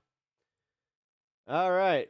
Donald Trump gears up to sue ABC News over the reflecting pool reporting. I wonder if ABC will settle again just to really get on his good side this time. This is just another day. BTC is starting to look like a Wolverine variant. While hordes of reflecting pool pariahs may still be terrorizing our capital, our President Donald Justice Trump has alerted the nation that there is actually a far greater threat to fear. Trump, in a rage yesterday, said he's vowing to sue ABC for false reporting over its coverage of the reflecting pool renovations. That's right. As if Donald Trump wasn't already livid that these letters didn't stand for the Aquatic Broadcasting Corporation, now the man is taking legal action against ABC, saying, quote, in describing the vandalism that took place at the reflecting pool in Washington, D.C., ABC Fake News, one of the worst in the business, even paying me $16 million for past bad and inaccurate reporting, failed to report that their close friends, Democrats Obama and Biden, spent over $100 million on the reflecting pool, and it never worked. In fact, it was rarely open due to leaks and stench. Quick aside, you know Donald Trump really wrote this one himself because he spelled due to leaks, D-O, which puts this past clip in a whole new light. He's a Democrat. That's how I got the name. You take the E out, you don't use the B. A lot of people don't know dumb has a B in it, actually. Sure, a lot of people don't know that. And I hear those same people also don't know how to seamlessly blend their hand makeup. But I digress. Trump continued, we are preparing lawsuits against ABC for false reporting. I like their money, which will also be given to the U.S. Treasury. And you gotta love that he adds that extra little step in there about giving the money to the Treasury, even though we all know that's just a slight detour on the way to his own pockets. But this is how far Donald Trump is going with his lie that vandals took a knife to the bottom of the reflecting pool, suing a media outlet because somehow that will finally make his story real. And while that's not exactly new territory for him, ABC didn't do themselves any favors by settling a lawsuit with him back in 2024. Gosh, if only they'd consulted with practically anyone from Trump's first term, maybe they could have given him a heads up that loyalty doesn't exactly go both ways. But lest you think that this lawsuit is the extent of Trump digging his heels in on this lie, There are a lot more cops, National Guard, even some U.S. Marshals out here keeping tabs on things. Back here at the reflecting pool, you can see what has become an unusual level of security around it. There are cameras stationed every 50 yards or so. We've seen National Guardsmen and federal marshals patrolling the edges of the pool to keep an eye out for troublemakers. Yes, as if wasting tens of millions of dollars on these vanity projects wasn't bad enough, now taxpayers are on the hook for more. Also, Donald Trump can make his gaslighting feel more realistic. Like, this is insane. Just admit that you're full of shit. This would be like Lauren Boebert creating a handjob task force to catch the mysterious culprit who keeps barging into Broadway shows and fondling their seatmates. Donald Trump just can't help himself. And the questions like these are just gonna keep on coming. Well, you mentioned yesterday that the Interior Department has video and photos. We reached out to them and they haven't shared it with us. Are you going to compel them to release They've it? arrested, I think, 6 people on the reflecting pool. So the reflecting pool looks fantastic. I just got pictures of it. It's beautiful, but somebody went in with a knife and cut it. No, we heard that part yesterday. See, today they're asking you where the proof is that these knife-wielding bandits snuck in under the cover of night to the heavily patrolled and security-cameraed National Mall, and as you said, they cut it up good. Right. Where is that proof? The Interior Department can refer to you on that. Ah, so the Interior Department has all that material. Okay then. So we asked, but neither the White House, Interior Department, nor National Park Service have provided any more proof. Neither the White House, Interior there is no Department, proof. nor the National Park Service have provided any proof of vandalism. Ugh, you know what this means, right? It's just a countdown until Trump stumbles upon a photoshopped image of Abrego Garcia's knuckles with the letters POOL tattooed on them, and we have to hear about the sick and twisted minds of the gang Tren de Agua. There is an obsession around this failed reflecting pool project because it is just another example of Donald Trump's corruption and lies. Not that everyone sees it that way. Iran, fraud, there have been assassination plots, but the liberal media is focused on something else entirely. They are very concerned about algae in the reflecting pool in Washington, D.C. But we should not be surprised because this is par for the course for the media. The liberal media is obsessing? If that's the case, then, what do you call this? One was the Lincoln Memorial reflecting pool, which everybody knows. And I looked at just one of the little pieces that they did to finish. It's like a piece of glass. Beautiful color, beautiful everything. We're going to be able to do it for about $1.8 million, 1.8 million, and it's going to take 1 week. I'm using swimming pool material. It's going to be blue, beautiful blue. Everybody's looking at that reflecting Swimming pool material. It reflects. We used a dark blue. I hate we him. picked a color called Jesus, American I flag just hate how blue. fucking Donald Trump pitches his water harder than absolutely- Jennifer Aniston. And with him, we He's don't the even get the absolute covered up dumbest boob person tease. I've ever met. Thank you. Sure, one could argue that in the grand scheme of things, his botched met, reflecting pool ever project fucking is dealt small potatoes compared to the rest of his administration's wreckage. But isn't that the point? That he's willing to lie about such a Swimming small pool. issue? Because It's when not a swimming pool, you fucking douchebag. he lies about that, we know he's lying about all the other stuff too. Right now, we have the highest job numbers we've ever had in the country, in the history of the country. We're doing very well with Iran. They've been decimated. Our country is doing really well, and we're going to keep it that way. Yes, our country is doing extremely So well. well. Just don't ask for proof. Yep. All right, I don't need to watch that full thing. Today I talked to two journalists who ran two massive investigations you'll hear about almost nowhere else. The Wall Street Journal, Politico, both talking about how Polymarket has been running deceptive ads. They're hyping up the odds of your success, many times not disclosing that they are paid to do so, and even worse, a lot of the trades are completely fake. Not only that, these investigations heavily imply that Polymarket knew and facilitated a lot of this deception, even going so far as to create a fake website for these people to put their fake bets on. It's a bombshell allegations, and I really was like, well, why aren't more people talking about it? And then I realized, oh yeah, because so many people are on the take from the prediction market industry. They aren't exactly unbiased sources. They're making money from... Yeah, and the thing is, technically, I know, like, if you signed even a small contract with Polymarket, like TYT... From this industry, they have a vested interest in making it look as good as Now, possible. they don't have that same contract, like, they're not held to it now, but at some point they were, which makes it immediately go like, how'd you not read that fine fine print there, Jank. Possible. You have huge celebrities like Rick Rubin, like Timothy Chalamet. You gonna hear about it from the news? Oh, sorry. Well, CNN actually has a prediction market partnership with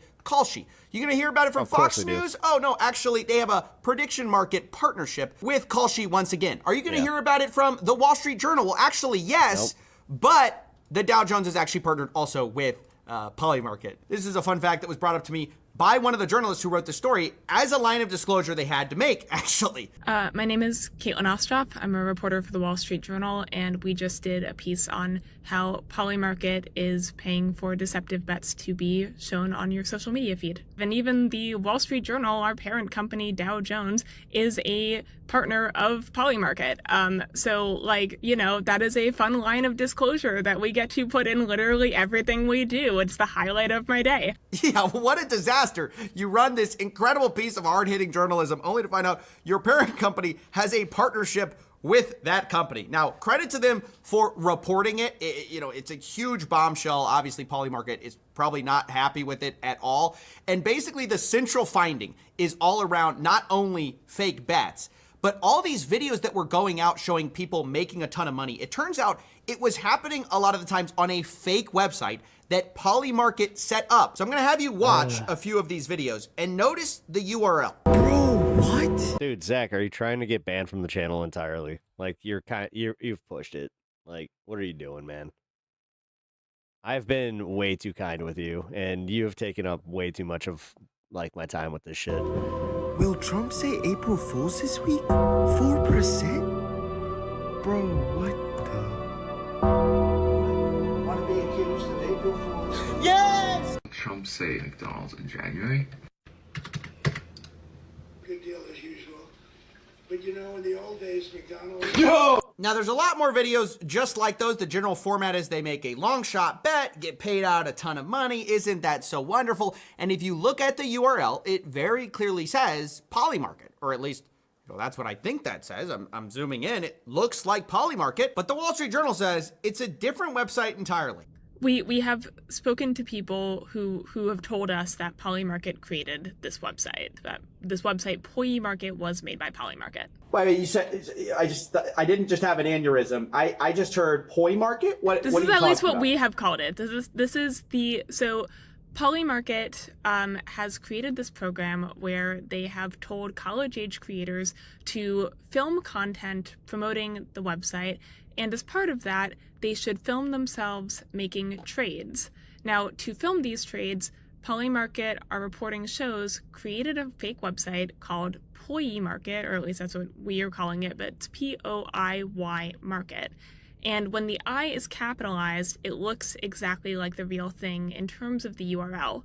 But when you look at the actual website where the trades are being placed, there's a bunch of discrepancies that we found, which led us to realize that a lot of these bets that are being placed weren't actually on Polymarket's websites. They're on this fake website that Polymarket gave creators access to go and make what looked like real bets. This really, guys, dude, this is what happens with, like, this is going to be the next wave of, like, this is why we have regulations. Like, this is why, like, this is like when we developed the seatbelt, you know, like, it's shit like that, where this is going to have very long-term repercussions, because this is people just doing, like, we already had laws against this shit, right? And we already had, like, the acknowledgement that, yeah, betting is a problem and it can totally lead to fucking, it is considered an addiction. Then they silently went and took it off the addiction list because it's just like, well, it's not technically a drug addiction. And then it's just like all these lobbyists fucking came in, you know, post, Citizens United. And then sure as shit, here we are. Not even 10 years later. Just, we live in one of the most corrupt times ever. We have the most corrupt president ever. We have the most corrupt cabinet ever. And we also have a movement that was just capped in New York yesterday, kind of proving that the people are pushing back and that this will have long-term repercussions. Now, we'll see if they actually do tank the economy, well, that might not matter much. Thought of this. 1, diabolical. 2, I mean, dude, I cannot tell. I spelled, by the way, one with an I, one with an L, but I forgot which one I spelled with an L. And I literally looking at it right now, I just wrote this. I can't tell the difference between the two. Those are not the same URL. And that was the cheat code they were basically using, was giving the creators the one where it looks like, you know, when you're taking the cell phone cam of your browser, it's going to show the actual browser. And so it looks like, oh, Polymarket, you're actually at their secret poymarket.com where they were running a simulated version of the website. With old videos, too, like that one with the McDonald's one. Did you notice the fact they was at the McDonald's conference, too? Do fake trades for fake bets so it looks like they could get rich. You know, which is fraud, by the way. I mean, you know, that's my personal opinion. I mean, I don't think you can just... Coffee, like... Dude, don't debase yourself. This is like, you made a career doing this. Like, this is actually more embarrassing for you, and unfortunately. Deceive people into thinking, oh, that's a real product video when it's a complete fake. All right, oh, it's so minutes. easy to get rich, like all these guys trading. Look at all these college-age people like you. Get in our app early, right, while you're young, while we can get you hooked into our platform. And actually, the truth of the financial impact of these trades is much different than what they tell you. Yeah, there was 118 bets that appeared like the person won in the video, and more than half of those would have lost in real life. And if you look at the amount that people were supposed to win, one that was paid out, if you replicated all of those trades, you would have lost $166,000. So it turns out if you actually did all these get-rich-quick bets that are looking like many times they're actually paying out on these social media videos, you'd actually be in over $100,000 of debt, which is, you know, more than a lot of colleges get you into, which is crazy because college is the big debt trap. And it turns out that these people who are trying to present this college side hustle are presenting you with an even worse debt trap. It's also, hey, why not spin up a gambling addiction while you're at it? And of course, the reason to spin up that gambling addiction, the possibility of great riches, was a farce. It was a smokescreen of advertising. Now, maybe you're thinking, look, hey, Steven, get real. This is what casinos do. And that's exactly the point. For a long time, for years now, the playbook of this industry, prediction markets, has been they're not casinos. They are event contracts. They're not gambling. They're hedging economic exposure. It's not a parlay. It's a combo, right? They have all these euphemisms for everything. But it turns out when you actually look under the hood, like they're doing all the same things, including, by the way, the marketing playbook, which, yes, has been fake bet slips, fake influencer winnings, influencers pretending, you know, they're making all this money. And then on the most dastardly side, even the platforms themselves getting involved with the deception, which appears to be what the Wall Street Journal is alleging here. Polymarket setting up this poi market itself. Now, maybe you're wondering, well, did they really know? You know, they actually made a statement saying, quote, they're committed to maintaining accurate, fair, and transparent markets. We are part of a rapidly growing industry and constantly evaluating ways to improve how we're engaging and earning the trust of our audience. The company says it plans to conduct a comprehensive audit of active promotional content. Guys, they're going to investigate themselves. But now's where we turn to the Politico story. I'm Maya Kaufman. I'm a reporter for Politico, and I wrote about how paid influencers are hyping Polymarket's odds. This was, once again, about a lot of undisclosed promotions. This time, instead of college students, it was a lot of like progressive and conservative commentators that they caught on the take many times. Undisclosed promotions. But what's worse about this one is who's doing the paying. It turns out it's the company's chief marketing officer, Matthew Madaber, who used a personal PayPal account to send money to content creators. Jesus now, fucking Christ. Why does it matter that the CMO's getting involved with particularly paying people? Well, again, they claim like, oh, you know, we're trying to improve trust. We're going to do a comprehensive audit. Well, that all has to imply that they didn't know about this fake website, right? At the highest level, oh, this is just some rogue intern somewhere.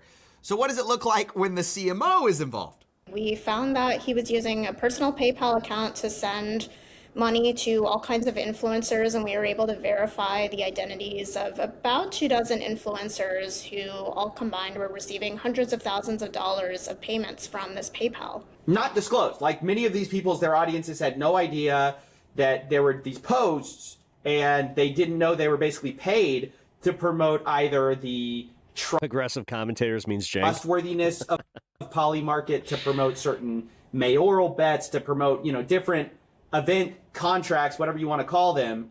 But, it's kind of funny. The thing that All right, 6-minute warning. I've been thinking about is these Lighters are up. companies Let's that go. purport to be about truth, right? They say they're better engines for truth. And yet this is deception right at the heart of getting in the front door. Yeah, the FTC has rules around advertising disclosure for precisely this reason. They want people who are seeing paid promotions to know that these are paid promotions. And our data team did an analysis of the posts from all of the influencers that we identified. And during a 14-month span, we found that they posted at least 490 times on X without disclosures about Polymarket. So, yeah, the CMO didn't notice that. The CMO didn't notice all these people he's paying from his personal PayPal are not disclosing its paid ad. And so Polymarket knew, hey, it's better engagement if these people don't say they're paid by us. It looks better as some organic thing, right? So that's what you see over and over again. Once again, the casino playbook. But forever, they've been denying the allegations of. We see it time and time again. And these two investigations brought it all together. You have the fake betting website, and then you have the CMO directly involved with a lot of these partnerships that are not disclosing these advertisements. Now, of course, I don't want to leave you with the impression that Polymarket is the only one who might have done activity like this. They're just the most credibly accused right now, to be clear. This industry is extremely competitive. Everyone's trying to jump in, trying to use growth at all costs to start it. The king of steal your idea, Mark Zuckerberg, has recently directed Meta to create a prediction markets app. And Mark Zuckerberg knows a good platform idea for exploiting teens when he sees one. I mean, wow, he must be lights out with this idea. Right now, the New York Times claims users would not wager money and the apps would probably rely on video game points, although the company has not rolled out the eventual use of real money betting. Let's be honest, we know where this is headed. Even the president himself, Truth Social, I think they're starting a Truth Predict, or they're trying to. You've got the president's son. I believe he's some type of advisor for Kalshi, which the CEO of Kalshi was actually asked about, why would you actually bring on this guy? What experience does he bring? And the answer there is pretty priceless. Why did you guys make Donald Trump Jr. a strategic advisor? We have a lot of advisors, and they span across the board, across different functions, but really, this is all about growing this industry, the prediction market industry that a lot of people really believe in. What kind of advice does he give you?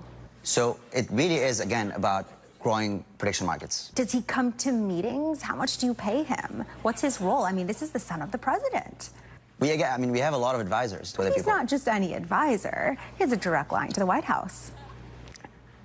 We have a lot of advisors. Yeah, the reality is people are going to do anything to grab as much of this market as they can, which is essentially like casinos, but legal in all 50 states and on your phone. I mean, that's basically the pitch. There's obviously going to be a lot of money, and people are willing to kind of do whatever it takes. But of course, that begs the question, well, if that's the case, then we need to rely on regulators in order to stop the excesses of people trying to grab as much money as possible.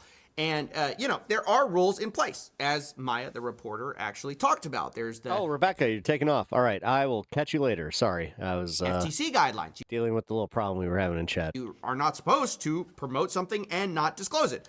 Honestly, he's not going to be an issue. Of course, that's what a lot of people have done. I finally... So I wanted to... I fucking had it. To know, do these reporters believe that something's actually going to happen? What would the internet be without undisclosed ads? The same thing that cable would be without it?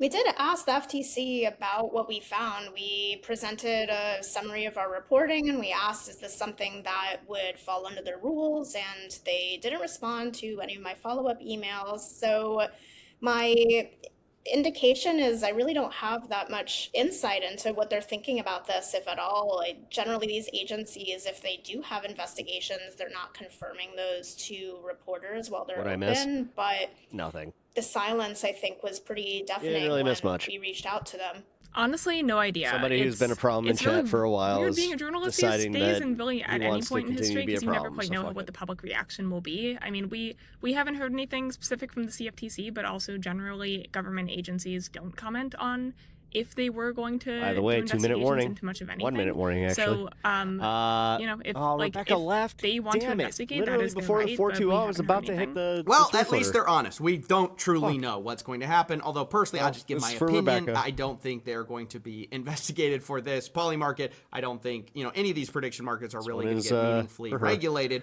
And I think that's a bad so thing. here's what's going to happen. I'm going to keep the video playing. I'm going to have to turn the camera off, but I will be right here. For everyone else. And specifically, I hope this video has shown, if somebody's telling you otherwise, I would ask the question, of course, are you paid? Because even if they didn't disclose it, doesn't mean they aren't still on the payroll. Big thanks to the two reporters who spoke to me from the Wall Street Journal and Politico today. I'll leave their article below as well as their co-authors. And thank you so much for watching. Today I talked to two... Ah, shit. All right. Well, that's great. Great timing. Great timing. Great fucking timing, asshole. Okay, so like I said, here's what's going to happen. Let's do this. Go to watch. All right, I'm going to start this video after we do the fun half. We're welcoming the fun half, 420, like right now. Okay. So that means let's celebrate. Whoop, whoop. I'm going to turn the camera off for just 1 second.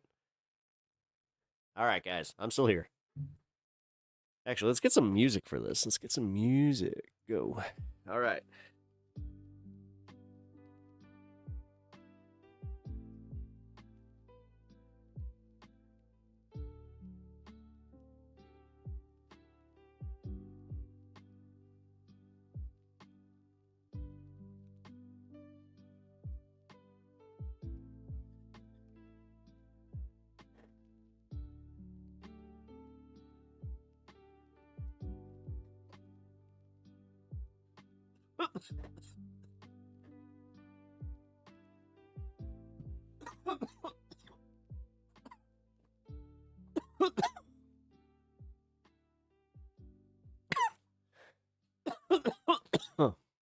Nice and smoky in here.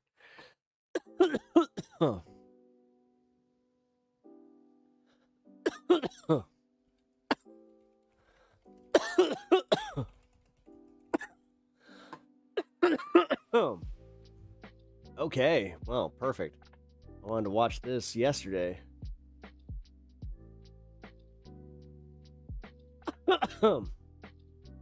And I didn't mean the father-daughter getting arrested thing. We're still watch that. It's the CoffeeZilla Legal Eagle breakdown. I still got it, by the way.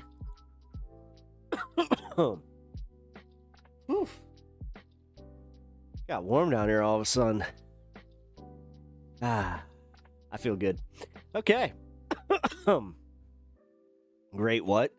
Oh, I don't know. I just smoked a 3-foot binger. If you don't know what a binger is. Bonging. I think I can just say it, right? Water pipe. There we go. I'll just call it water pipe. All right, guys. Let's play this. Here's a legal pro tip. If your company has been accused of stealing hundreds of thousands of dollars worth of Lego sets, the last thing you should do is go on camera with YouTube's most popular detective, known for killing giants, and start admitting that you were wrong or mistaken and start walking back your own allegations. And yet, that's not only what the owners of Bricks and Minifigs did, but that's also what the subsequent franchisee and the original franchisee did as well. That is not going to play well in their various lawsuits. People, not talking is always an option too. And remember, it's always Friday somewhere. I asked them, do they have the Legos? What I can tell you is that we don't have it. We've never had access to it. And for multiple reasons, it seems like everyone is making prejudicial statements that are bad for the various cases and the various defenses. And we started our coverage of this whole Lego saga by saying that everyone should have talked to a lawyer earlier. I guess we also should have specified that they should keep talking to a lawyer once they have one.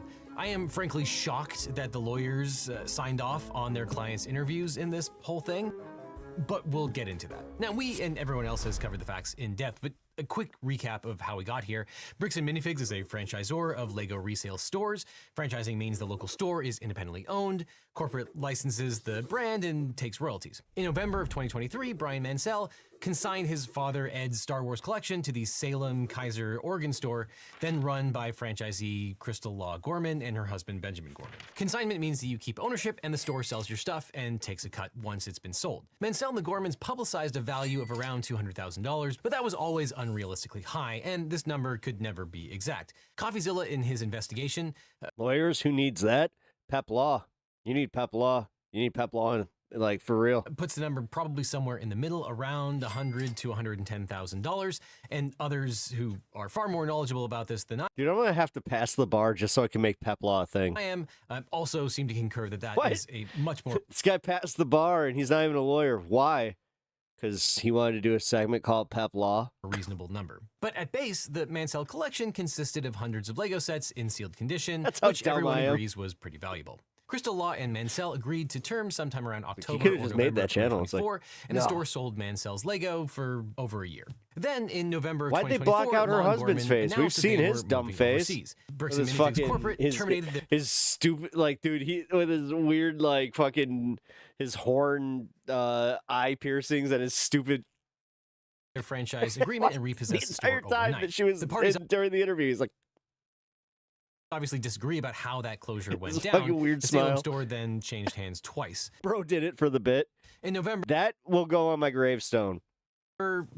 He did it for the bit. Bricks and Minifigs Corporate, quote, acquired these stores' assets as There's a bona one thing fide I will purchaser commit for to, it's value the without bit. actual or constructive notice of the consignment agreement. As we've talked about in the past, bona fide purchaser for value will be important, and we'll talk about that again today because a huge portion of You know, statistically, that there's somebody that died making a vine that probably has that on their gravestone. Bricks and Minifigs' legal theory depends on the idea that the corporation had no meaningful notice that the Salem store had possession of some of Mansell's Lego sets. In January of 2025, corporate started the process of selling the Salem franchise to Josh Johnson and Brandon Best, and the sale was completed in March. And everyone agrees that within 48 hours of the takeover, Mansell asked the store to return the unsold Lego sets. At the time, the store was officially in the hands of corporate, but it was already being overseen by Johnson and Best. They told Mansell that they didn't have his collection, weren't a party to his agreement, and that the company owed him nothing. And for over a year, Mansell tried to verify which of his sets were still in the store. His lawyer sent them a demand letter, but that went nowhere. And that's how Mansell met Ben Schneider, better known as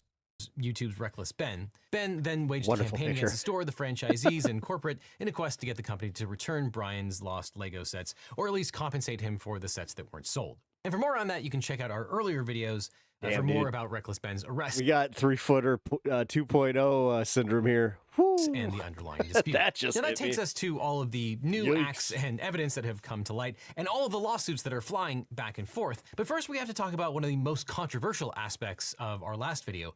I'm of course referring to the plural of Lego. Yes, as hundreds of you mentioned, the plural of Lego is Lego. You are all technically correct. And no, I don't care. It sounds dumb, and I will die on that hill. My first Lego sets were Classic Town, Futuron, Blacktron, and Space Police 1. So don't cite the deep magic to me. I was there when it was written. But please do continue leaving comments telling me that I'm wrong. Honestly, leave too. Thanks for the engagement. So if you pointed that out, you all get 1 point. But, actually, Lego is not spelled L-E-G-O with lowercase letters. It has to be L-E-G-O, all capitalized. So if you left a comment pointing out the pluralization, but failed to use the correct capitalization, you get negative 1,000 points.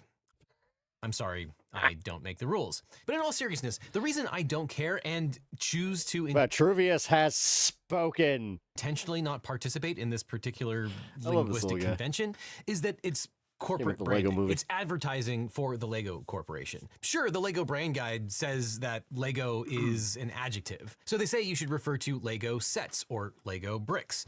But here's the thing.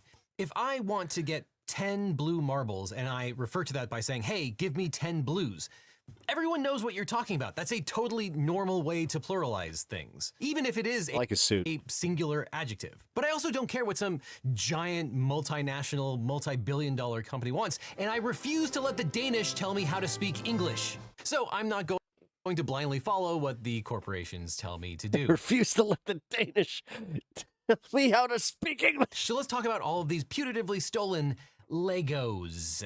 Now, obviously, Reckless Ben's campaign generated a And a bunch of fucking staggering amount of Lego enthusiasts just went, ew. bad publicity for Bricks and Minifigs and its franchisees. And that's when the legal war began. In May, the Gormans sued Bricks and Minifigs over the franchise repossession, and on May 27th, Bricks and Minifigs, which is run by the brothers Matt and Eamon McNeff, joined with Johnson and Best to file a sweeping civil lawsuit against the Gormans, Mansell, Reckless Ben, Victor Nguyen, and others. Basically, in that case, the plaintiffs alleged the defendants engineered and organized a conspiracy to destroy Bricks and Minifigs. Now, what's interesting is that Bricks and Minifigs and the other defendants are represented by Dentons. Dentons is one of the largest law firms in the world. But ironically, Dentons is one of the most unusual large law firms in the world, and many lawyers describe it as being franchise-like. Because frankly, it would be weird for a giant worldwide law firm to have a local law firm in Utah. But Denton's strategy, unlike almost every other big law firm in the world, is grow by combining the existing local firms around the world rather than building offices organically. So instead of opening a new office in a country or state and hiring lawyers from scratch, Denton's often just merges with a local law firm and allows that firm to retain a significant degree of local autonomy. This has allowed Denton's to become one of the largest law firms by headcount in the world, with thousands of lawyers across dozens of countries. But they don't really fully share in profits firm-wide, though they do share in marketing technology and referrals. Hence why a lot of people say that this law firm functions like a franchisor-franchisee relationship. And here, Bricks and Minifigs is represented by Denton's Durham. It's almost like they met him in the same strip mall that was in the with the Bricks and Minifigs. And Pinnager, located in Lehi, Utah. Oh, I spoke too soon. Which I'm assuming started the same way as a local Utah firm. So while Bricks and Minifigs is represented... Who? Skyjack Morgan. I don't know who or what you're talking by about. A big scary law firm. Is that a video game? Firm, maybe not quite as scary as most big scary law firms. And interestingly, the Bricks and Minifigs complaint lists 3 lawyers working on this case.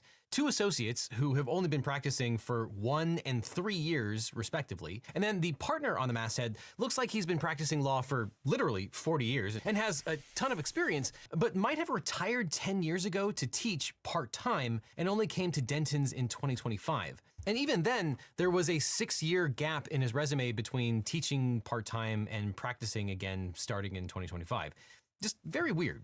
So without going into the substantive legal claims of their suit, call me skeptical of the lawyers working on this case and the law firm representing them. Though on top of that, the lawsuit is a verified complaint for civil RICO, defamation, and other falsehood-related claims, and various forms of conspiracy, as well as some intentional torts like tortious interference with existing prospective economic relations and intentional infliction of emotional distress. Now, between RICO, conspiracy, and tortious interference and intentional infliction of emotional distress, that's sort of the Mount Rushmore of dubious legal claims. They're not impossible to prove, but you're not starting out on the right foot. I tend to see those used improperly more often than I see them actually properly pled. But I digress. But importantly, the Bricks and Minifig plaintiffs assert that Mansell, the Gormans, and Reckless Ben dramatically overstated the value of the original collection and the missing sets in order to extort money.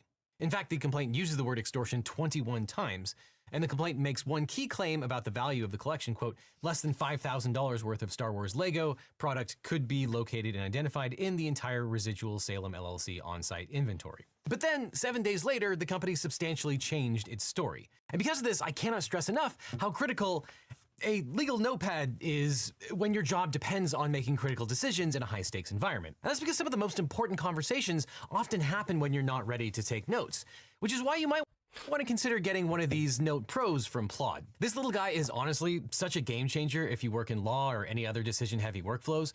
Plod is a sponsor of this portion of the video, but I've been loving it. was Plod, not Claude. The crap out of this. This is what Sam Cedar was fucking.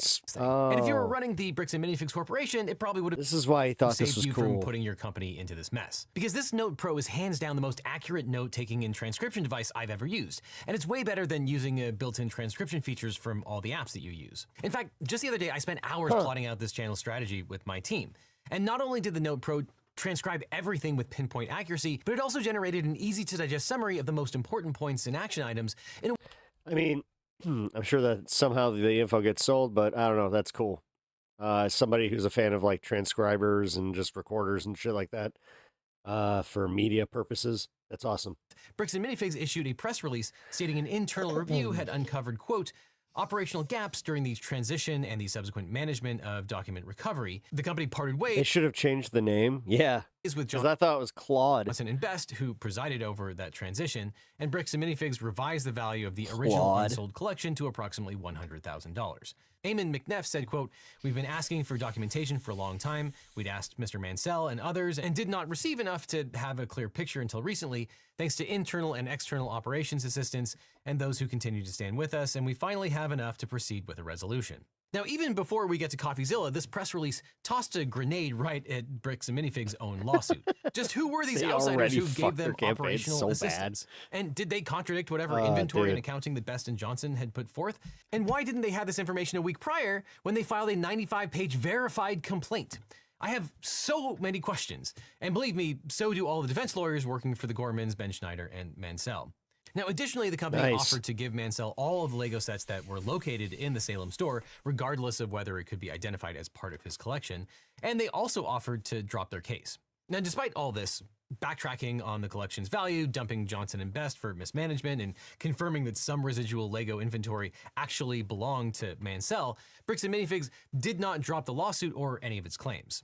And then on June 10th, CoffeeZilla released a detailed investigation featuring an on-camera interview with the McNeffs and internal documents that changed the way that everyone thinks about this case. Now, as we've talked about in the past, under normal property law rules, consigned goods cannot be seized to satisfy the consignee's debts because the consignor still owns them. But there's an exception to that rule. How is this somehow more... How is this more complicated than the Hormuz situation? Under Utah law, a secured party that takes possession in good faith without actual or constructive notice of a competing claim They need to make a video game of this. and can cut off the junior interest. And that's what Bricks and Minifigs pleaded in its lawsuit, that it simply had no idea about the consignment. You can make it like fucking Metal Gear Solid. That'd be funny. And the complaint said you have to serve him papers. the same principle applies to the next set of franchisees, Johnson and Best. Their theory is that if they didn't have notice, they can't be liable for the consigned goods. You need a But dog Mansell lawyer. and Law have said all along that they have spreadsheets. And then CoffeeZilla comes along while interviewing Stan's just Bricks and sitting there in a Minifigs suit. CEO Eamon McNeff, who opened the He file has an arf, properties though. on the inventory Yeah, spreadsheet. It says owned by BAM Franchising Inc. It says created September 6, 2024. This is the first I've seen that this spreadsheet was created by God, they're so Crystal. cooked. And we don't know how accurate it is, how up to date it was. We don't know a lot of those types of things. And understand, I appreciate you sharing this with us because we had no idea. Now, the doctrine of constructive notice provides that the party has notice of a fact when, from all the facts and circumstances known to them at the time, they have reason to know it. And you don't have to actually have seen the document as long as you had a reasonable means of finding out. And this is, of course, separate from Ooh, the I actual played that. notice that they may have had when lots of people Hey, you know what? After playing were what telling them that these Legos belonged Stray to Hormuz somebody game, else, including Brandon Best, who was there the night of the takeover. But now we know that there was a spreadsheet created 2 months before the Gotta make those takeover videos. tracking the consigned collection. And it appears that that spreadsheet is owned by Bricks and Minifigs Franchising and is hosted on the Bricks and Minifigs corporate email address. So it seems like that spreadsheet had been sitting on Bricks and Minifigs' own server infrastructure for years now, which would be very good evidence that the company had notice of the consignment and the inventory. But it gets worse. Again, you don't know what you But don't know. it gets you worse. You can't, we don't know everything. And we don't go, looking in every nook and cranny everywhere. We just don't know some of those things. So if that's there, we can now have our team go look for that. Now, it is problematic for the CEO of Bricks and Minifigs to say that they haven't done a thorough investigation into Mansell's claims, since the McNeffs filed a verified complaint attesting that he looked into every nook and cranny. That's a real problem because Bricks and Minifigs filed a verified Tier 3 complaint in Utah State Court, which means the plaintiffs are seeking over $300,000 in damages. And a verified complaint is a legal document sworn to under oath by the plaintiff, affirming that the allegations are true. And courts often treat sworn factual allegations in a complaint as evidentiary admissions of the party who signed them. And the complaint here was verified by CEO Eamon McNeff and Salem franchisee Josh Johnson. They swore that they investigated the charges and that the allegations were true and correct to the best of their knowledge. So when the complaint says something factual, such as, quote, "We found less than $5,000 worth of Lego, we had no notice of the consignment, this was an organized extortion campaign," those are not just arguments from counsel, they are sworn positions of executives. Now, of course, a verified complaint is not conclusive proof that those facts are true. It's basically just like they were on the witness stand and are under oath. The allegations can be challenged through discovery and contradicted by other evidence or ultimately rejected by the court or the jury. However, by verifying the complaint, Eamon represented that he did a thorough investigation. And I don't know how thorough that investigation could have been if he never realized where this spreadsheet came from. And that lack of due diligence also came through in the company's June 4th press release. Quote, this evidence confirmed that new incoming franchisees who took over the location were not aware of nor prepared for the responsibilities of taking over a store from a forensic accounting review standpoint. So Bricks and Minifigs has admitted that Best and Johnson, the named plaintiffs on the verified complaint, were not prepared for the responsibilities of running the store. And if that's the case, then why did the McNeffs rely on their accounting in their complaint? How much research did anyone do before filing this thing? And this is also important because the fact that this complaint was verified also probably helps Bricks and Minifigs get a temporary restraining order that restricted speech and putatively requires Reckless Ben to take down all of his videos. Now, nobody really knows exactly how many of Mansell's Legos were in the store when Bricks and Minifigs corporate repossessed it. So I don't understand how that's applicable where... For CoffeeZilla's video, we had two you know, competing that's narratives. still, like, Brian they have to Mansell said litigate that it, about so... half of his collection was unaccounted for. But in his lawsuit, Bricks and Minifigs asserted that there was, quote, less than $5,000 It's not like worth it's of going to Star get Wars it Lego like, product off the internet. could be like, located entirely, and identified so. in the entire residual Yeah. Salem LLC on-site That's why it's so inventory. interesting. Now, I CoffeeZilla mean, it hired is. a team to hand tag the Mansell collection from over 200 photos and multiple videos of the store on the night of November 14th, 2024. In the end, I ended up with about $21,000 of Legos, matching Brian's collection that can be proven to be in the store on the night of November 14th. Now, to state the obvious, that's about 3 to 5 times what corporate estimated, at least on their press release. Now, a 3 to 5 times understatement in a verified pleading is not great. Under Utah Rule of Civil Procedure 11b3, factual contentions in a pleading must have evidentiary support. And the lawyer who signs the complaint is responsible for meeting this standard. And the party who verifies the complaint personally certifies the same. So to demonstrate how bad this is, let's watch Matt McNeff revise the number up in real time.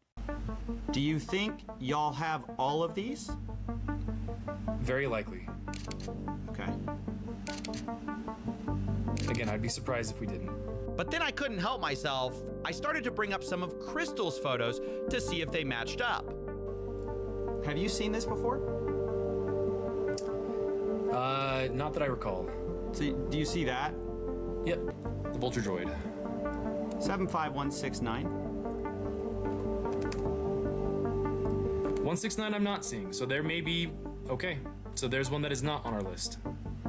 Let's try this. 10240. Okay, nope, not seeing that one either. So you're talking maybe $11,000 to $15,000 total Star Wars, and that's all Star Wars inventory in the whole store. But the number that Eamon McNeff swore to was $5,000, and Matt is now at $13,000 to $15,000 and climbing. The June 4th press release now admits that the original unsold collection was worth at least $100,000. And what's crazy is that none of these numbers match the sworn pleading.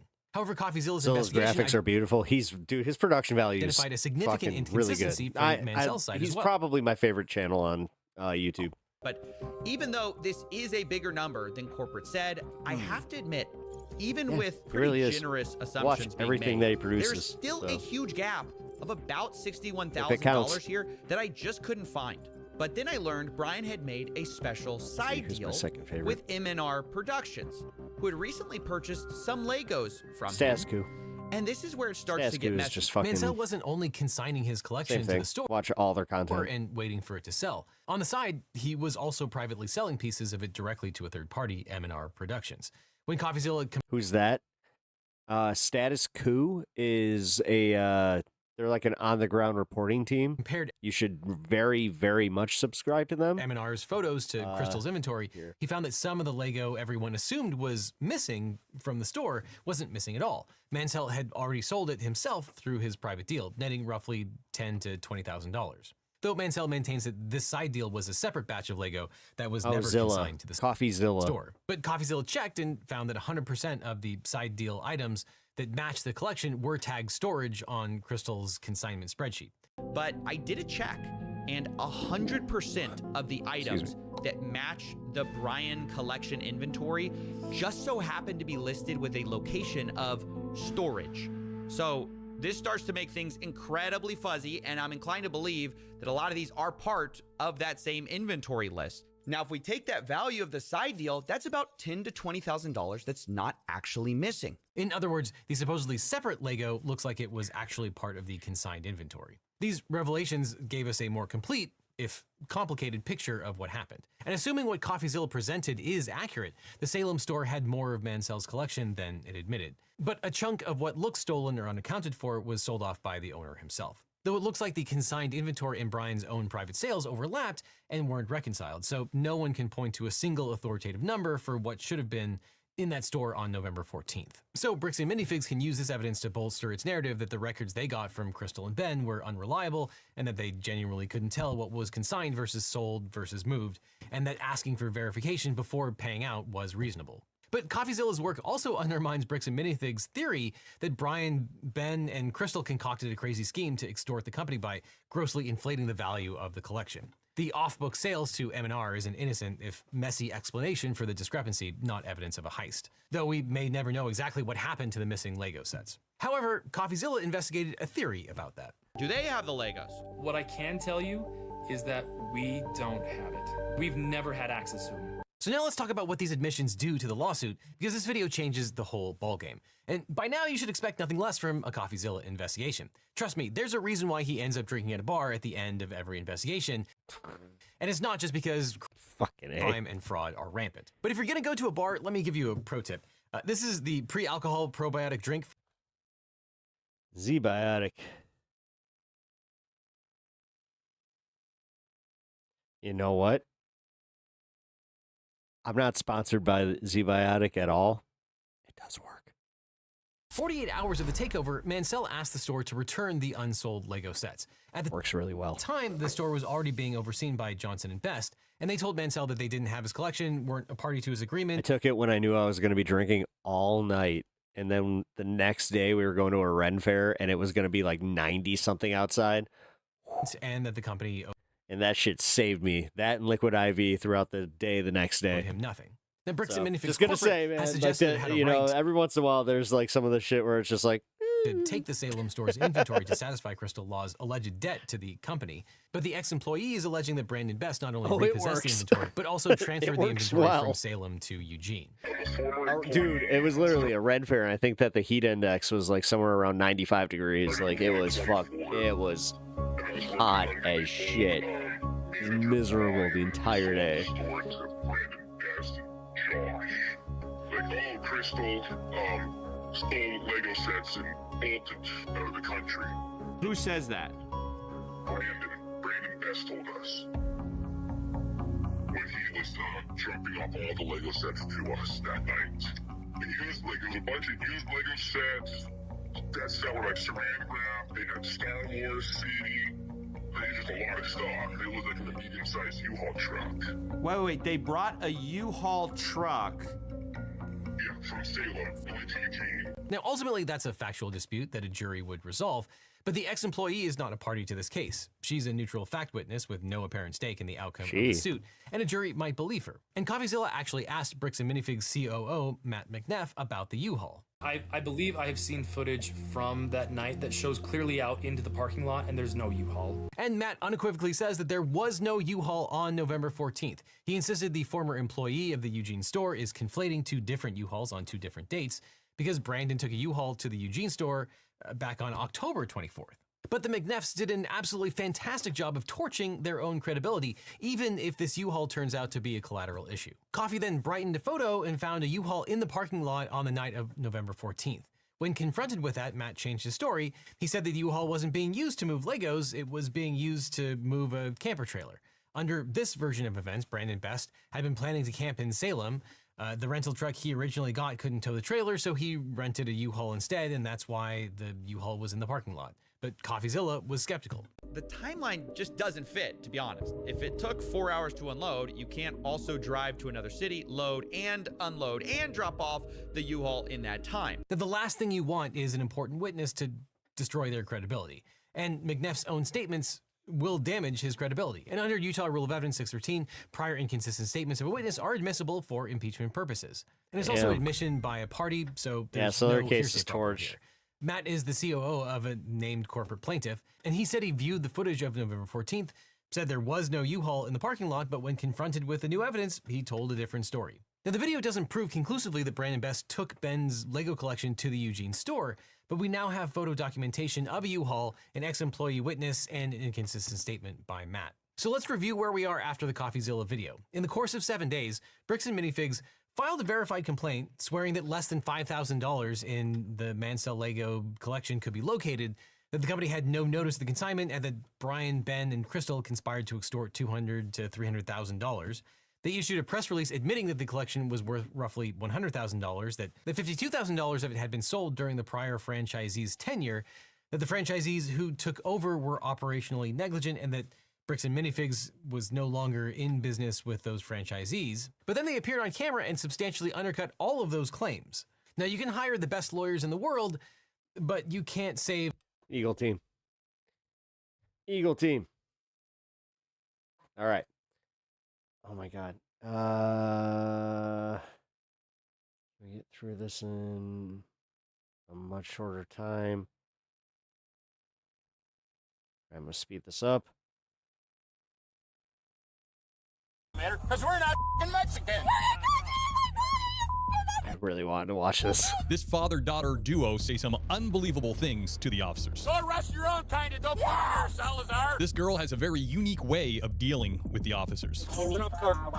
Okay, cool. Let me go! I'll kill you. This woman's antics are about to shut down the entire airport. Take me to jail. I don't give a All right, cool. Yeah, Where my bags are? we got this. Because I think this. But first, this father-daughter duo is about to have a very heated fight with the police. What do you mean you don't know what's going on?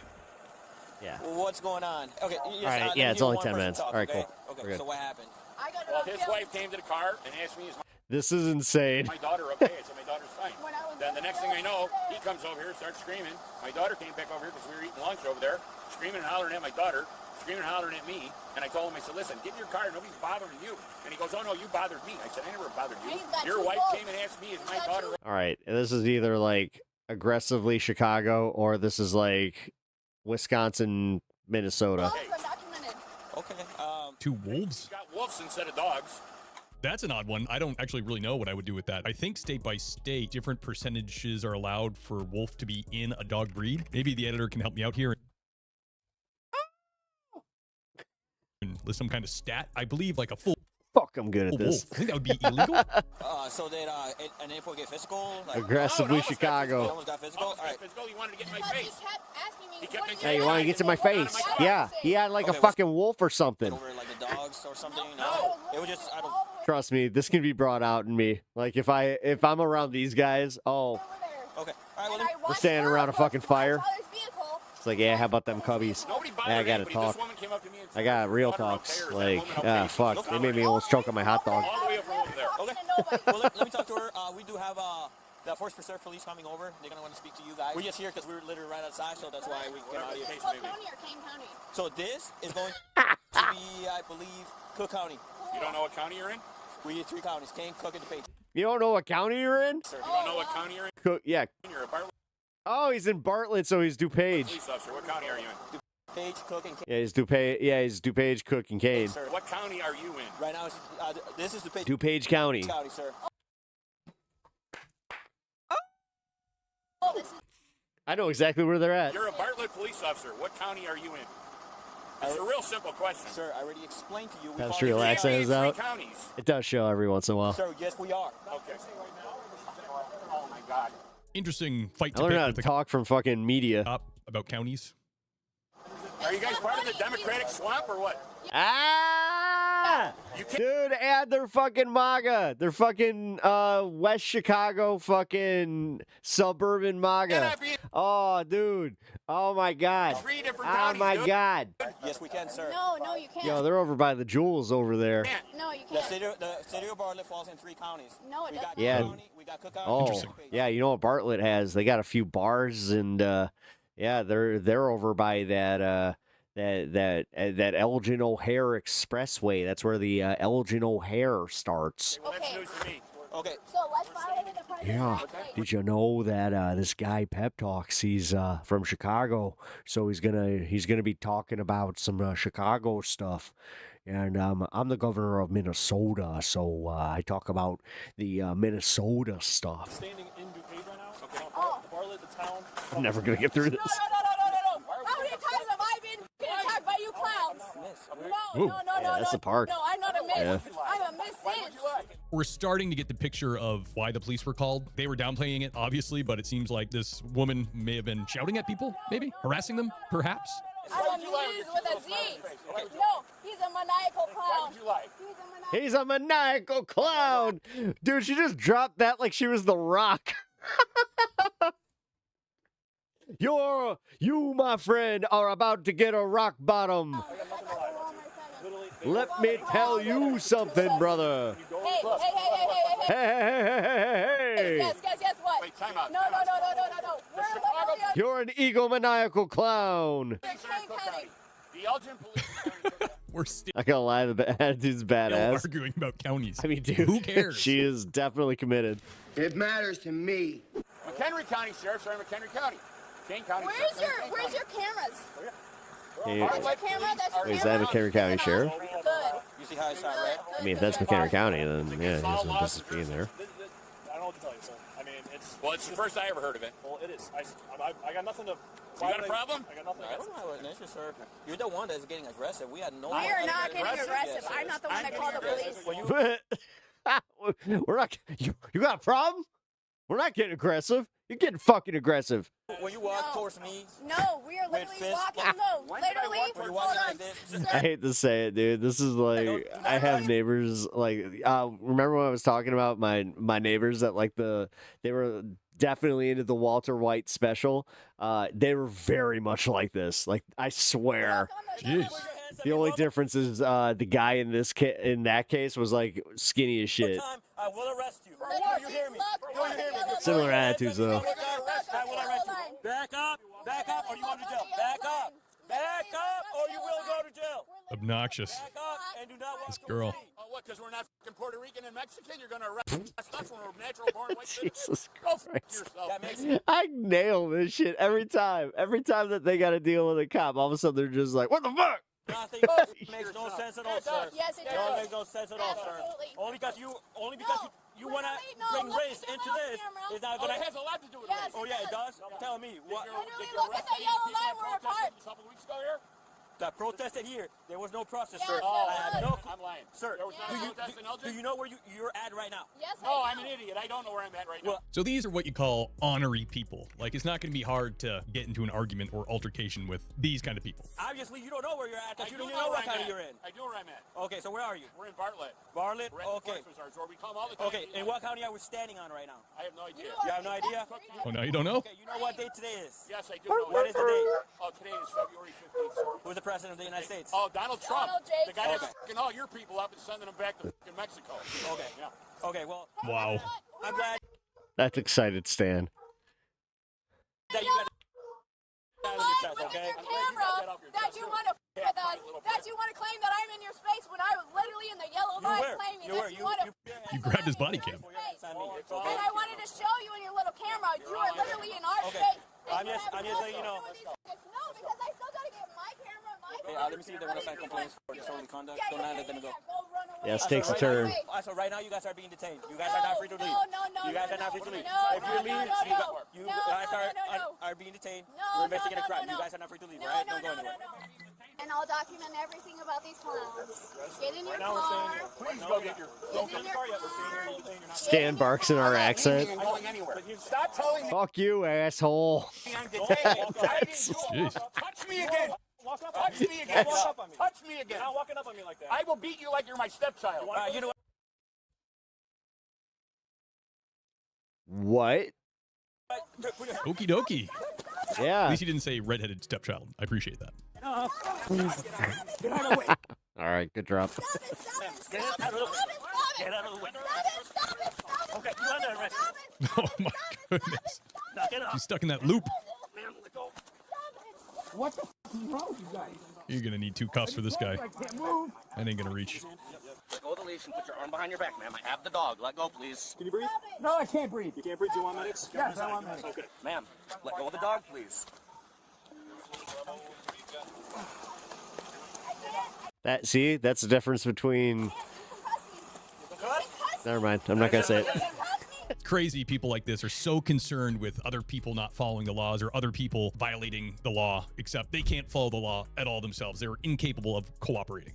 You can cuss me. What do you need? You can cuss me. Yeah. Poor puppy.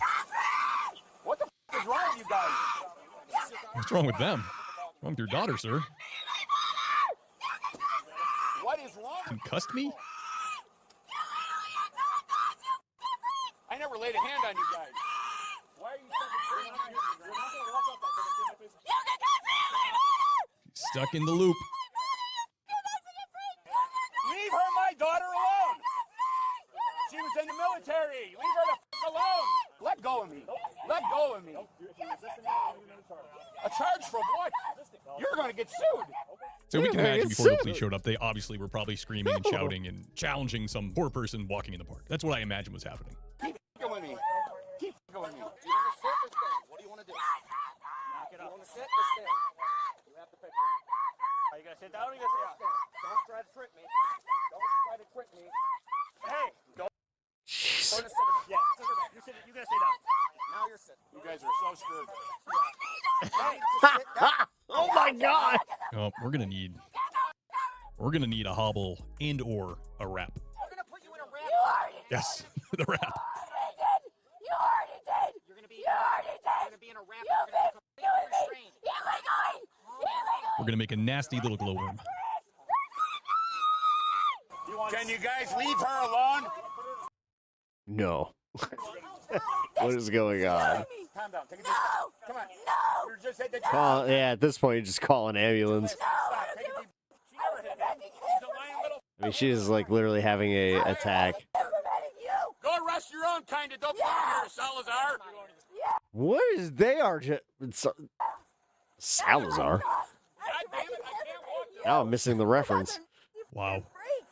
Get the f out of my country. No, you don't belong here. So what the f are you detaining me for, you freak? Hey, did you know U.S. Code Section 6, Section 8 says all the illegal aliens have no right to be here? Does that go through that strap or no? Oh. But you know, our freedoms and liberties and Hey, I'm starting to think that she sucks. justice don't matter. Our amendments don't matter. Our constitutional rights don't matter. I'm going out on a limb, and I'm gonna just say that she fucking Our whole family sucks. served in the fucking military to protect this country, to give these fuckers a job. Well, we got medics here. No. Check on you, okay? No, they're You don't gonna want check medics? on you. You don't want They're medics? gonna check on you. You don't want medics? They're gonna check on you. They're gonna check on you. No, I'm sorry. Like I felt bad like when they brought the rap out, but then she starts going on about how like immigrants and like it's like nah, sorry. Illegally violating Nah. the Second Amendment, Third Sorry, not sorry. Wow. For a second. Okay, are we and almost third. done here? Do we think she knows what the Third Amendment is, or even the First and Second? Get the f off me! Get the f off me! Get off me now! You have no idea how bad you're going to get sued. I gotta get going. By the way, no Pepaganda tonight. I think that this space is just gonna call it early tonight. No, she's not going to calm down. So get the f off me now! Fire department's just is having a good old time, standing by and watching. Must be nice. How did I know with wolves that are undocumented? The that memes they're guy. f***ing cops? They're undocumented Nazi cops? Yeah, just like you. Yeah, this is totally Bartlett Park. Hold on. What's your date of birth? How did I know with wolves that are undocumented that they're Nazi f***ing cops? They're undocumented Nazi cops? Yeah, just like you. Just like you.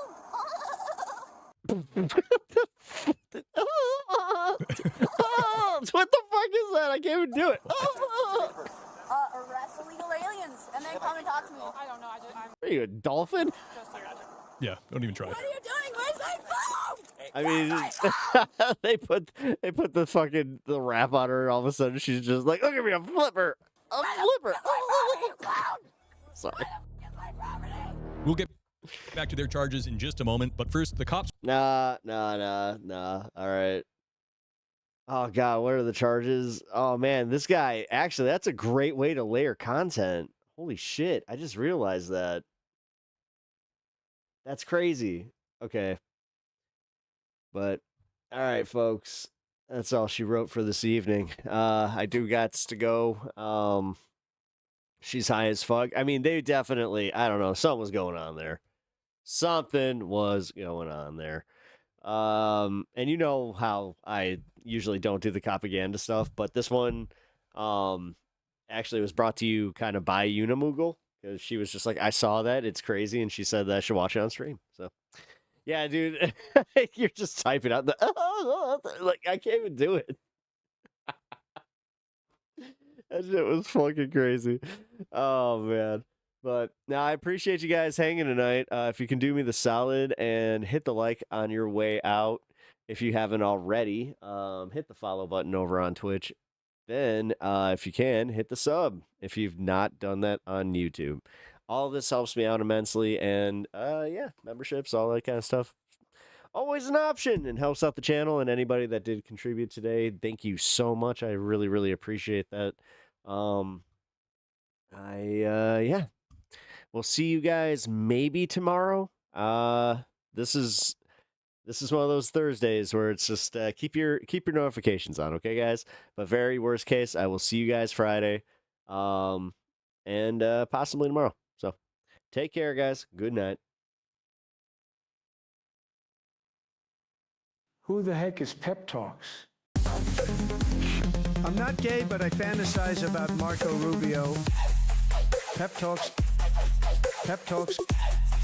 Pep Talks. Let's eradicate the Kung Flu. I'm literally coming. Pep Talks. Pep Talks.